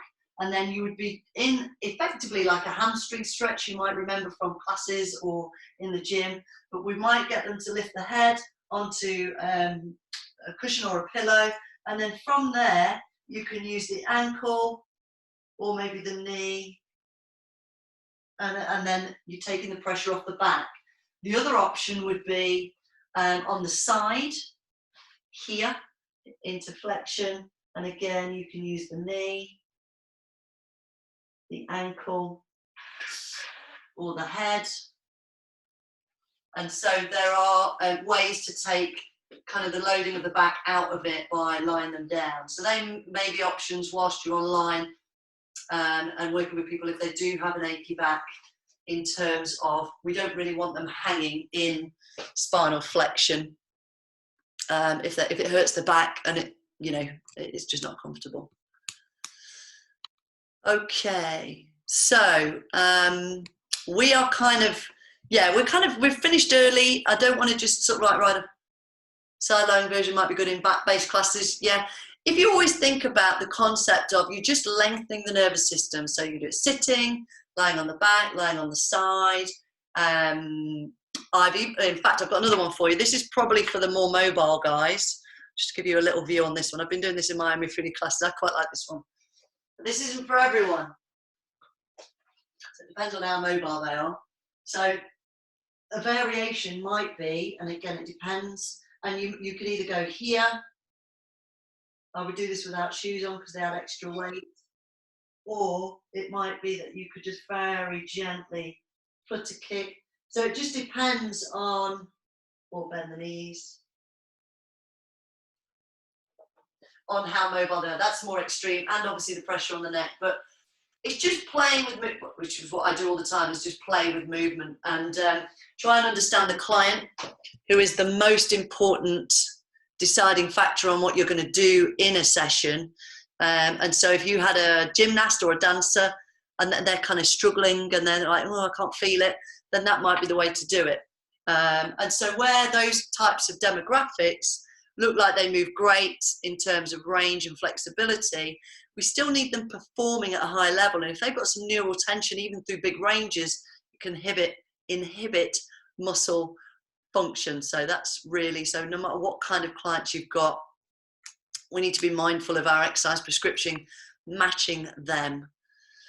So, okay, so refresh. So we've gone through Forstein test, Gillet's test, standing at the wall, watching the hips moving independently or not. With the spine mobility series, we could do flexion, extension, QL and side bend, and then rotation. And then we've got obviously the nerve, and which is more of an exercise. And then all the subsequent exercise flows. That's already a pelvis, spine in all directions, muscles, joints, nerves, little series of things that you could apply into an online service. So because we have got time, I would like to now maybe just talk a little bit, if it's all right with you. Nobody's asking any questions about that stuff. I never know if that's a good thing. No questions, everyone's like that, oh, no idea. Or they're going, no, that's great, I love it. Just some stuff that as I was talking about earlier, in terms of conceptually, are you all online? That's my first question. Are you working online, or have you completely stopped? If you can just post, that would be great. I'm going to bring my seat in, come down to level with you guys. Okay, yes, not yet. But I know you're new to the skill set anyway, aren't you, Karen, I think? So, and you're doing other things as well. All business online anyway. Totally online, brilliant. Well done, Hazel. And then Sue, right, okay. So yeah, and again, Sue, you're from a completely different background where your skill set is very hands-on. So this might be an opportunity for you, Sue, which is what I want to talk about. Some free classes, started teaching online, studying osteopathy. Amazing. Alan, we need exercise professionals with these clinical skills. So stay in touch, let's hook you up. We can utilize your osteopathy skills. How far along are you in your osteopathy? That's brilliant. And this is where we need to really start building relationships for the reasons that I've spoken about already in terms of what we're trying to put together. But also, you never know who you're going to meet on courses and what skills they're going to have. Definitely when we get to face-to-face and we're back in the classroom where you can come and meet each other and say, where do you live? Let's swap numbers. I'd love to use your skill set. So we've got a foot specialist in here. We've got an osteopath or training osteopath. We've got PTs. We've got manual therapists. I know we've got other teachers. So Omar, so by the way, I don't know if you've got it online yet, Omar. If anybody needs a first aid qualification upgrade, Omar is the guy to chat to. Stroke rehabilitation, upper limit online, right, okay. 100% be in touch. Brilliant. So yeah, Omar, Omar, do you mind putting in a link? Do you have a website that people can go and look for your first aid courses? Because I'm aware, I think mine runs out in July, so I'm going to be looking to set one up so I can go. But yeah, brilliant. Are you doing it online, Omar? Into the water. Do you know what, Izzy? There are others doing it in water, and I think it works really well. So we've got some first aid guys in here. Oh, there you go. Robbie's on your email list, Omar. So yeah, Omar teaches first aid courses. So if you need one to speak to Omar, love a networking opportunity. Right, okay. So what I'm going to do, I'm going to just maybe about 10 minutes, depending on how you respond to this. I want to go through what I've been looking at is the business gurus out there and what they're saying about what we should be doing right now. And it really resonated in terms of the simple nature of it. Yeah, he's in London, Fran. He's very near our venue in London, by the way. So Tony Robbins is somebody who I went to see a couple of years ago. I was due to see him next month, but I can't imagine that's going to happen. I was going to do all the fist pumping and hugging all the other guys there. So if you're not familiar with Tony Robbins, he's an American practical psychologist, he calls himself. And I think he's great. The messages he puts out there are really great. So I listened to a podcast, and what he said resonated. I was quite pleased that the recommendations that he and some of his other team members were saying about what to do, and I realized that I was doing quite a bit of that, but I wanted to share it with you to help those of you who are not yet online, kind of cautious about doing this online, to just instill you with thoughts and thinking and ways to maybe start to kind of 5 key points. Number one, in your communication with your people is to be empathetic. So empathize with the situation. I get it. I know we're all in the same boat, but actually verbalize it, acknowledge it. Let them know that you're in the same boat. They know that, but kind of say, look, I get it. I'm with you. The world is hurting. We're all in this together. And then the point 2 is to really let them know you're in control. So get out there and let them know, right, here's the plan. This is what we're going to do. This is what I'm going to do. This is what you can do. Because the relief and the reduction in anxiety when someone is taking control and saying, look, do this. This is what you can do. I'm going to help. This is how I'm going to do it. When there is absolute chaos and loss of control and people feel powerless and they kind of sit back and they almost get that they procrastinate more because they know, well, what do I do? I'm not earning, I can't do this. And so we are really influencers and leaders, and we need to let them know we're still in control. So communicate with your people, let them know, I get it, I'm with you, I'm feeling it, I'm in pain too, but look, I've got a plan. And they will look to you and they will take your guidance, and they get it because they love you. The other thing that we're talking about in terms of what you're trying to do within your business, rather than thinking of trying to create a revenue, which is what everybody is panicked about, if you've done what I've done and you've stripped everything back, and I don't know about you, but I'm going, what was I spending all that money on? I can survive on this. Why was I spending all that money? I'm going to stay down here, or almost down at this level. I've stripped it back, and I feel like I'm in a financial bubble, like everything's on pause. So obviously there's costs are going to come back when you go back to when we go back to being let out. But rather than trying to think of making money, try and think of expanding your audience. So try and get more people on your list, get known by more people, get seen by more people. There are other things I'm going to talk about in a moment about being seen more. Try and think of your goal as expansion rather than revenue. Revenue at the moment, is potentially slightly limited.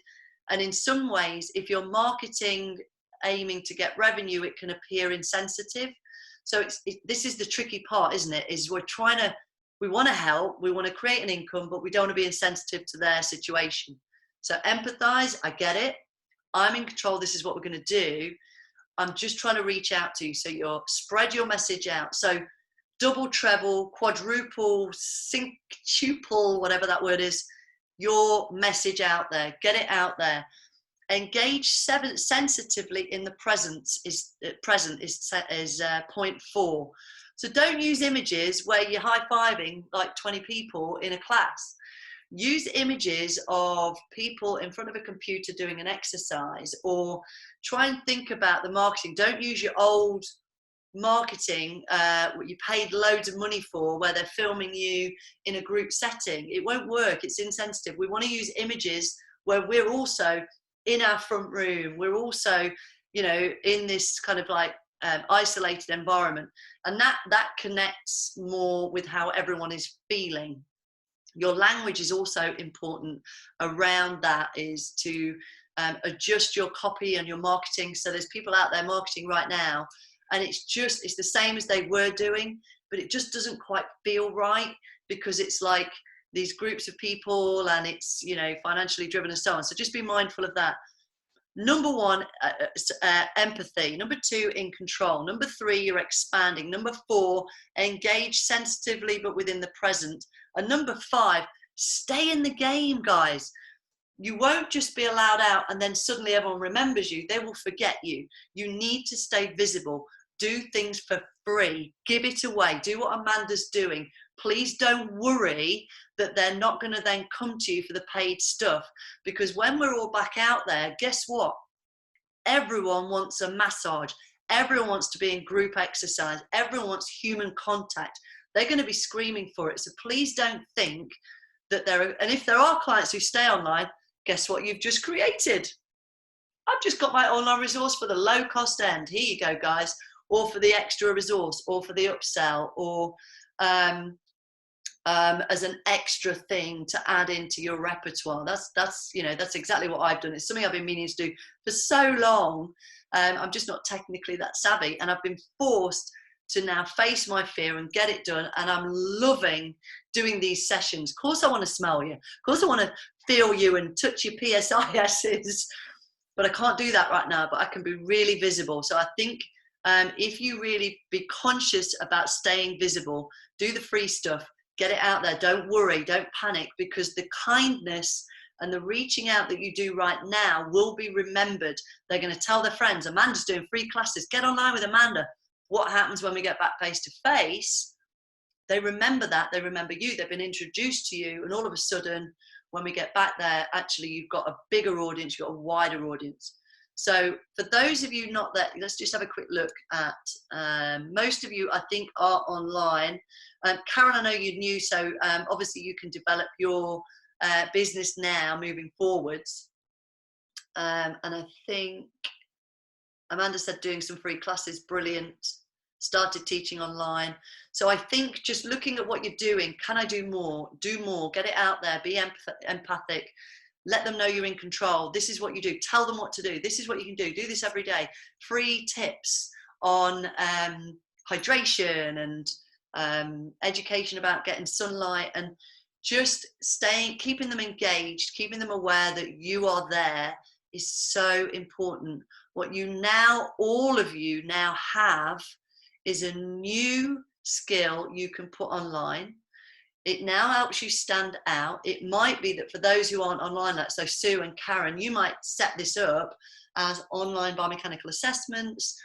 Whether you charge for it, it's entirely up to you. I'm not saying you should do everything for free, by the way, but you could set up a really quick and simple way of getting online and creating an income stream.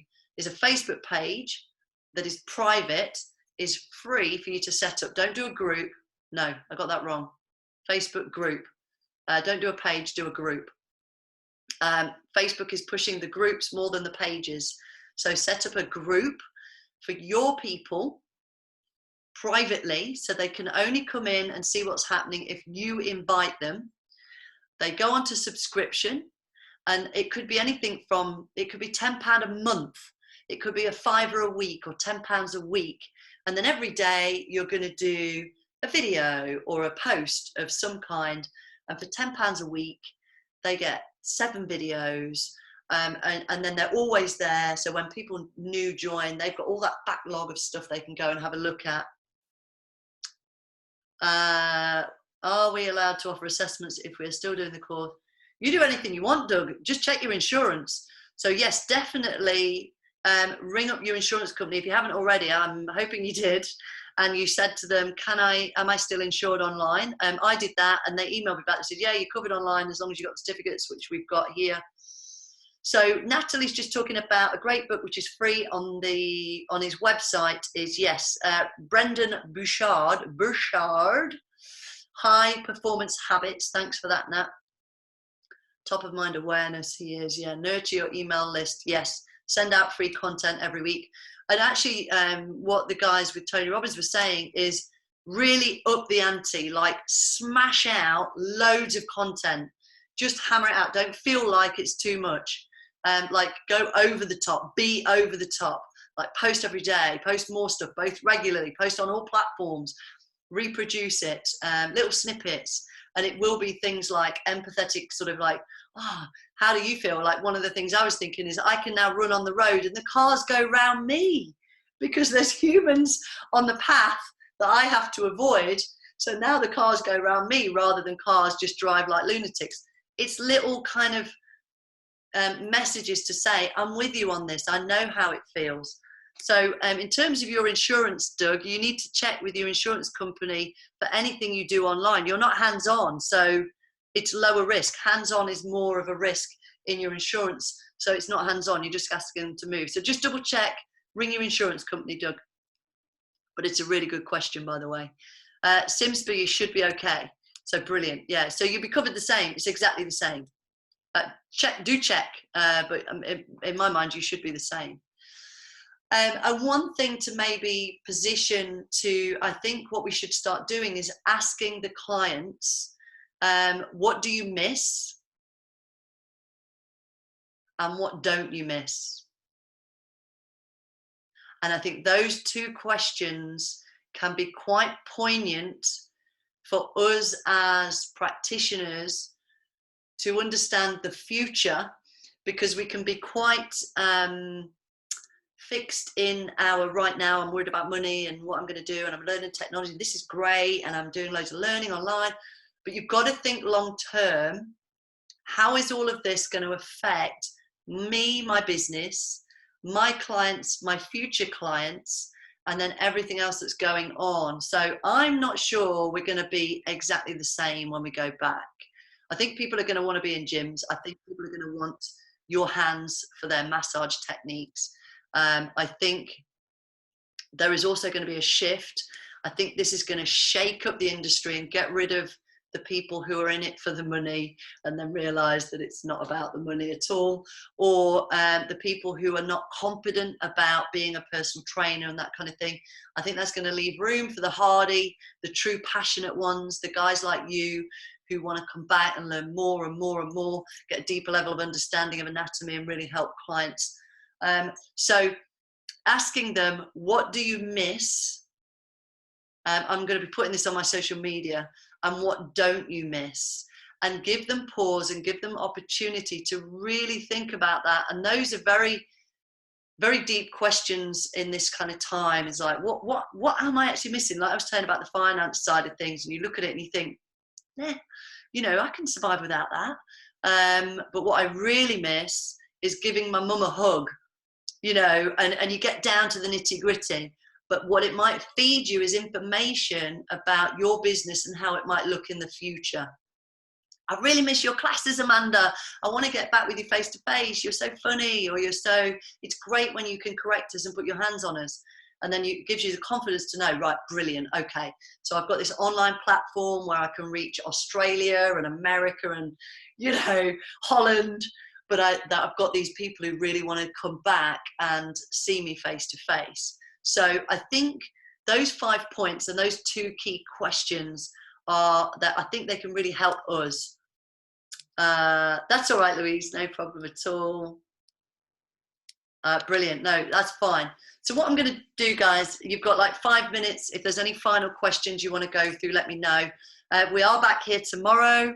again, same sort of timing. And again, I'm not sure how long it'll go on for. If you're allowed till about 3:30, just in case, but we might finish early again. Can I have check your insurance, Karen? It's always an insurance question, because that is ultimately, it's always about duty of care when it comes to what we can do online or face-to-face or anything else. What can I do that? So we'll ask your insurance company. And if just remember, when you talk to your insurance company or before you're taking your insurance out, they're going to be your best friend. When it comes to a claim, they will try and get out of it. So just ask them, will you write this into my terms and conditions? Maybe write a paragraph similar to one they've already got, but with the terms I'm your 3D instructor or biomechanics coach within it. We sat down with Greybrook Insurance Brokers Limited, and they do write biomechanics coaching into your terms and conditions. And so they recognize our skill set. And so your certificates will then, they will recognize them, and that should give you the insurance. But insurance is very individual and personal. So it's no good me saying, yeah, you're covered, because I don't know what your insurance terms and conditions say. So it is individually our responsibility to read the terms and conditions, make sure that they say what you want them to say for your skill set and the way you're delivering, and that you're happy that that means you are providing a duty of care to your client. See you later, Natalie. Thanks for that. So tomorrow, guys, more of the same. We're going to be moving into the next layer. So tonight, you don't need to practice if you don't want to. If you can, brilliant, fill your boots. But certainly tomorrow, bring back your questions.